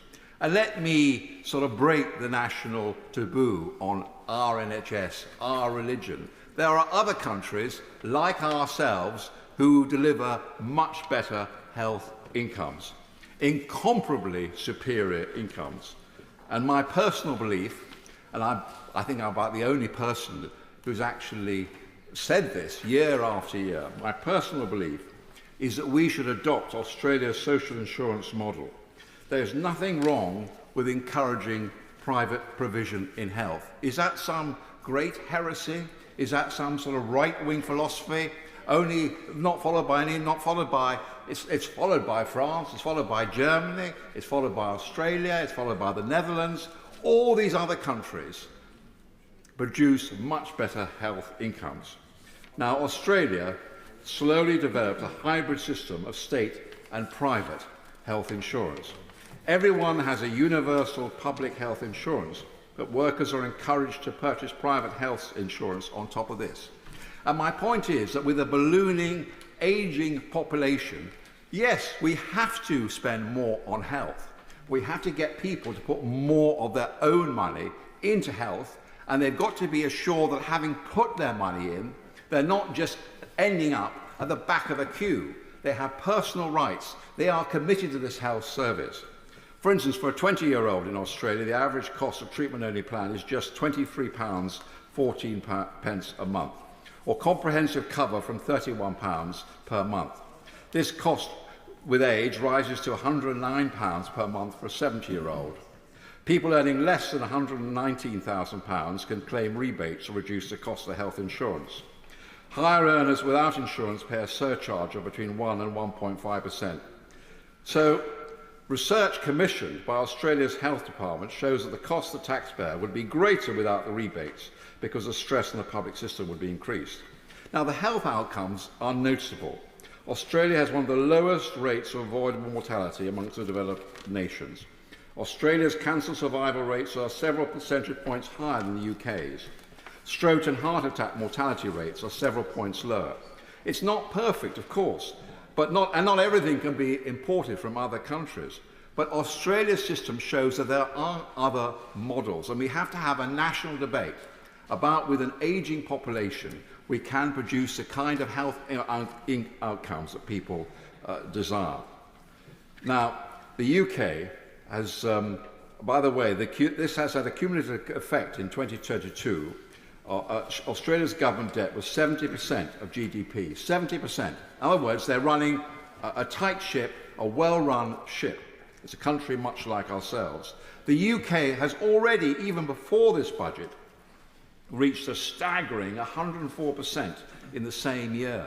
We are going broke because we don't have the courage, I say on either side of the aisle, to actually think from first principles. And I'm making this argument as much to my own side as I am to the government. This simply cannot go on and on. And otherwise, people are going to start talking about charging or giving tax relief for private health insurance. But we have to have a fundamental debate about the whole structure of health. And the Health Secretary has the goodwill of people across the House and across the country to start thinking big and thinking of new ideas. If he can find a way forward and to improve health outcomes, he will go down in history as one of the greatest health secretaries we've ever had. So that's health. The other fundamental problem we have is the ballooning benefit system, particularly in incapacity. It's trapping more and more people into dependence. We need a culture of the necessity of work. We've got 4 million people on incapacity benefit. 2/3 of them, recent joiners, are claiming mental illness. This is out of control. Work should always pay more than benefits, and I would have liked to have heard more from the Chancellor of how she's going to attack this benefit system and incapacity, which is gradually reducing the government into penury. I will give way. Thank you, Madam Deputy Speaker. Would the honourable member join me in congratulating the Chancellor in raising the national living wage, an uplift that will have a transformative impact on the lives of more than 1/3 of children in Gainsborough living in poverty, as well as children in my constituency in North Warwickshire and Bedworth who live in poverty, and this will make such a massive difference. The Honourable Lady's made a point. I was actually talking about incapacity benefit, and I'm not sure how the point she's just made has actually addressed that point. The culture of living off the state for years when you are capable of doing some work needs to be stamped out, and we've got to work together in the House to actually get people off benefit, to help them.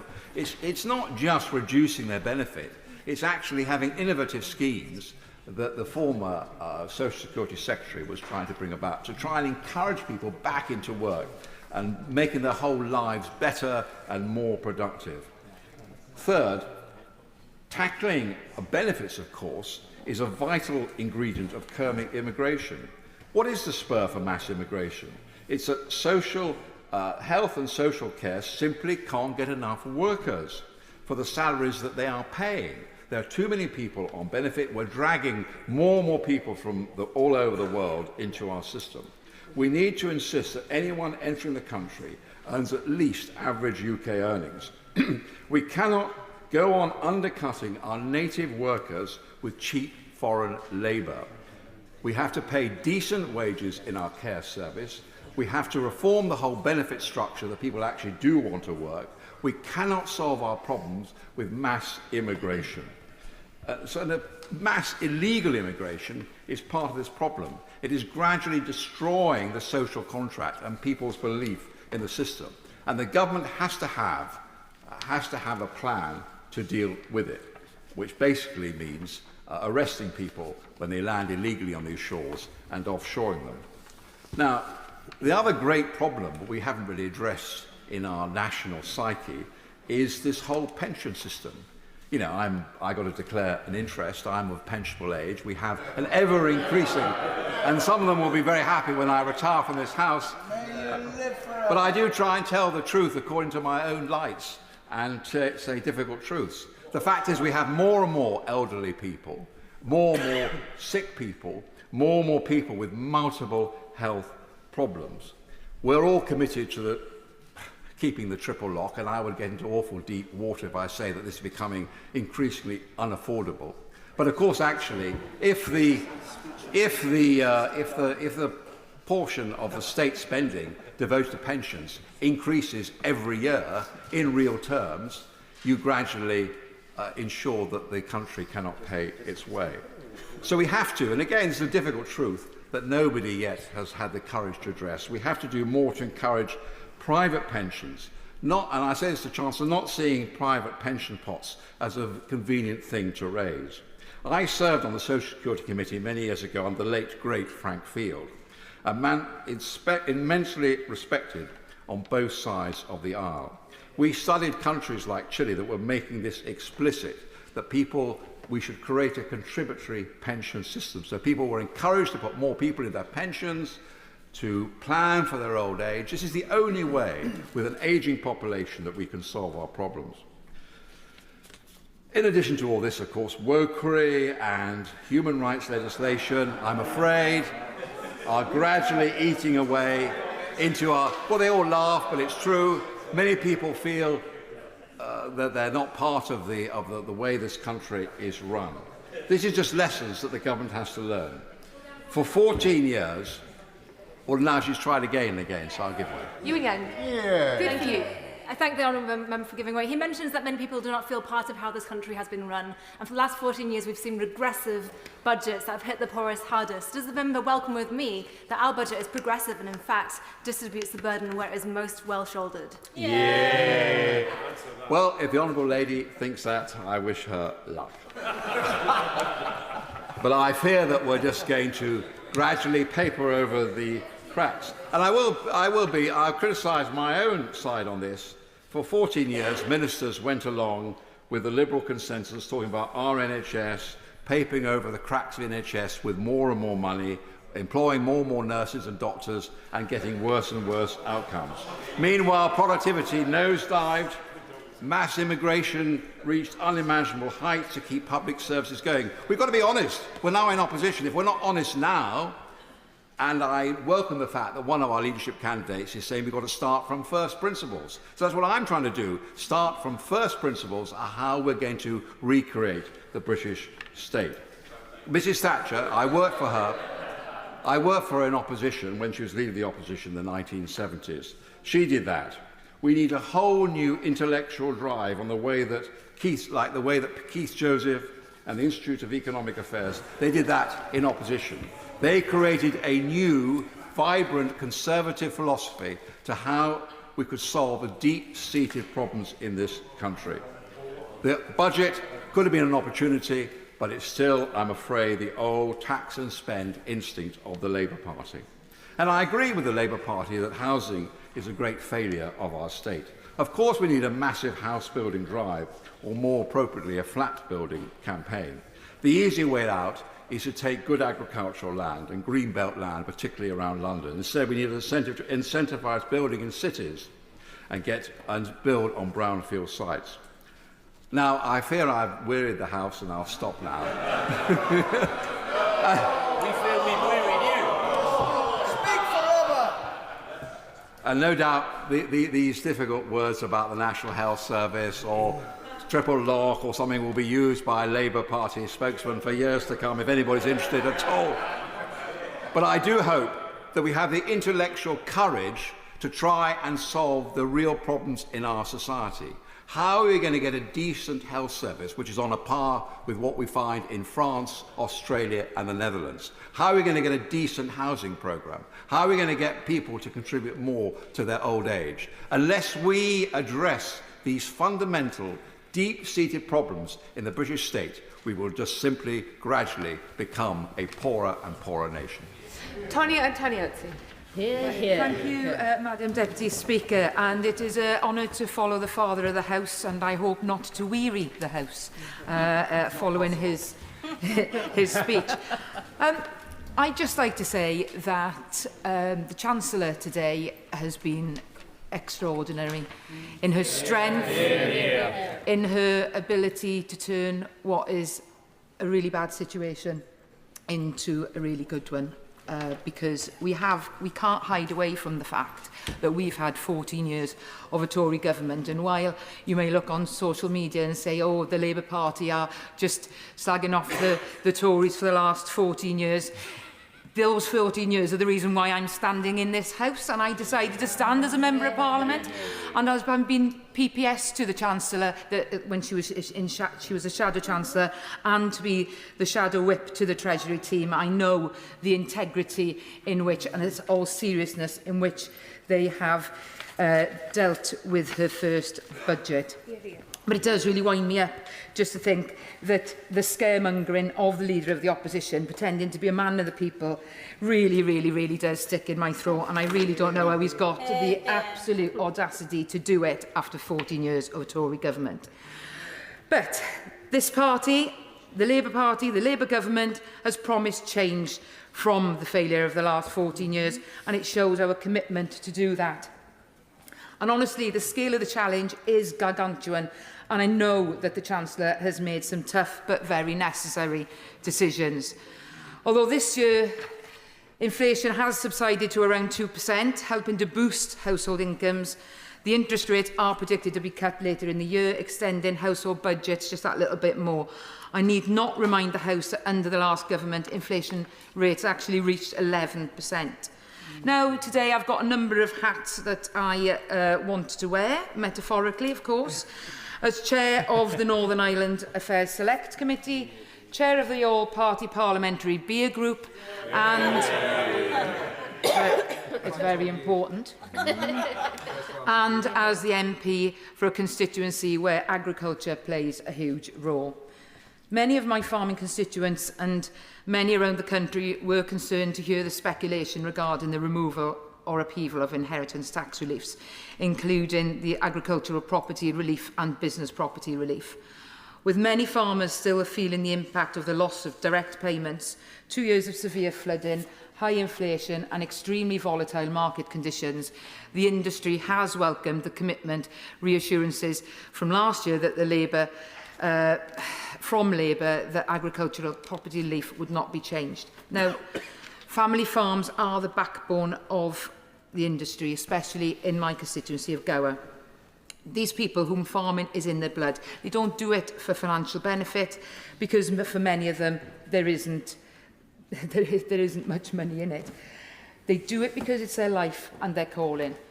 The 100% rate of relief continuing for the first £1 million of combined agriculture and business assets to help protect family farms and businesses is most welcome.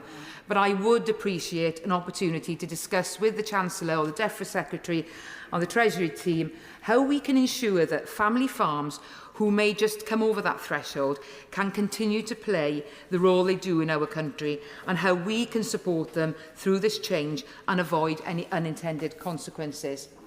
I am hopeful that measures announced in the budget today will help the industry by driving ambition and investment. Investment in our agricultural sector will improve our food security and give farmers confidence in a Labour government. But as well as agriculture, brewing and hospitality have a huge footprint in my constituency and across every United Kingdom constituency. These sectors support 1 million jobs, provide 17 billion in wages and deliver 34.3 billion of GVA across the UK economy. The brewing and hospitality sectors are vital to the economic and social well-being of our communities across the United Kingdom. However, the industry remains under a great deal of pressure post-pandemic. I, supported by a number of members of the All-Party Parliamentary Beer Group, did write to the Chancellor highlighting key areas in which this budget could make a positive impact on the brewing and hospitality sectors. Firstly, business rates. The industry has previously welcomed the government's pledge to reform the business rate system, and I welcome the announcement today of the Chancellor's commitment to permanently lower business rate multipliers for retail, hospitality and leisure properties from 26-27. But do acknowledge that the drop to 40% relief will cause concern. So I hope that the Chancellor or Secretary of State will work with the sector to address these concerns. Now, secondly, taxation. The beer and pub sector is one of the highest tax sectors of the economy. In recent years, the industry has supported the alcohol duty review. The cutting of duty on draft products is a recognition of the commitment to pubs and smaller breweries. And again, I hope concerns around the increase on non-draft products in line with the RPI will be listened to. So, finally, regarding Northern Ireland, I am pleased to hear the Chancellor commit to ensuring Northern Ireland will see its fair share with an extra £1.7 billion received through the Barnett formula.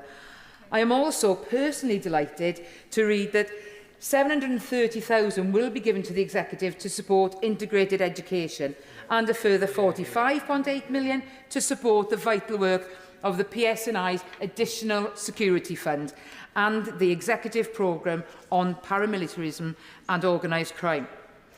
Aside from this, concerns have been raised with me over future funding applications for organisations in Northern Ireland, whether this be the Shared Prosperity Fund or the City Deals, or the poor execution of the Levelling Up Fund under the last government, let us not forget. Because community groups play such a vital role in communities that they work in Northern Ireland, and we must recognise that. The Shared Prosperity Fund has been a lifeline for many organisations, and whilst it is continuing at a reduced rate, it is welcome news that the budget puts aside £1 million for community groups in Northern Ireland.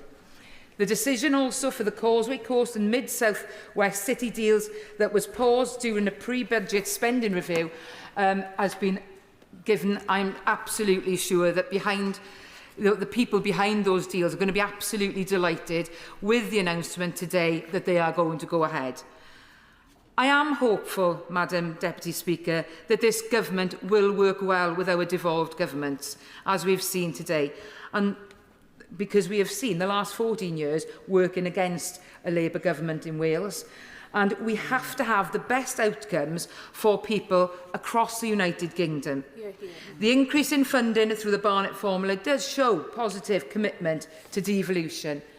This budget is difficult, but it's also necessary. It is a once-in-a-generation budget. It will and it must deliver change for the change our constituents voted for.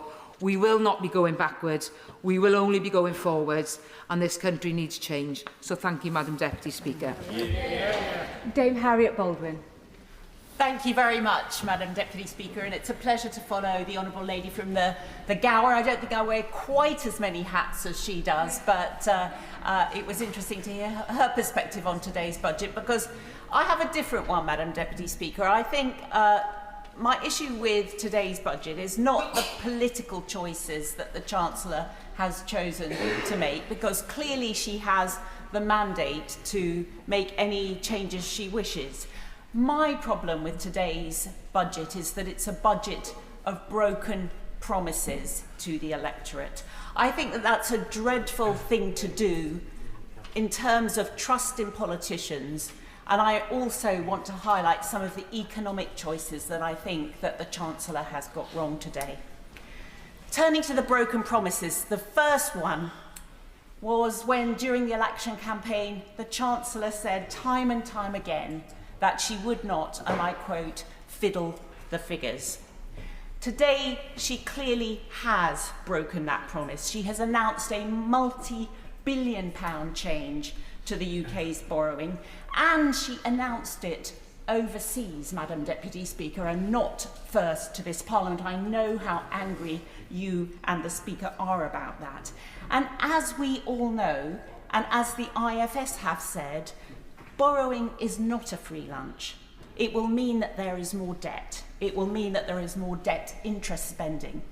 And I haven't had a chance to question the Office for Budget Responsibility yet in detail on their numbers, but I think from an initial look at their charts, it looks as if the amount of additional borrowing that was announced today by far exceeds anything in the mini budget in late 2022.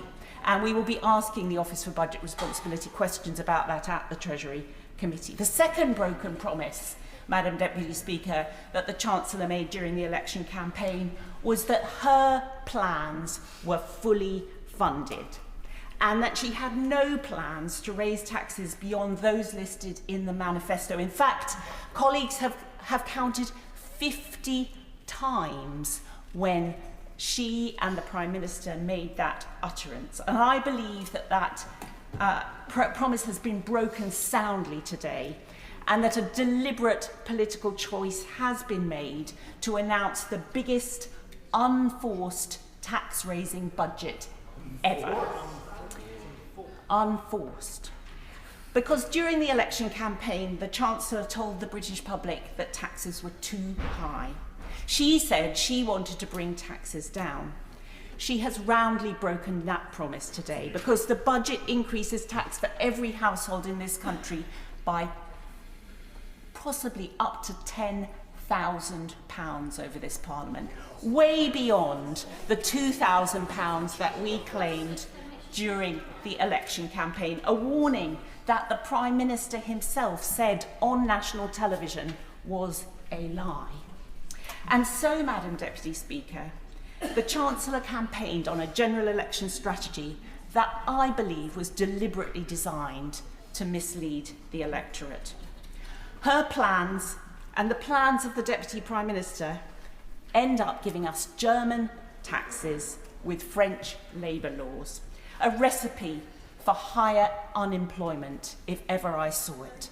The scale of the tax changes announced today on small businesses that employ more than 4 people are astonishing.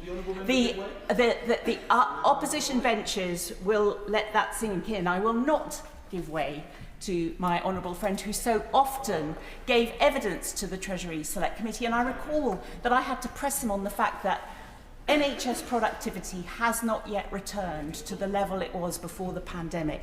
If it was able to do that, he told us on the record that that would be worth £20 billion in terms of additional NHS output. So, Madam Deputy Speaker, the Chancellor promised that she wanted to focus on growth. That is her mission. But I believe that more taxes, more public spending and more borrowing do not lead to growth. Indeed, if they did, then Venezuela would be one of the most prosperous countries on earth. What the Chancellor was planning all along, together with her cabinet colleagues who have no experience of working in the wealth-creating, job-creating, tax-paying private sector, is a budget of the public sector, by the public sector, for the public sector. And she can't blame us, because in her first 25 days as Chancellor, she announced £25 billion of additional new spending, whether it was for Great British Energy, a national wealth fund, inflation-busting, backdated union pay rises with no productivity requirements. And I also want to speak up, Madam Deputy Speaker, for my farmers in West Worcestershire. Does the honourable gentleman want to stand up for my farmers? My farmers are some of the most productive and hard-working people in this country. They are the ones who put food on our table, and they are soundly disappointed by today's budget. There was no help or certainty in terms of their budget. There was no help for them in terms of agricultural property relief, handing on the family farm to the next generation.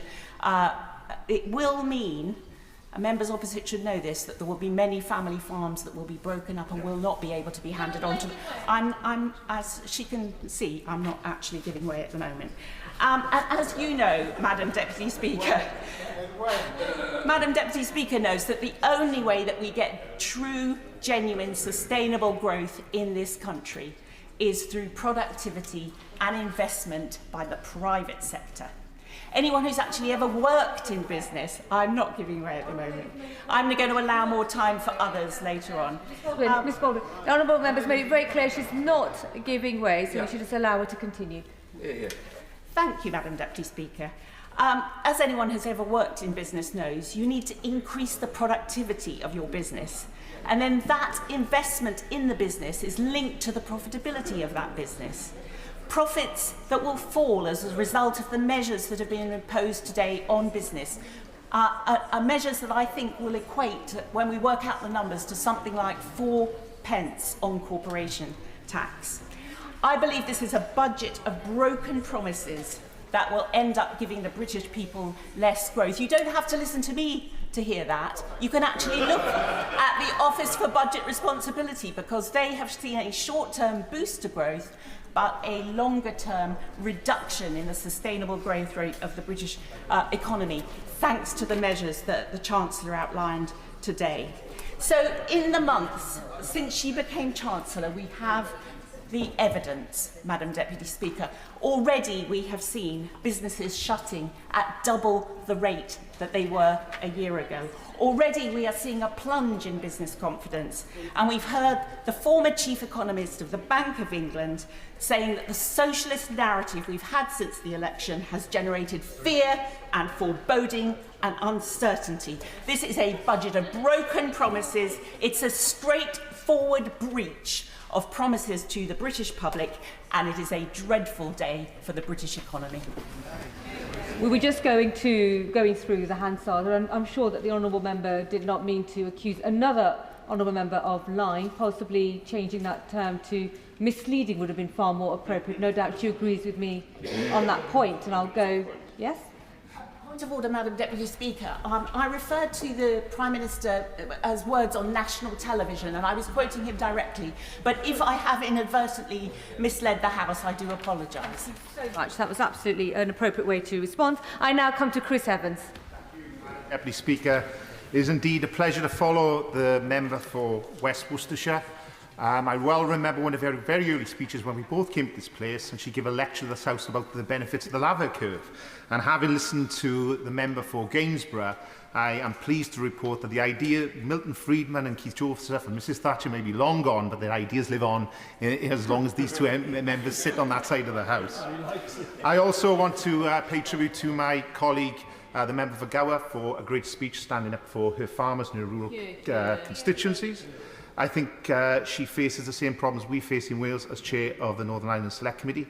We in Wales are too heavily dependent on the public sector and lack of entrepreneurship, which is the similar problems that Northern Ireland will face, but I can think of no greater champion to stand up for Northern Ireland than the honourable member for Gower. Things have changed, Madam Speaker, since last time I spoke in this House. I was the member for Islwyn, I am now the member for Caerphilly. And if you will allow me to indulge the House for a moment, Madam Deputy Speaker, I would like to pay tribute to my predecessor as Member of Parliament for Caerphilly, Wayne David, who was a doughty champion for his constituency, and he absolutely loved this place and was one of our great Welsh parliamentarians. And I'm sure he will join with me in welcoming today the very first speech by a Labour Chancellor for 14 years, and a female Labour Chancellor at that. For those of us who came in 2010, it has been a long haul in opposition, and I am delighted to be standing today on the government benches. Britain, Madam Deputy Speaker, has lived too long on borrowed time, borrowed money, borrowed ideas. We live in too troubled a world to be able to promise that in a matter of months, even a couple of years, that we shall enter the promised land. The route is long and hard. Those words were spoken by Prime Minister James Callaghan at Labour Party conference in Blackpool almost 50 years ago, in 1976. His analysis laid the blame of Britain's problems at the doorstep of high government debt, high taxation and low productivity. The economic ills we suffer today have come upon us over several decades. They will not go away in days, weeks or months, but they must go away. Great as our tax burden is, it has not kept pace with public spending. For decades, we have piled deficit upon deficit, mortgaging our future and our children's future for political gain of the present. Continue this long trend, is to guarantee moving towards tremendous social, cultural, political and economic upheavals. We face handing over a toxic legacy to our children and our children's children. This is how serious the current crisis we face is. Our challenge in this place, in this time, is breaking the cycles that mean those words of Callaghan still reflect acutely on the situation we face today. Madam Deputy Speaker, we need to get away from two myths that have been peddled about the British economy. There are those who believe, that we've heard on the opposite side of the House, that sweeping tax cuts will, what they term, turbocharge the economy without there being any adverse effect on public services. They will cite the 1980s as a golden age, but taxes could be cut when the government could rely on receipts from North Sea oil and the privatised industries. In 2024, that is not an option. A tax cut would only come at the price of cutting public services. It's a lesson we should have learned from the infamous Fiscal event of September 2022. Speak to most people, and their experience of government is poor, whether they're trying to book a medical appointment or simply renew a passport. That position is intolerable.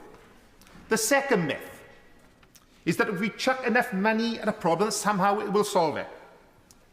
Madam Deputy Speaker, as someone who has served on the Public Accounts Committee for 5 years under the now Chairman for the Treasury Committee, that idea is almost laughable. Take the Ajax programme, which was meant to provide a new armoured vehicle for our army, initially meant to be delivered in 2017. It is now 2024 and is still not complete. Meanwhile, north of £3 billion of public money has been wasted. Both soldiers and the public purse have suffered the consequences of a wasteful mess that created unsuitable, unsafe and largely unusable vehicles. The National Audit Office called it flawed from the start and noted it was suffering from problems that plagued other defence programmes. The programme is now even yet to be delivered and faces the threat of being obsolete, despite the mammoth cost to the taxpayer. We cannot, Madam Deputy Speaker, to allow a system in which regular mistakes are the norm and are simply part of the culture. You cannot have civil servants shaking their shoulders and say that's the way it is. This is public money they are spending. An estimated £7.3 billion was lost to fraud related to COVID-19 schemes from 2020 to 2022, according to the National Audit Office. £2.9 billion was spent on PPE that was deemed unusable for frontline services. Now, I welcome the Chancellor's announcement today about the COVID Corruption Commissioner, but it should not have happened in the first place. Most recently, hundreds of millions of pounds went down the drain for the failed Rwanda scheme. Now, whatever you think about those schemes, what message does that give to those who are working hard to pay into the system every month and ask for more and more of their hard-earned money in taxes? Ronald Reagan once said, yes, I have quoted somebody of the right wing, government is not the solution to our problem. Government is the problem. Well, I believe that bad government is the real problem here. Government can't do everything, but it can do some things well. Raising the minimum wage announced today is one of those examples. However, we cannot go on the way we have been going. There is no future in giving the government departments more and more money if it's only going to be wasted. If there is a black hole in the department's budget, then the system created that. More money is not going to change wasteful practices. There needs to be fundamental reform in the way we manage major projects. The Chancellor has announced some productive measures today, but if we do not stop money leaking out of government through wastefulness and mistakes, then we are failing the taxpayer. We need to be strict with ourselves when it comes to projects and government spending. We need the chair of the Office for Value for Money, announced in July, to report annually to this House. They need to be tasked with several questions about each project. Is it on time? Is it delivering value for money? If not, it is necessarily we have to be ruthless. We either take the decision to carry on with projects doomed to lose money, or we take a step back. Do less, but do it better and start creating more things that we can export abroad. As the Chancellor recognised in her speech, we cannot borrow indefinitely, and we cannot keep asking hard-working people for more and more, whilst governments make costly errors and ask the taxpayer to pick up the bill. Investment to rebuild is necessary, and the government is right to protect the most vulnerable from shouldering an increased burden. It is time, however, for a root and branch reform of the civil service, with a realistic economic policy that considers the state of the public finances as they are, not as we wish or hope they were. I am hopeful this budget has done that today. In closing, Madam Deputy Speaker, if we do not act now, in 50 years' time, will future generations be speaking of the same elements? If they do, then it means simply we have failed. We have effected no real change in our time in this place. Callaghan raised these problems 50 years ago. Our duty is to ensure that we do not spend another 50 years stuck in the same place. I call the SNP Treasury spokesperson, Dave Dugan. Thank you, Madam Deputy Speaker. 4 months ago, the people took the Labour Party at their word and voted for change. Well, it didn't take long for it to become clear that the Labour Party was offering not change for the better, but change for the worst. Pre-election, there was no mention of pushing 900,000 pensioners in Scotland into fuel poverty, yet here we are. The Chancellor said that she wouldn't raise taxes on working people, and we now find, due to Labour's definition of working people being absurdly one-dimensional, yet infinitely flexible, that they are in line for 5 years of fiscal drag on their incomes and tax allowances. She said she wouldn't put up national insurance, but after the election she qualified that with on employees. As she now raids payroll accounts for charities, care homes and local businesses for our 1.2% national insurance hike. And during all of this, where were the Scottish Labour MPs? Where were their howls of indignation defending their Scottish constituents and the Scottish economy? Silent. A mere 7 Labour MPs rebelling on the 2-child cap, and not one of them from Scotland. These national insurance increases are a direct assault on Scotland's businesses, on their workers and on their growth plans. Scotland's vital hospitality sector, our pubs, our hotels, our cafes, already hamstrung by Brexit, will face an increased burden as a result of these changes today. A punishing tax hike hitting many of Scotland's 340,000 SMEs hardest. The very companies who drive growth, reinvest locally, who sustain 1.2 million Scottish jobs, 42.4% of all private sector turnover in Scotland, and who sponsor local groups and clubs, all caught in the crosshairs of this anti-small business Labour Chancellor. Like much else, raiding employment taxes was not in Labour's manifesto, and many ordinary self-employed people with modest incomes from local businesses delivering essential economic activity where the capital generated remains local, many of whom may well have voted Labour, and whose businesses turn a profit on average of £23,000 a year, many of them will fall foul of Labour's rank duplicity in this change to tax orthodoxy, unlike those working for PLCs or the public sector earning 6-figure salaries. This national insurance hike, the threshold down to £5,000 and the rate up to 15%, a £25 billion double whammy tax on jobs, plain and simple. The resources which will fund the Chancellor's raid on payroll are the same resources that businesses would have used to recruit more people into work, reducing unemployment, growing their own business and assisting in the ambition of greater growth in the wider economy. The Chancellor has just torpedoed that. And it's the same resource that would have delivered pay rises for those ordinary working people next year. Where will that resource come from now? The Chancellor notes that she's not putting up taxes on working people, and that may technically be true this year. But with next year's pay claims guaranteed to be suppressed by her raid on employers' NI, she's baking in lower wages for workers next year and in subsequent years. On the duty on whisky, the Scottish Whisky Association have described this as a hammer blow. And the Prime Minister actually promised, Madam Deputy Speaker, to back Scotch whisky to the hilt. Well, he should have told his Chancellor, because she's just taxed Scotch whisky to the hilt. It's completely unacceptable. And that is part of Scotland's burden. None of this is acceptable. We are not content to continue footing the bill for decisions we had no part in. We went into this election with the highest taxes in living memory, and they've just gone up again. 10 years ago, we were implored to lead the UK, not to leave the UK. And what have we got now? Government benches awash with Scottish Labour MPs, where Scotland waits for bated breath with just one of them to stand up for their constituents, where their interests lie at odds with Westminster. The Scottish Labour MPs have backed the Chancellor's two-child cap, snaring 87,000 of our constituents' children into poverty, and voted to strip the winter fuel payment from 900,000 Scottish pensioners on ours, the coldest part of this island. If that's a local Labour champion, then I don't fancy meeting a local Labour villain on a dark night. And all of this justified by the fabled £22 billion black hole. With all this black hole hyperbole, Madam Deputy Speaker, I'd like somebody in the Treasury to put the lights on, because it might shine the white light of truth on the black holes that Labour fear to mention.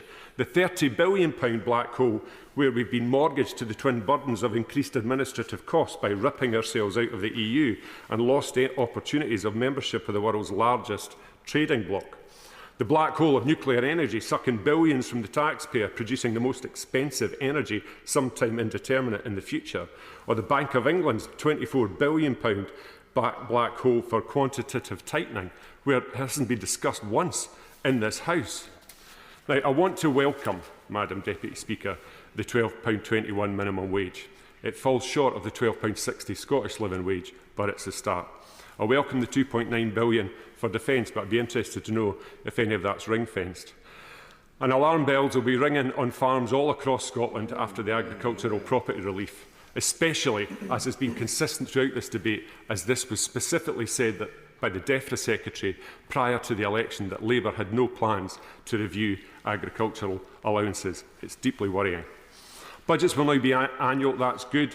Investment in capital investment should be 3%, and that should be a ceiling, not a floor. But long-term certainty is needed for devolved nations. I'm very happy to give way. Thank you.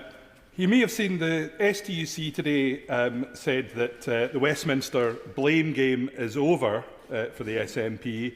They have the money, they have the powers. I wonder when he stands up, will he acknowledge that this budget ends austerity and that the Scottish Government now have no more excuses for their failures? Yeah.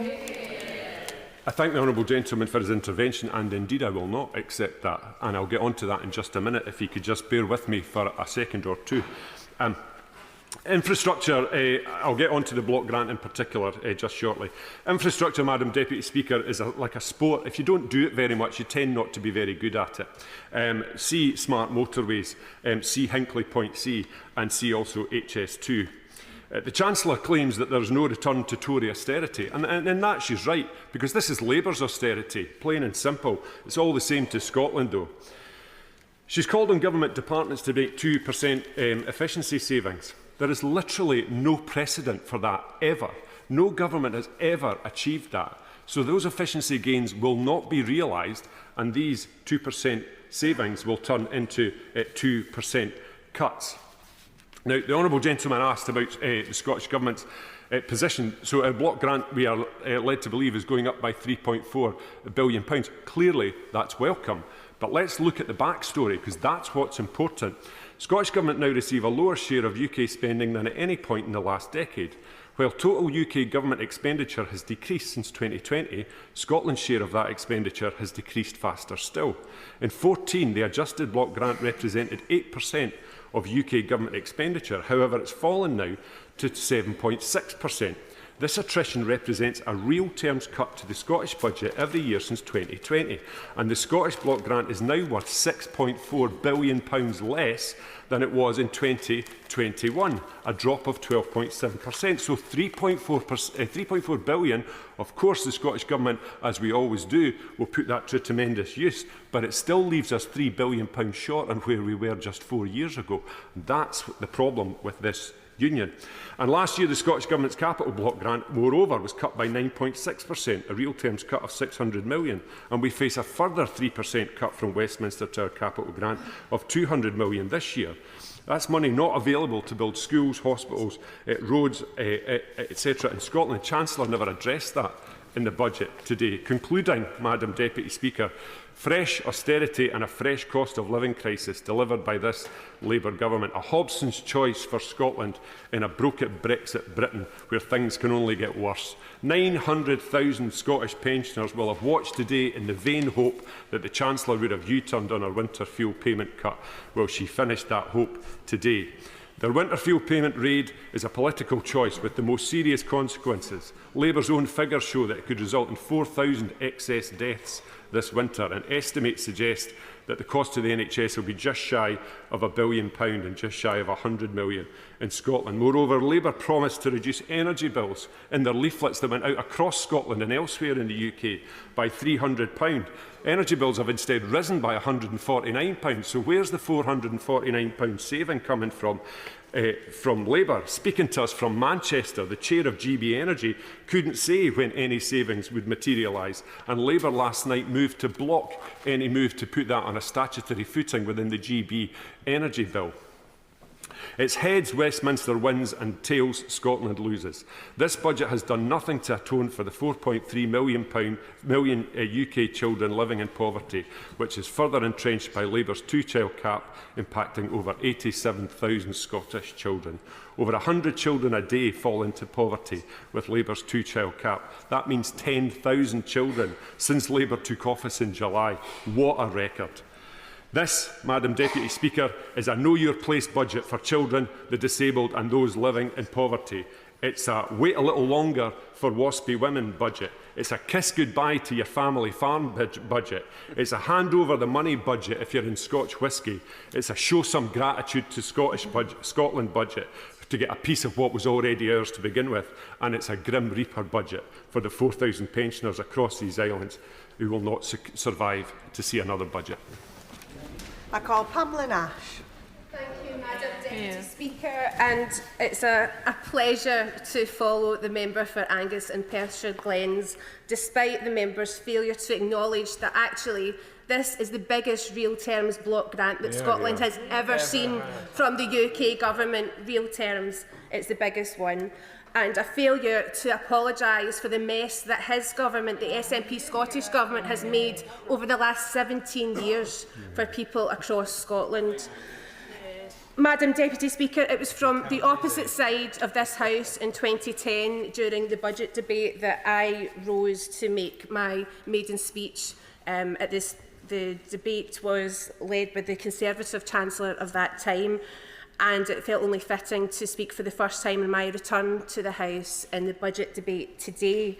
And it seems fitting when we have our first Labour budget for many years, with our first female Chancellor, no less. With your leave, Madam Deputy Speaker, I will touch on my return to the House and on my new constituency before returning to today's debate. I'm from a working class background, the daughter of a factory worker and a car salesman, and I was raised to know that the odds were against us. I entered politics to work hard to make sure that I could even the playing field with my colleagues, giving people the homes, the education, the health care and the money in their pocket to ensure the best possible quality of life.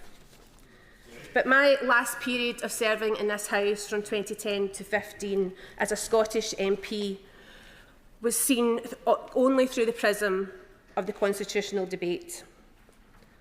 All politics was seen through this prism, and progress in Scotland withered in its shadow.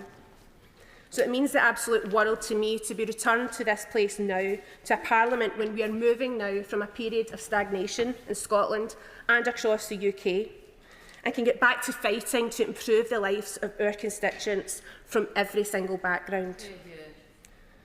In Motherwell, Wishaw and Carluke, my constituency, I'm now the next door neighbour to my previous constituency. It's an area I know and love exactly the same, and I'm so excited about working with the people there in the months and years to come. With their three main towns, Motherwell, Wishaw and Carluke, the smaller towns of Forth and Law, our lovely villages and beautiful rolling fields and views of Clyde Valley, our constituency is a brilliant place to live and visit.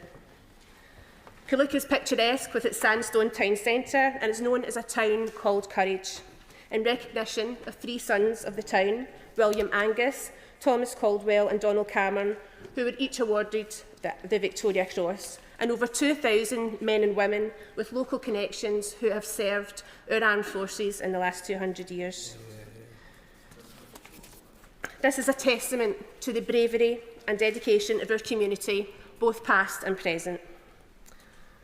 Motherwell and Wishaw was at the heart of Scotland's industrial landscape, with the towering Ravenscraig at its centre and its closure in the early 90s having repercussions that we still feel today. Now the site is home to our state-of-the-art sports centre, the new College Lanarkshire campus and thousands of people in homes built for the future.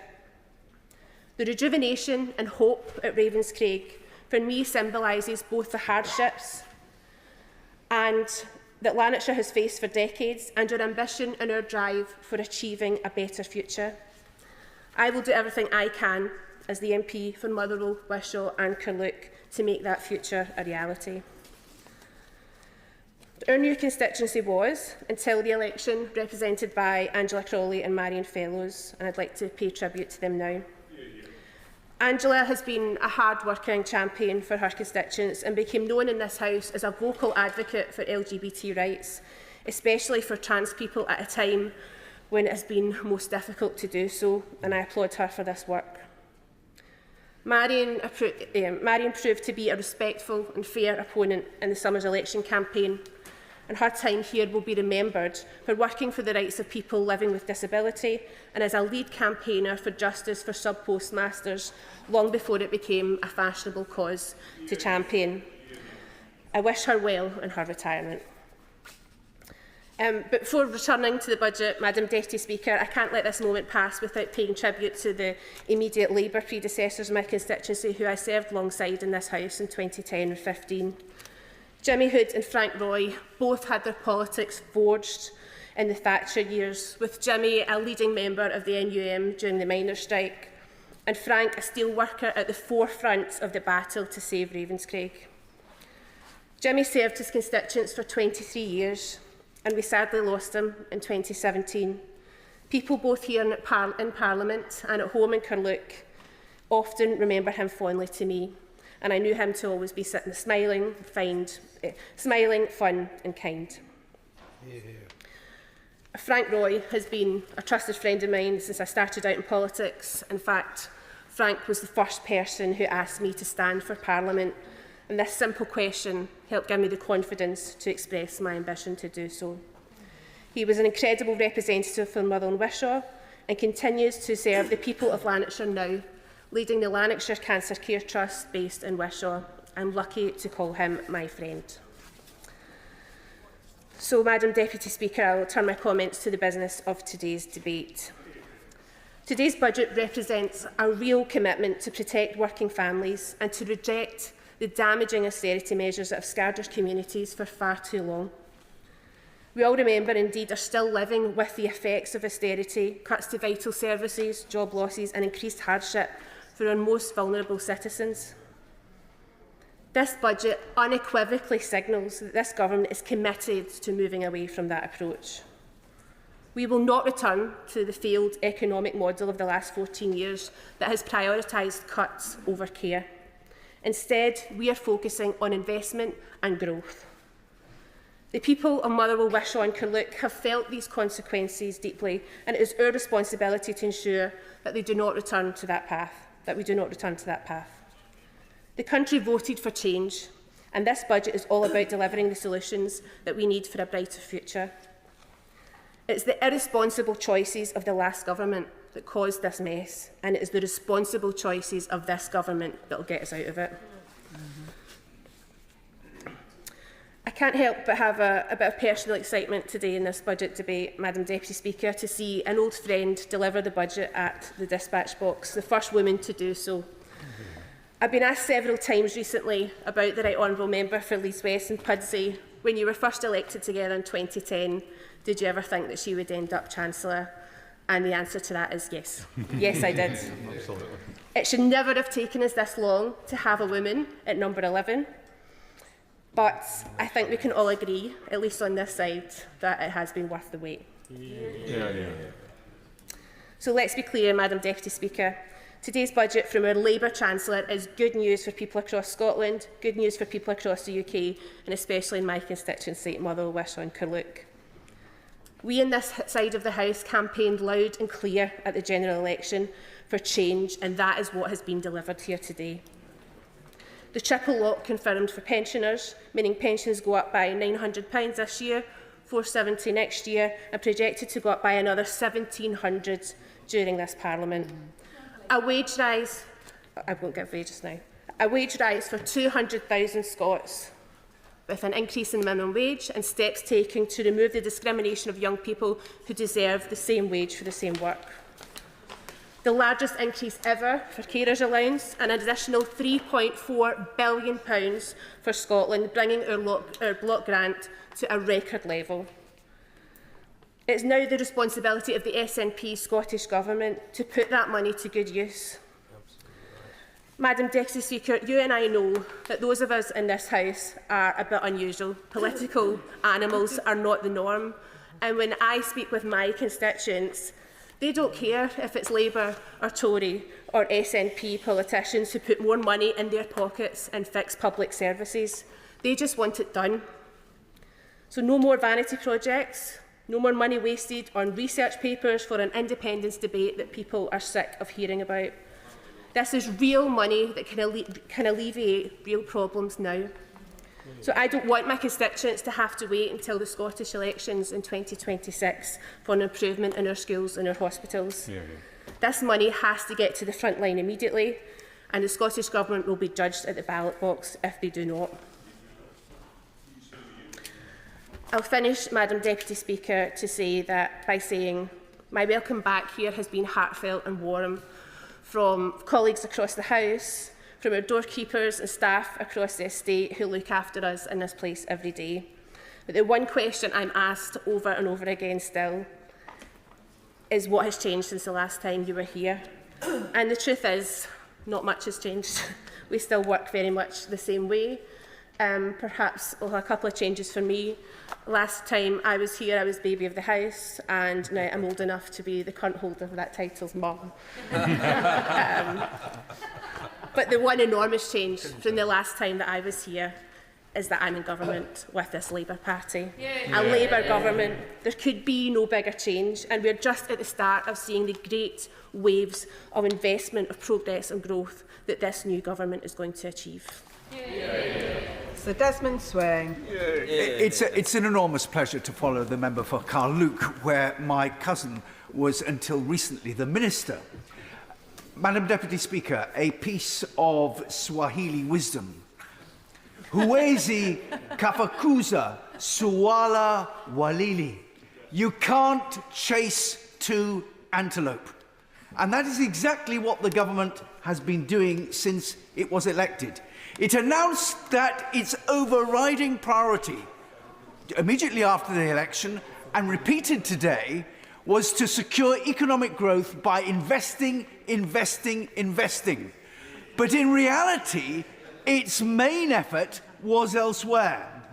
Its main effort was actually creating a narrative in the public mind that it had inherited a wasteland, the worst inheritance of any government since Kingdom Come, that the wicked Tories had operated a policy, a scorched earth policy, leaving absolutely everything broken, nothing working, and a huge black hole. And as a consequence, things were going to have to get worse before they could get better. And there would be implications for tax in the forthcoming budget. And of course, we've now discovered that today. Of course, the reality is that investment requires an optimistic outlook by pouring such a bucket of cold water on the British economy. What the government achieved was to reverse what was soaring business confidence into absolutely collapsing business confidence. And business confidence is the key to investment, not the great binge of borrowing about which the government is about to enter into. Of course. I thank the honourable member for giving way. Would he welcome the £63 billion of investment that came to the International Investment Summit as a result of the election of a Labour government?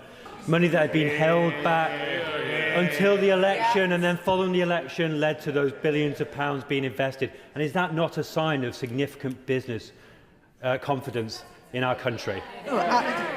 Much of it re-announced, and much of it actually put at risk by the behaviour of the Transport Secretary, but nevertheless retrieved. Of course, I welcome any inward investment. What I think is a huge risk is a great borrowing binge for exactly the sort of investment that we saw throughout the 60s and 70s that never delivered. Real investment is what is undertaken.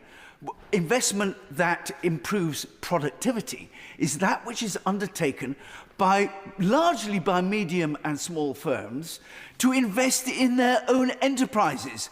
And that is crowded out by the increased costs that are entirely a consequence of the government's great borrowing binge. And on that basis, this budget is a disaster. Preet Cargill. Thank you, Madam Deputy Speaker, and it's my great pleasure to speak in this debate, responding to the first Labour budget in 14 years and delivered by the first female Chancellor of the Exchequer ever, and I congratulate my right honourable friend for making history today. Madam Deputy Speaker, in July, the country elected Labour to fix the foundations of our country and put us on a path towards national renewal. That is what this budget does. The Chancellor is not ducking the big decisions or slapping sticking plasters on the problems, but instead fronting up to the challenges and taking long-term decisions in the interests of Britain. My constituents voted for change, and with this budget they will see a government that is on their side, on the side of working people, pulling up its sleeves to deliver the change that they voted for. I was delighted to see the Prime Minister visit Birmingham earlier this week and set out his desire to put our city at the centre of this government's plan for growth. Growing our economy is the only sustainable way to fund the public services that we all rely on. So can I thank the Chancellor for the many excellent announcements in her speech. We've heard a lot of bluster from the opposition already, playing silly games with semantics over the definition of a working person, but it couldn't be clearer whose side this government is on. And can I remind members opposite that the last Parliament was the first in modern history where living standards fell. They left an economy of high taxes, low growth, low wages, public services on the floor, a pay more, get less, doom loop of stagnation and decline. And under the Conservatives, the very basics of what one needs to live a good life, a safe and affordable place to live, money in your pocket, the security of strong public services that are there when you need them, were all ripped away. First, austerity, stripping over £1 billion from Birmingham over a decade, then their botched Brexit deal, and finally, crashing the economy under Liz Truss. A Tory record that left us with slow economic growth. Nearly 8 million people stuck on NHS waiting lists, a housing crisis with Birmingham having 24,000 people on its housing register, crumbling schools and hospitals, stagnant wages, rising living costs, limited job growth with young people and graduates facing fewer employment opportunities for jobs of the future. Worse still, under the last government, people lost faith in the fundamental promise of this country that the next generation should do better than the last. They lost trust that politicians were able to take tough decisions for the long term, to put country first before their own political skins. The here today, gone tomorrow culture of broken promises damaged people's faith in politics. But with this budget, we can begin the patient work of rebuilding our country because we have a Prime Minister and a Chancellor who understand that we were elected to serve. And finally, the people of our great country have a government prepared to take the tough decisions and get on with the job of cleaning up the mess left by the party opposite. We will invest in our NHS after 14 years of decline. We will make fairer choices on tax spending on welfare, protecting working people with no increase in national insurance, the basic higher or additional rates of income tax or VAT, just as we promised, bringing in a record-breaking £63 billion of private investment into Britain at our International Investment Summit this month. I think that that is a vote of confidence in this government. £500 million worth of new investment in battery storage that will create the jobs of the future in Birmingham. And today the Chancellor has confirmed a change to the fiscal rule to break the low investment, low growth cycle under the previous government. And that is a decision to secure Britain's long-term future. It will put muscle behind the government's industrial strategy so we can invest in the industries of the future in partnership with the private sector and create the revenues to fund the public services that our constituents expect and deserve. The question has always been invest or decline. The benches opposite can choose decline because we choose investment. The truth is that since 2010, the average person in the West Midlands is £4,320 poorer than if the economy had grown at the same rate as it did with the last Labour government.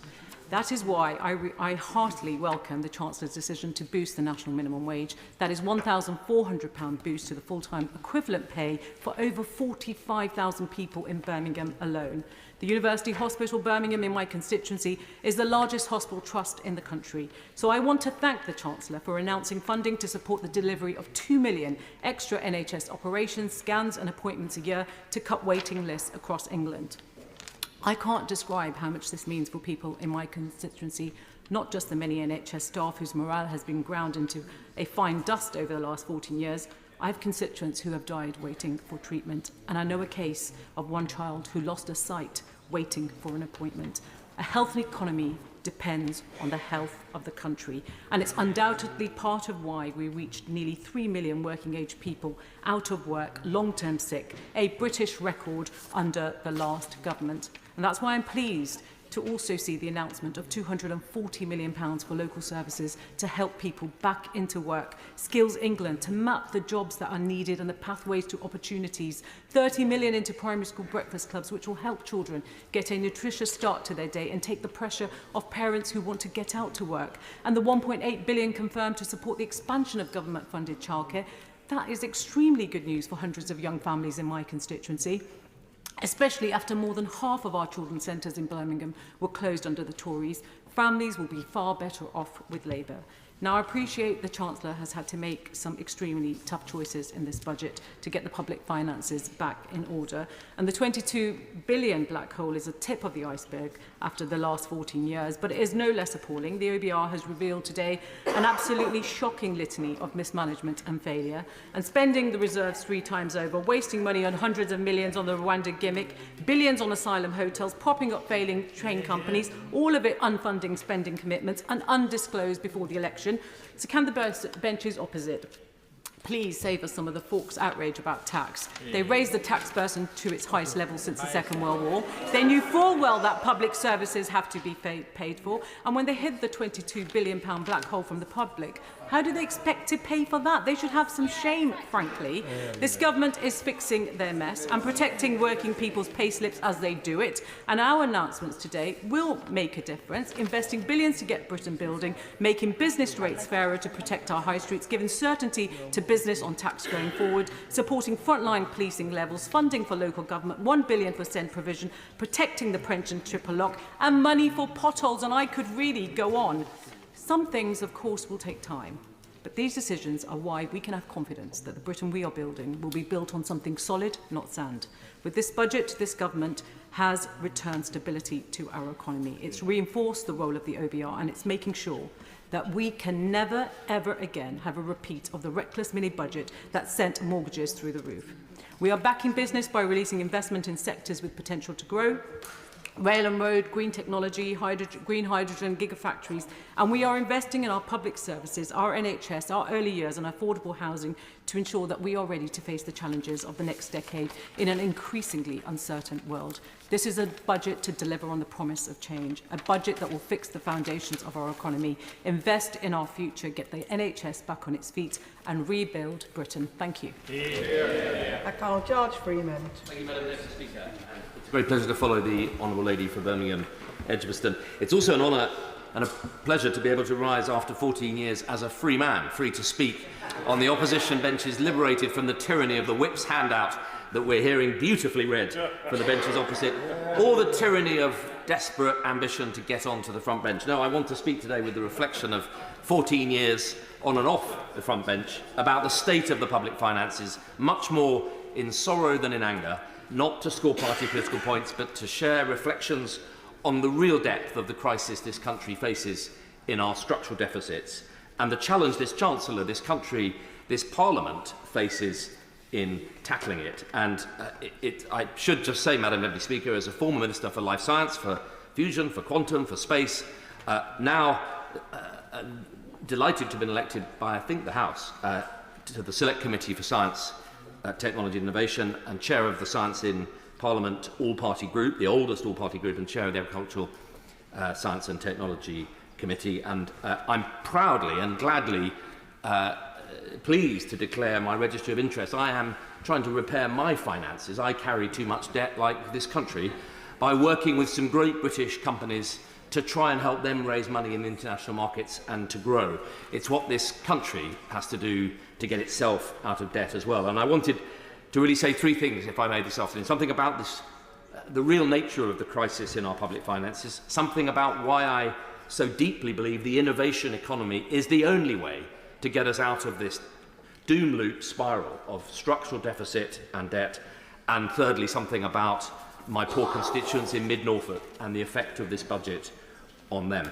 Tempting though it is to stand up and accuse everything, all the ills of the world on the party opposite, and to take no responsibility, I want to do the opposite and suggest that actually this Parliament, this country, for the last 25 years, has been failing to grapple seriously enough with the deep nature of structural deficit in our broken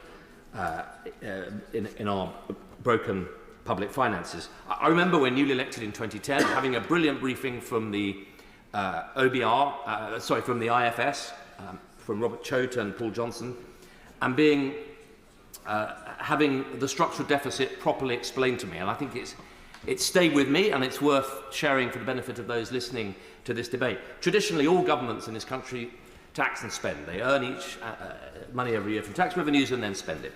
In some years, the economic cycle turns down, so we don't cut spending. We borrow a bit to maintain our spending and then repay that off when the economic cycle turns. Occasionally, in the cycle, we run deficits. The structural deficit is that bit of the public finances which means that even when the economy is growing, even when it's growing at 2-3%, we're running a deficit. We're running a deficit because there are bits of the economy that are constantly swallowing more money than we are capable of earning.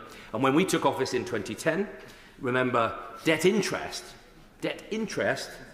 was the fourth biggest department of state. We had a serious crisis on our hands.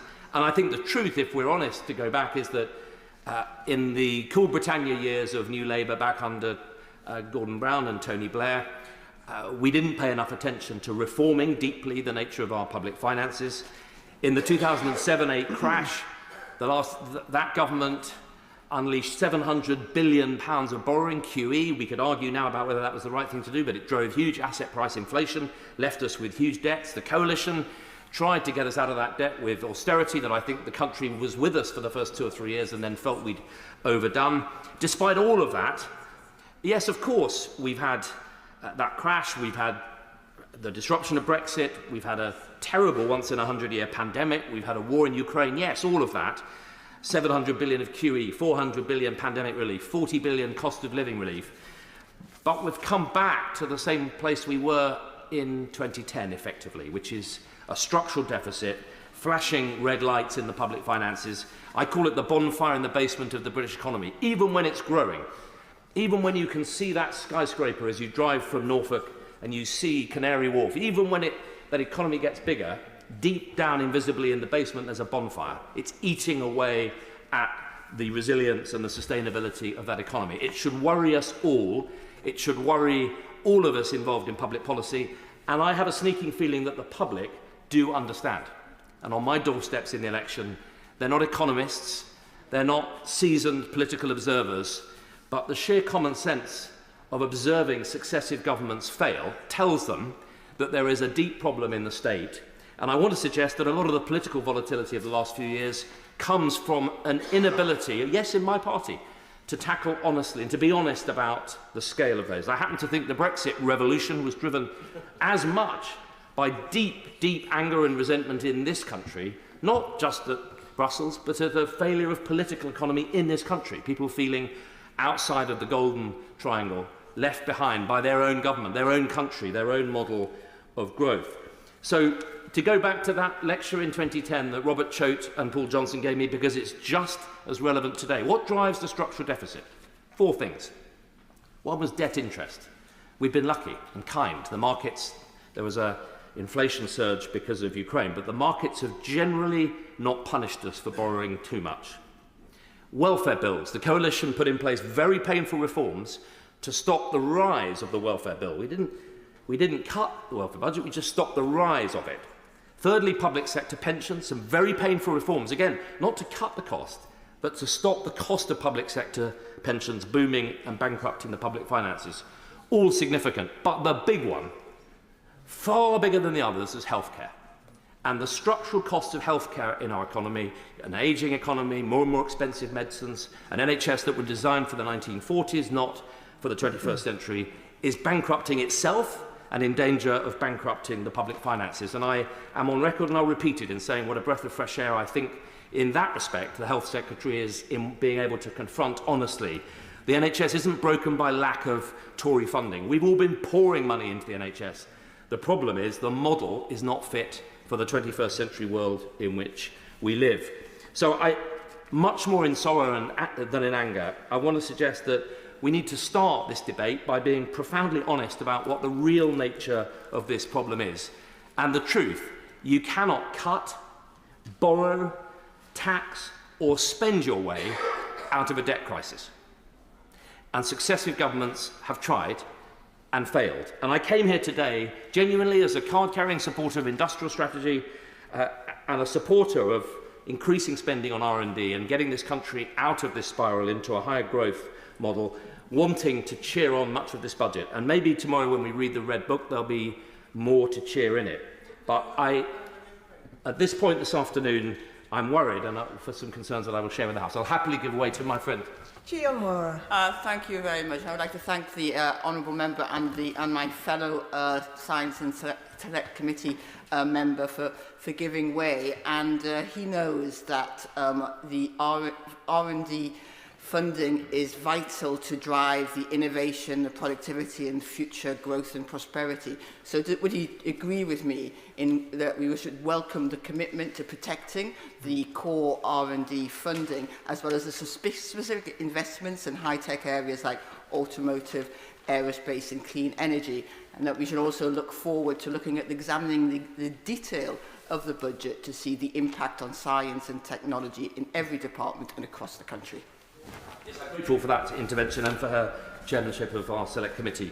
Yes, indeed, I do welcome bits of the budget. I welcome that 20 billion commitment. That was a figure that I and our former Prime Minister, then Chancellor, the member for Richmond, secured, a very historic commitment to go to 20 billion a year R&D, and I think I heard today the government ring-fencing that, and I support the notion of an industrial strategy, as long as it's not earnest committees of Whitehall mandarins far away from the innovators, the entrepreneurs, the people out on the ground, and I support the Wealth Fund and the Mansion House reforms.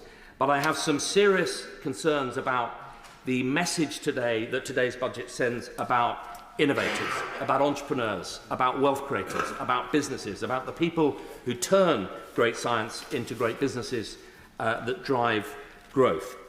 Let me just say then something about why the innovation economy is so key. It is the only bit of our economy, it's the only way if we really want to get out of debt, it's the only model of growth that will deliver the productivity increases that we so urgently need, that will reduce our reliance on low-wage labour, which has been completely built into the service economy that's dominated this country since the 80s. Through the years of Cool Britannia with Tony Blair and Gordon Brown, it was a model based on letting London boom, pull in cheap labour, drive an immigration crisis that my party would then get itself twisted up about, and put huge pressure on our public services. We have to get away from that model of growth to a model of growth led by innovation, with higher skilled jobs, much greater efficiency and productivity, sectors that are growing in this country that are attracting and could attract billions of investment all around the world. There is a wall of capital to invest in agri-tech, in clean tech, in fusion energy, in satellite manufacturing. I could go on in all of the sectors that we're so strong in. That's the bit of the economy that we should be focusing on. It's the only bit of the economy that also drives genuine regeneration. The really sustainable levelling up is happening in Glasgow now through the satellite manufacturing economy. It's happening in Edinburgh through quantum computing, in Newcastle through data, in Leeds through digital health, in Norwich through agri-tech. The R&D economy is the best mechanism for driving that levelling up, driving the regeneration, and creating the opportunity society that we all need. You can't have an innovation economy without an opportunity society, and I'd go as far as to say you can't have an opportunity society without an innovation economy. So it is the key if we really want to tackle this problem. And we are... I'll happily give way. Thank you very much to the right honourable member for giving way. And does he agree with me that key to supporting the sort of economic growth he's talking about is also supporting skills and employment, and getting young people on a pathway where they can train and receive the skills that they need so that they can then secure the job at the end of that pathway is critical? Yes, I completely agree. She makes a very important point. And when I was the Minister for this agenda, the science superpower piece is about us being a bigger player in the world, attracting billions in, and using our science and research to solve global challenges. That isn't yet what our science ecosystem is set up to do. It isn't even what it thinks it's there to do. And the innovation economy piece is precisely that. It's about turning that science engine into, through the catapult network, much greater industrial R&D, through the skills investment, making sure that we're training the workforce for tomorrow's industries, through using procurement and regulation, in order to drive economic advantage here in this country and supporting those clusters, and those skills are completely key to it. So it's in that context that I want to suggest that this opportunity is the opportunity. The real challenge, and I think what the Chancellor has missed today, is that to drive the innovation economy, you need entrepreneurs, you need innovators, you need people who take a risk, people who will create a business. It doesn't happen in the Treasury. It doesn't happen, dare I say it, in my beloved old Department of DCIT. It doesn't happen here in Whitehall. Our job is to create the conditions for that to flourish. And I fear in today's budget, the signal that has gone out is that, yes, we've had a change of government, but we haven't had a change of the core narrative. It feels to me today as though Treasury orthodoxy has been reasserted. We're going to balance the books by cuts, by taxing existing wealth, chasing harder and harder growth down, inflation up, borrowing up, mortgages up, taxes up, rather than to send a big signal that this country is open for business. And the member opposite made an important and interesting point about the Global Investment Summit, which we set up now, called the International Investment Summit.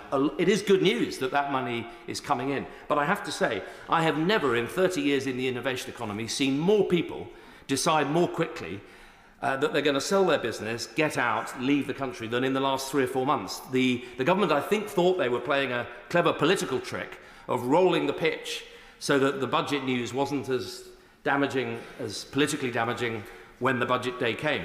But I think they've misunderstood how mobile capital and talent are in the global economy. We need people to come to this country to want to. I didn't, but they often want to put their children into independent schools. They want to make money here. They want to build businesses here. We need to attract them. We have no right to just assume that they will come. So if we're going to build an innovation economy, we really need a tax regime that is fair. Yes, nobody wants this to be the home of Russian money laundering and international criminals and an abuse of the non-dom system. But we have to build an economy which is attractive for innovators. There's something else we need to do, is to connect the city better to our science, research, technology and innovation sector. It is shocking to me, and I think to this House it should be, that in 1997, to choose a date, 73% of the £3 trillion odd held in the city, our money, this country's money invested in pensions, 73% went into equities and 53% into UK equities. That figure today, 53%, is 4%. In fact, it's just under. We've seen in the last 25 years the most extraordinary globalisation, digitalisation and indexation of the city. The city hasn't been encouraged by successive governments and hasn't been itself investing actively in the productive businesses of this country. We've seen a hollowing out in the city of its commitment to support British industry and British companies. And it's an accelerating model in which, in the last 4 years, every month we've seen a net outflow of investment in UK equities. So I hugely support the work that the fantastic Parliamentary Secretary at the Treasury is doing on taking forward our Mansion House reforms. We have got to connect our capital in the City of London better to our productive innovation economy. I'm not for a minute suggesting that everyone's pensions should go into one biotech company. Quite the opposite. But if we connect some of that money into our innovation economy, we will unlock tens of billions of private money, our money, to drive growth in this country, rather than what we do at the moment, which is incubate world-class businesses and then watch the Australian pension fund, the Canadian pension fund buy them out, or American investors buy them out and float them.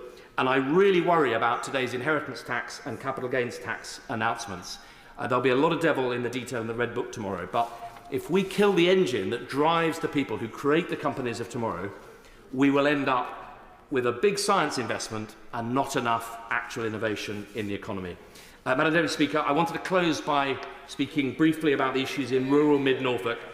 It's a rural, sparse, disconnected, something of a backwater in the middle of East Anglia with poor traditional access. I'm afraid today's budget is hitting the two key groups in my constituency. A lot of pensioners who've been hit on winter fuel, a huge damage to the small businesses on the high streets, the hospitality businesses, the pubs. They were looking for real relief today, not just a penny off beer duty, but real relief for businesses out in rural areas. And the agricultural property relief hit will really damage the rural economy of mid-Norfolk. I hope that when we read the Red Book, we will see some better news. But I fear today this has been a change of government, but all too little change in the economic orthodoxy. This country, like a company, is running out of cash, and we need to unlock new models of growth with a much more innovative and enterprising model of economic growth. Dr. Jeevan Sander. Thank you, Madam Deputy Speaker, for allowing me to rise. Today's budget is where we start to turn this country around. We begin to rebuild prosperity, and then a Member of Parliament to help set budgets in this chamber. Because what we spend, what we tax, what we invest, it determines the future of us all. In my teenage years, I did have the privilege of growing up under a Labour government, and I saw great Labour chancellors from that dispatch box deliver budgets that built a better Britain. A Britain where wages grew, where hospitals were built, and where poverty fell. But more than that, I saw a budget and a country created where hope and graft were rewarded, renewed, and refreshed by a Labour government that delivered on its promises. But then I became an adult, and I grew up under a Conservative government. A government that cut investment and created a no-growth economy with the worst fall in wages since Napoleon, that cut home insulation and blocked clean energy, leaving us dependent on fossil fuels supplied by dictators like Putin, that blocked house building so young people in my generation saw house prices soar while their wages only fell, that cut defence and weakened our armed forces. And on this side of the House, we understand that amateurs talk tactics and professionals talk logistics. That is what this Conservative government left us and gave us for my entire adult life. Until now. Winning the last election means that this Labour government can rebuild our nation's prosperity, rebuild a country where wages rise, where things do get better, investing in our schools so kids can learn more today and earn more tomorrow, investing in our NHS so that temporary illnesses don't stop us from working permanently, investing in clean energy so we get bills down for good, and investing in our police so we can go to the shops without fear. And investing in homes for my generation. Mum and Dad, we love you, but it's time for the kids to move out.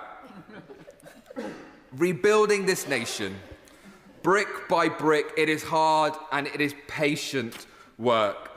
We won't notice how each brick changes this country. We do not notice the inches that make up a mile. But slowly, surely, certainly, as we invest in this nation, we will create a more prosperous Britain, a Britain where each of us can and will thrive.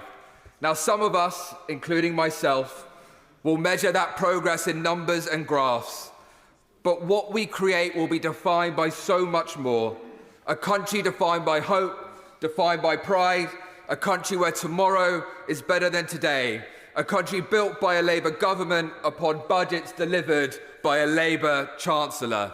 Thank you, Madam Deputy Speaker. Sammy Wilson. Speaker. Unlike the Father of the House, I haven't sat through 45 budgets or whatever it was he said he had sat through. I'm far, far too young for that. But I have sat through a number of budgets where, after a change of government, Chancellors and Prime Ministers have sought to ensure that they blacken the people who they have inherited the economy from. When I played football, we used to call it getting your retaliation in first, and I think that we've had a bit of that. We had it under the last government as well, of course. For about 3 years, I had to listen to George Osborne telling us that the previous government hadn't fixed the roof while the sun was shining. And I suspect that for about the next 3 years, we're going to have to sit and listen to the black hole that the present government has inherited. And so it will go on as people try to justify the situation which they find themselves in, and indeed some of the failures of government year after year. Listening to a debate like this, I suspect that most of the population, it goes over their heads. Billions are thrown around here. We're going to spend billions in this, we're going to take billions out in that and everything else. And really, it doesn't resonate immediately with the population. What does resonate with the population, though, and we have seen it in the last 3 months, is when figures are given to them or when policies are introduced where they can quickly identify the impact which it's going to have on them. And I suspect one of the reasons why there's been such reaction against the withdrawal of the winter fuel payment is that people can understand. They might not understand when the government takes £3 billion off a departmental budget, but they understand when they take £300 off them in the middle of the winter when they're trying to struggle with their fuel bills. I wonder, has the Chancellor learnt that lesson already? I was relieved when she made the announcement that she wasn't going to increase fuel duty. And I suspect that one of the reasons is that she knows that the increase in fuel duty would have been easily understood by people who, going into their petrol station, fill their car up, saw that there was another 7p on the price of the petrol per litre that they purchase. I'm glad that if she has learnt the lesson, that we will have a situation where my constituents, many of them living in rural areas and dependent on the car, and living in Northern Ireland where we depend on an awful lot of our supplies coming in by road, that their costs are not going to go up.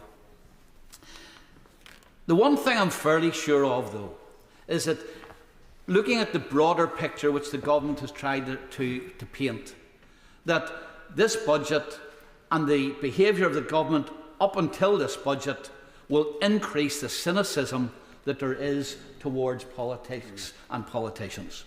On one hand, during the election, the Labour government talked about, we have a fully funded programme. We know what the figures are. We're not going to be increasing your taxes. And then suddenly, there's a black hole. And then, when they paint a black hole, what do? They immediately start spending stacks of money. They give it to in wage increases. They set up quangos to deliver net zero. They spend money on carbon storage and capture. And so billions of pounds are suddenly announced against the background of we have no money and we're going to have to put up taxes. And then, of course, the promise was that no taxes will be imposed on working people, and try to wriggle off that. Who are these working people? Who will be affected? And I'm not going to go through all the reiterations that there have been about working people. The fact of the matter is, though, that as a result of this budget today, people know that they are going to pay more tax, and that they're going to find that their wages are affected. And I notice members nodding or shaking their heads. Look at the Office for Budget Responsibilities report. What's the prediction that it makes? That disposable income is going to fall in real terms, that real earnings are going to be reduced, that interest rates on government bonds are already going to go up and will expect to go up further, all of which impacts on the livelihoods of people. And then, of course, the government promised that we'll not be fiddling the figures, though. We will be dead straight with people. And then immediately, and the Chancellor talked about today, immediately start redefining what borrowing is. Now, it really doesn't matter what you call borrowing. And it doesn't matter what you class and put some borrowing in one barrel and some barrel in another. The truth of the matter is, at the end of the day, it has to be paid back, and interest has to be paid on the money you've borrowed. And it doesn't matter how you classify it. It's fiddling the figures to try and pretend that borrowing is not borrowing, and it has consequences for the economy and consequences for individuals. There are some things that I welcome in this budget. I welcome the fact that, and as the chairman of the loan charge all-party parliamentary group, I welcome the fact there's going to be a review of the loan charge, and it'll be interesting to see what the actual terms are. It's not outlined in the Red Book, but we'll have to tease that out from the government, and the all-party parliamentary group will be more than happy to talk about what the terms should be and what the issues are that need to be addressed. I also welcome the fact that the suspended city deals, one of which would have affected the periphery of my constituency, have been restored. Now, being the cynic, I wonder, were they suspended or were they stopped so that they could be given back and we could all be grateful that we had got something back as a result of our lobbying? I know that there was extensive lobbying by the councils, by the chairman of the Northern Ireland Affairs Committee, and I welcome her intervention, and the Secretary of State, as well as by the political parties in Northern Ireland. And those city deals were important because, as we have heard from the member from Mid-Norfolk, one of the ways of growing and making our economy more robust is to have spending on research and development and innovation. And in both those city deals, there was a strong element of research and development, of innovation hubs, and already there was interest from the private sector because of the money that was going to be spent on that. I also welcome the additional money under the Barnett formula. Northern Ireland has been shortchanged under the formula for funding for many years. It wasn't based on need, as it was in other parts of the United Kingdom, and I note that in future it will be based on need, and that's a welcome change and will help the executive in delivering public services in Northern Ireland. I also, because I've seen so many of my constituents who have been affected by infected blood, the commitment, and I hope that now the commitment to the funding is there, there'll be no slowdown in the delivering of that funding to those who have been infected. I have some concerns though. I represent about half of my constituency as a rural constituency, made up of small farms, and the inheritance tax, and especially the ending of the agricultural property relief, is going to have huge implications, because not only do we have small farms, we've got farmers, the average age I think is 58. So many people are coming to that point where the farm will be passed on. And for the small farms like that, the burden, they're not cash rich. There'll not be lots of cash to pay the tax. And how will the tax be paid? Simply by selling the land, breaking the farm up, making it less viable. And that has huge impact on the agricultural community in Northern Ireland. And I think that it's a mistake that the government has made on this one, and it will impact on businesses such as small farms and on food security. And it's something which I hope there will be a greater examination of. Northern Ireland has many small businesses. Most of our businesses are small and medium sized businesses, and the government in this budget has placed further burdens on them, not least the tax on jobs and on the cost of jobs, with the national insurance contributions, the threshold being lowered and the percentage which businesses are going to have to pay. They're already experiencing difficulties, and I believe that will add to them. And the last one, of course, and I've already mentioned it, the borrowing which the government is going to undertake is going to have, it's having an effect immediately on interest rates, and the OBR points out that yield on government bonds is already increasing and will continue to increase. That will feed through to ordinary mortgage payers and to people who have to borrow money for their own businesses, and that in turn will have an impact, I believe, on growth. And the very fact that the OBR indicates that as the 4 years goes on, growth rates are actually going to fall. They'll be lower at the end of this period than they are currently. And yet this is meant to be a budget for growth. And I think that we've got to ask ourselves, and I mean, I noticed members cheering the government as the Chancellor made her announcements today. I hope that they're still cheering in a year's time. I hope they're still cheering in 2 years' time. I want to see people cheering, because I don't want the country to do badly just to make a political point. But I think it is important. I think it is important that we be honest, and that we do not build the expectation that this is a budget which is going to deliver all of the good things the government has done, even when the warning signs are there.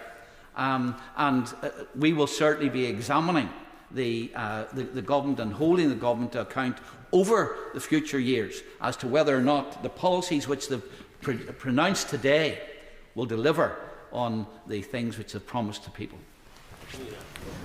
Before I call the next member, members will be aware that this debate is very oversubscribed, and in order for people to help each other, I am imposing an informal 7-minute time limit. Matt Weston. Thank you, Madam Deputy Speaker. It's a pleasure to follow the Honourable Member for East Antrim, and I hope I'll be joining him in celebrating in a few years' time on some growth rates exceeding the target objective. What a tour de force by the new Chancellor. If only we'd had a general election back in the summer and autumn of 2022. Madam Deputy Speaker, there has never been a budget more important in recent years. After more than a decade of decay, this budget must herald a decade of renewal. As did the previous Labour government from 1997 to 2010, so this government must rebuild our country by founding a stronger, more diverse, more balanced economy. And as the Chancellor has spelt out, it will be by investing in our country, growing the economy and attracting private investment. Only then will we be able to restore the public services that the public need and expect. You know, it's in stark contrast to the 14 years of failure we have just suffered. Beyond the absolute poverty, beyond the waiting lists in our hospitals for surgery, for cancer treatment, beyond the decay in our schools, the crumbling schools, the teacher retention crisis, and then of course beyond the economy that has been virtually stagnant, boasting terrible productivity and income inequality. They have been dreadful metrics of this last government. But in fact, when you look at the IFS and what they say, UK economic activity is 36% lower than it would have been if it continued to grow in line with the 1997 to 2008 trend. This is a lower level than the Eurozone or the United States. And when measured in terms of productivity, the latest 10-year average of growth in potential GDP per worker is 0. The second lowest in the last 150 years. An economy still reeling from the effects of Truss's kamikaze budget, which sent mortgages soaring and prices skyrocketing. And inequality. The UK now has the 9th most unequal incomes in the OECD. Wealth inequality is even more glaring, with the top fifth of the country owning 63% of the country's wealth, while the bottom fifth hold only 0.5%. This doesn't just impact the amount of money in your pocket, it impacts on the economy too. It is why I believe we must address the imbalance of regressive flat taxes, council tax, which must be addressed in the future. And I'm glad to see the Chancellor has closed tax loopholes and rebalanced the burden of payments to those who can afford it. At the same time, this budget will ensure that hard work pays off by raising the minimum wage, and I welcome this. It is striking that many states in the US already pay a higher minimum wage than we do here in the UK, relatively. For hard-pressed households, today's budget will be welcome, of course, with the cost of living crisis. The fact that we have frozen fuel duty is important, but of course not having any increase in income tax, personal national insurance, or in VAT, the penny off the pint as well. These will all be welcomed by people, constituents of mine in Warwick and Leamington. But it is through investment that we can grow and rebalance our economy. Strikingly, 14 years of the Conservatives' economic policies have led to us having the lowest level of public and private investment in any G7 economy. And that is why, Madam Deputy Speaker, I am proud to be sitting on this side of the House discussing this Labour budget, because we understand the synergy between investing in people and in the economy. We've already put £7 billion into a sovereign wealth fund. We set up GB Energy, and we'll be establishing a Skills England to ensure we have the skills for the next decade. The Investment Summit announced £63 billion, an extraordinary achievement a few weeks ago. This investment is desperately needed, as pointed out by Gus O'Donnell, Jim O'Neill, Mariana Mazzucato and Mark Carney. They argue the case for loosening the fiscal rules, stating that the current fiscal framework has helped to drive this short-term thinking and create an inbuilt bias against investment. It is a point that is also supported by the IMF. The economists have been calling for years for a radical shake-up to our economy. We need to shift from a consumption-driven economy to an investment-led one. And here I welcome the Chancellor's announcement to support vital sectors such as the energy transition and the automotive industry through the Advanced Manufacturing Plan. The opportunities are huge. It's why the Industrial Strategy Council is so important. So the announcements on green hydrogen, the announcements to support the gigafactories, the life sciences and the aerospace sector, and the £2 billion promised for electric vehicles in the UK are so important. And we need investment in our schools, in our infrastructure, and our NHS. And I'm particularly pleased to see the additional investment going into our NHS, because we can only become wealthy as a nation if we are healthy as a nation. If we do not address our NHS, we will just worsen people's lives, but also this will have a significant impact on our economy. In 2023, the number of people economically inactive because of long-term sickness rose to over 2.5 million people. Madam Deputy Speaker, I'd love to talk about productivity, but perhaps I'll do it another time. But the LSE report last year found that the UK productivity is lower than in France, Germany and the United States. It is why we need investment. It's why we also need to address the flexible labour laws that we've had in this country, which has led to or contributed to that lower than average investment.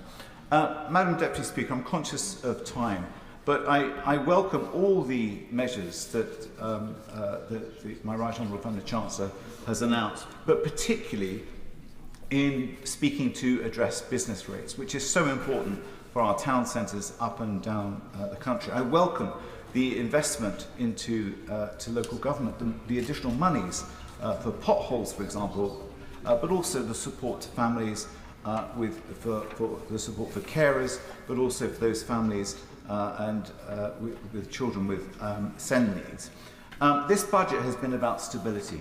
It's been about certainty and about credibility, about investing in our economy, and it's so important because above all we need to fix the foundations of our economy. The Chancellor has set out her plan to deliver that change as was promised to the British people, and I commend those choices she has made. Nigel Farage. Thank you, Madam Deputy Speaker. I think we have to give credit to the Chancellor for a budget that in terms of political presentation was very, very clever. I think the SNP have had an absolutely rotten day. I think the decision to put money into potholes was clever. The fuel duty-frees, very, very welcome, especially for those living in rural parts of our country. But for me, the big one, of course, is the 1p a pint off draft beer, which I've worked out will save me over £1 a week, so I'm particularly thrilled with that. But economically, I sat listening to the numbers thinking this budget is illiterate. I don't know who's doing the sums, whether perhaps it's the Right Honourable Member for Hackney North, but the sums do not work. And the markets now agree with me, because just in the last couple of hours, we've seen a very substantial spike in gilt yields. We're not quite yet back to 2022 with that mini budget, but clearly people are saying this isn't going to work. And even more concerning, I suppose, is that the new head of the Office for Value for Money, David Goldstone, has served for many years on the board of HS2, which I would suggest is the very opposite of value for money. This point of order will be relevant. Can you confirm it's going to be relevant? It is relevant, Madam Deputy Speaker. The honourable gentleman mentioned the member for Hackney North. I just wondered whether he had actually warned her that he was going to be mentioning her in the chamber. I thank the honourable member for the point of order. However, that is not a point of order. It is a courtesy of the House. Nigel Farage. Nice try. I was just gently teasing, that was all. Invest, invest, invest is what we heard at the start of this budget speech, and I thought, yes, that's what we need, absolutely. Not just the big multinationals that come to smart conferences, but equally, hundreds of thousands of people putting their own risk capital into start-ups, into new businesses. But no, this invest, invest, invest is going to be done by the Chancellor on our behalf. Not just a top economist at the Bank of England, but she's now going to be the fund manager of the nation, investing money and trying to pick winners. And I would suggest the last time governments attempted back in the 1970s to invest money and pick winners, it ended very badly indeed. I will give way. I thank the honourable gentleman for giving way, and I just question, when he talks about investment in our country and in businesses, whether he'd prefer to have investment from our government or whether he'd prefer to have investment from maybe the Russian government. Maybe one or two members of the House ought simply to grow up, but there we are. It's a bit sad. And I've worked in private business myself, and I do wonder, I do think picking winners is wrong. I think we leave this to the free market, and we let people either make money or we let them lose money. And frankly, if they do their dough, well, that's just the way these things work. Any business employing 5 or more people has today been hammered. And I make the point that I've set up companies and run companies. Nobody on the front bench has ever worked in private business. Nobody on the front bench understands what genuine risk capital is. Our business secretary, from what I can make out, has never even had a job. But the most dismal part, no, I've had plenty of jobs. Well, apart from being in the European Parliament, which doesn't really count, obviously. But I got to tell you, What is dismal about this budget is the growth forecast. If the ambition of our Chancellor is that in 4 years' time growth should be 1.5%, that is very, very bad news for everybody, and particularly because it takes no account of the rise in population that will happen through legal immigration. It basically means a rise of zero. And nobody's even mentioned today the fact that gross domestic product per capita, wealth per capita, has been falling consistently nearly every single quarter for the last 2 years. The bigger our population becomes, the poorer we are becoming. And that's a reality we've got to wake up to. But I would say this. The big picture is we're in decline. We're getting poorer. There isn't a £22 billion black hole. That's nonsense. It's 2.7 trillion. Our debt repayments are 90 billion a year. And from all the figures I've seen today, that will be worse in 5 years' time than it is today. We need a complete change of culture. We need to start saying success is a good thing. Making money is a great thing. People becoming rich is something we should encourage. We've got to change our culture of work. The idea that, oh yes, work from home, do a 4-day week, get your work-life balance right. Well, you know what, actually, why don't we say to people, young people, hard work is a good thing. Yeah. Hard work is the only way anybody succeeds individually. And hard work is the only way we're going to have a chance as a country to turn any of this around. We're in much deeper trouble. And much more. Now, you keep on going. Please sit down. Honestly, you've had a go. We are in much deeper trouble than anybody on either front bench dares to admit. It's a reality we should all face. And I have to say that, for a Labour Party that couldn't define what a woman was, couldn't define what a working person was, well, after today, I'm pretty convinced they can't define what economic growth is. Thank you. I call Ruth Jones. Thank you, Madam Deputy Speaker. And I would like to say it's a pleasure to follow the gentleman for the Honourable Member for Clacton, but honesty forbids me, and I will move on at this point, I think. Because this is a long-awaited budget. We have in Wales waited 14 years for a budget from a Labour government in Westminster, a government who will finally work with and not against the Senedd in Cardiff and provide support for the people of Wales. I'm also so proud to see that this is the first budget to be delivered by a female Chancellor, the first female Chancellor ever in the UK. This is fantastic, and I'm really proud to have been able to listen to her deliver her speech today. Since I was first elected back in 2019, I've had hundreds of constituents email and write to me about the effects of previous Conservative budgets, most noticeably after the disastrous mini-budget by the former Prime Minister Liz Truss and Kwasi Kwarteng, the failed Chancellor. One constituent wrote to me that every day is becoming a struggle. Another person had been living off less than £2 over the weekend and came into my office saying they were very low on food and was overdrawn. As Members of Parliament, I know that where we are able to help, we do, but we have too often reached the end of what support we can offer too soon. So I welcome this budget, a budget for working people to help them after 14 years of constant deterioration in their living standards. Madam Deputy Speaker, we must be under no illusions. The budgets of the past governments were budgets to enrich the rich and impoverish ordinary people, not to help them.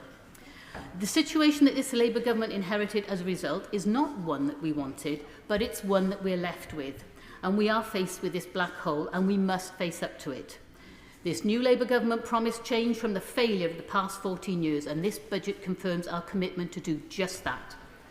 The government's already taken steps to fix the foundations of the economy by shifting power towards working people, with the Employment Rights Bill, addressing the rail rip-off by bringing train operating companies into public ownership, and introducing a bill to combat the Tory sewage crisis.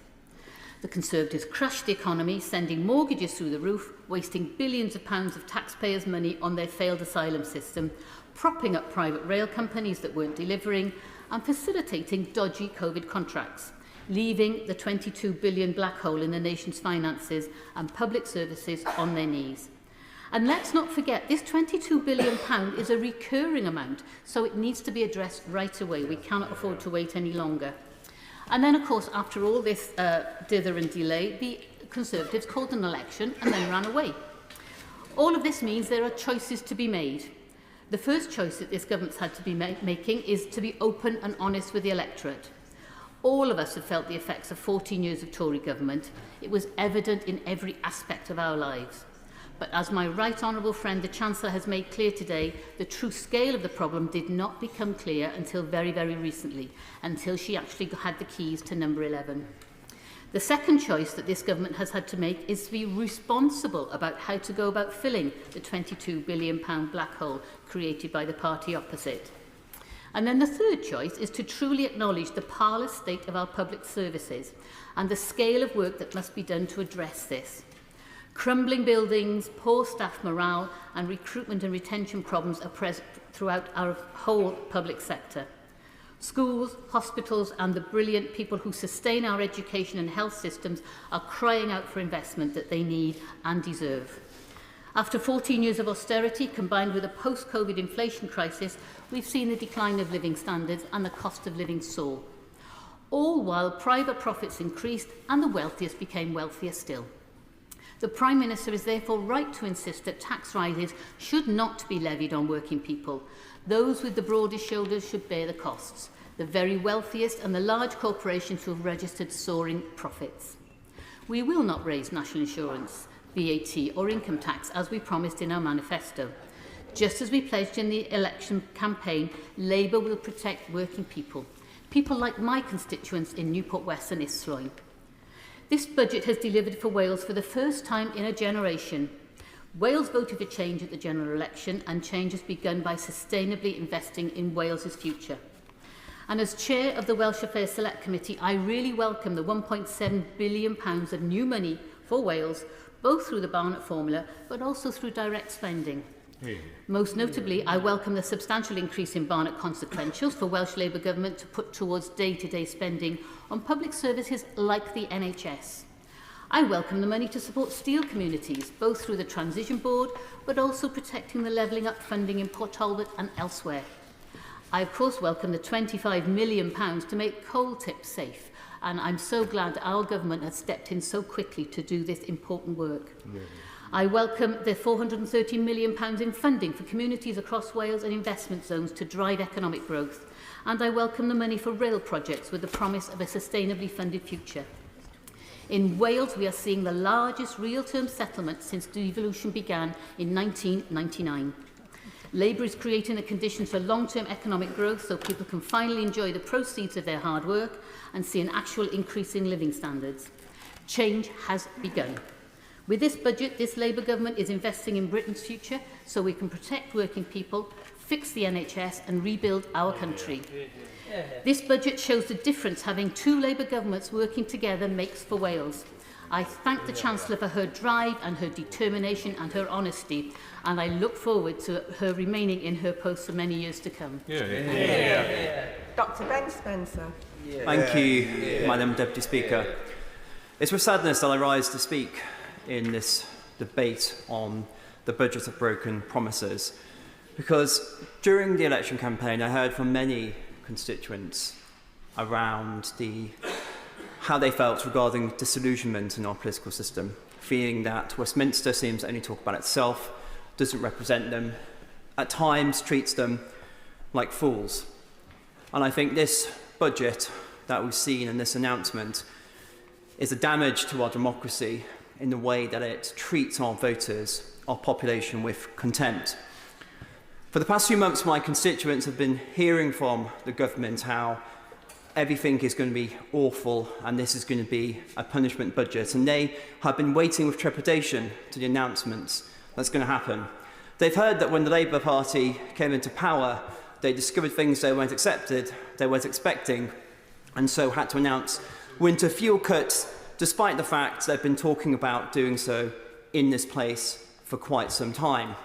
They've said they've got to make difficult decisions and they would stick to all their promises, but hey, it turns out there's various loopholes which they'd weaved carefully into their manifesto that they can pull out, which is one of the reasons why we've seen over the past few weeks this incredible debate over what a working person is, which has been so far pure and utter sophistry. Well, what is a working person? Because it would appear this is what so much of this budget debate turns on. Certainly, I'd say I'm a working person. People here, for the most part, are working people. The majority of my constituents are working people or have been working people until they started claiming a pension, and that needs to be respected. In fact, as we go through the budget, and since the Chancellor said that there would be no tax rises on working people, then this leads to a great degree of confusion. So as a business owner, is somebody who works as a tradesman, are they not a working person?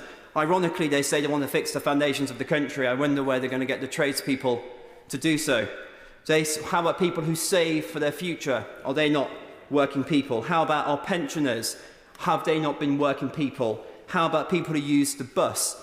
Are they not working people? But thankfully today, I got an email from the TUC which helped clarify who the working people are, because they pointed out that they are the people who represent working people. And I think our constituents all know that unless you're a trade union member or someone who is dependent on the state, the party opposite doesn't think you are a working person and they are coming for you. Now, I was sad. Well, look at the tax rises. When you start, when the members opposite start digesting what has been announced today, they start digesting what the impact of an extremely low growth rate over the next few years is going to do. When they look at the impact on farmers who are going to struggle to pass on their farms, when they look at the impact of small businesses, the businesses who we depend on growth and investment and prosperity, they're going to regret what's been said today. And I'm sad that the South East wasn't really mentioned. Surrey wasn't really mentioned. Well, he laughs, but he would do well to consider that outside of London, Surrey is the biggest net contributor to the Treasury. So he would do well, the Chancellor would do well to listen to Surrey MPs in terms of the investment that we need in infrastructure locally so that we can continue to provide money to the economy for the ambitions for all of us. And for me and my constituency, that means confirmation of support for the Weybridge Health Centre rebuild, fixing our level crossings, our motorways, and rebuilding the Magna Carta School. Madam Deputy Speaker, they had an opportunity, this budget, which they have missed. They've chosen duplicity over delivery, politics over pragmatism, and sophistry over service. Oh, Nasha. Honour to follow a gentleman from Runnymede. It's interesting.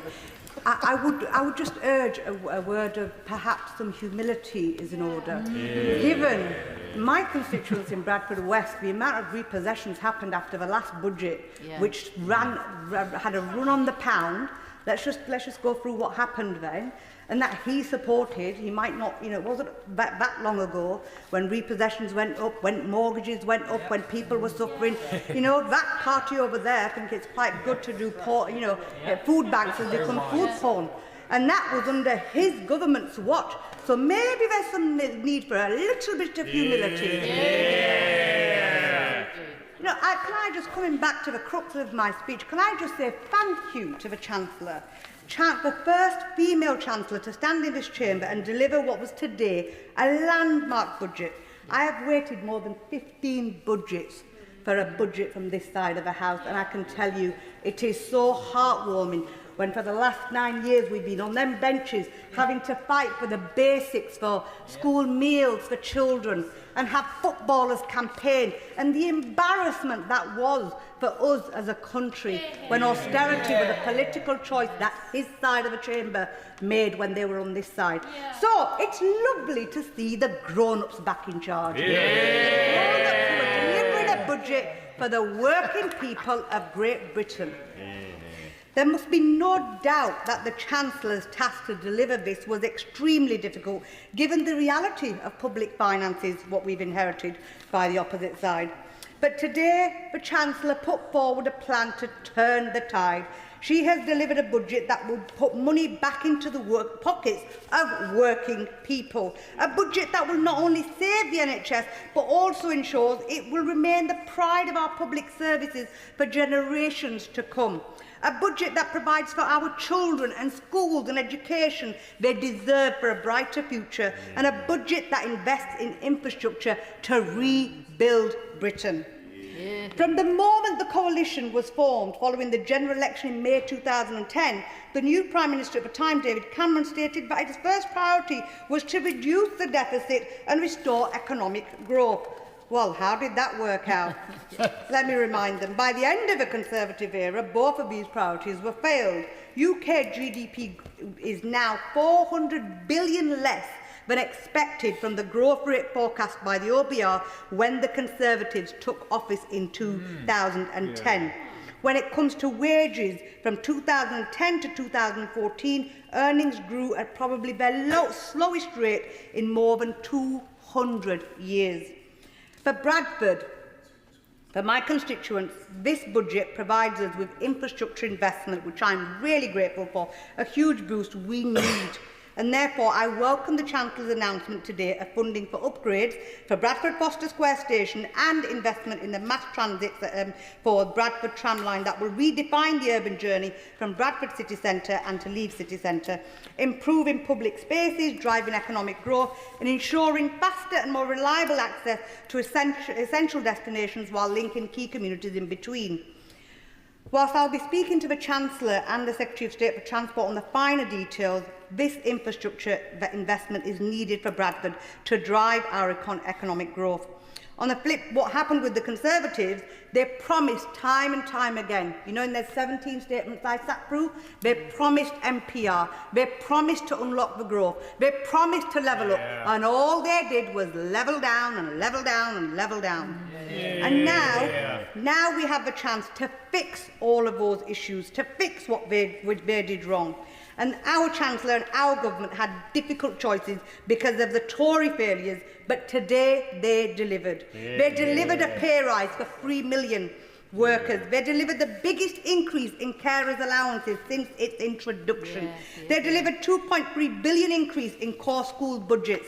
Delivered a budget that triples free school breakfast, adds 1 billion in funding for special educational needs and disabilities and 1.4 billion for school rebuilding programme to provide our children with the school buildings to ensure they thrive in education. They delivered in protecting the NHS with an extra 22.6 billion for day-to-day spending in the NHS, with 25.6 billion over 2 years to cut waiting times, with 40,000 extra elective appointments a week. A manifesto promise made true and delivered today. People can have the care and the health protections in the NHS that they deserve.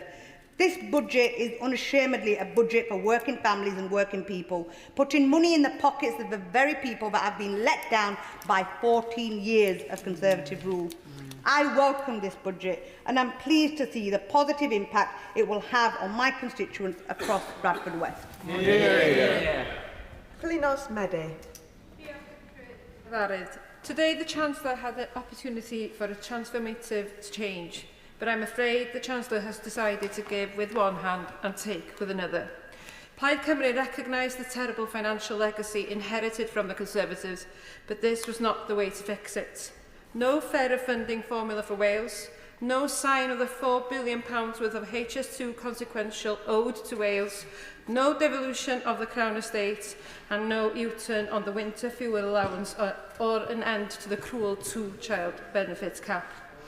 They could have tried to spread the pain, a bigger contribution by the very richest through a wealth tax, for example. Instead, the increase to national insurance will punish businesses and make it harder for them to create well-paid jobs.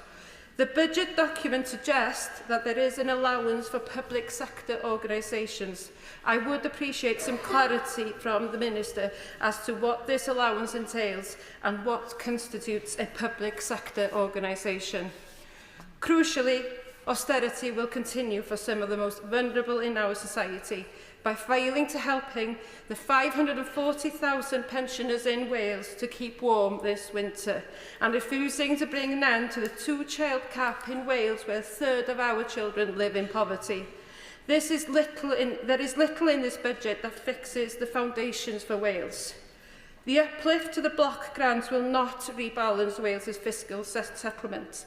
Welsh councils alone face a £559 million budget gap in 2025-26. And I'm afraid that changes to rules on inheritance will seriously threaten Welsh family farms, who are the backbone of rural economy. In opposition, the Labour Party supported Plaid Cymru's call for the £4 billion owed to Wales in rail funds. They criticised the previous government for failing to give clarity on the Wilbur project in my constituency, yet in government they are repeating the same errors. We welcome that Westminster is finally beginning to address the coal tip safety as a long-standing issue predating devolution. While this is an important first step in tackling its environmental impact, these communities will continue to suffer without meaningful efforts to create jobs and prosperity. I urge both Welsh and UK governments to develop a strategy that not only addresses safety and environmental concerns, but also breathes life into the local economy. That would be true, lasting cooperation. Plaid Cymru will scrutinise every line of Labour's budget because Wales deserves more than broken promises. We demand a fair deal. Noah Law. Deputy Speaker, and I'm very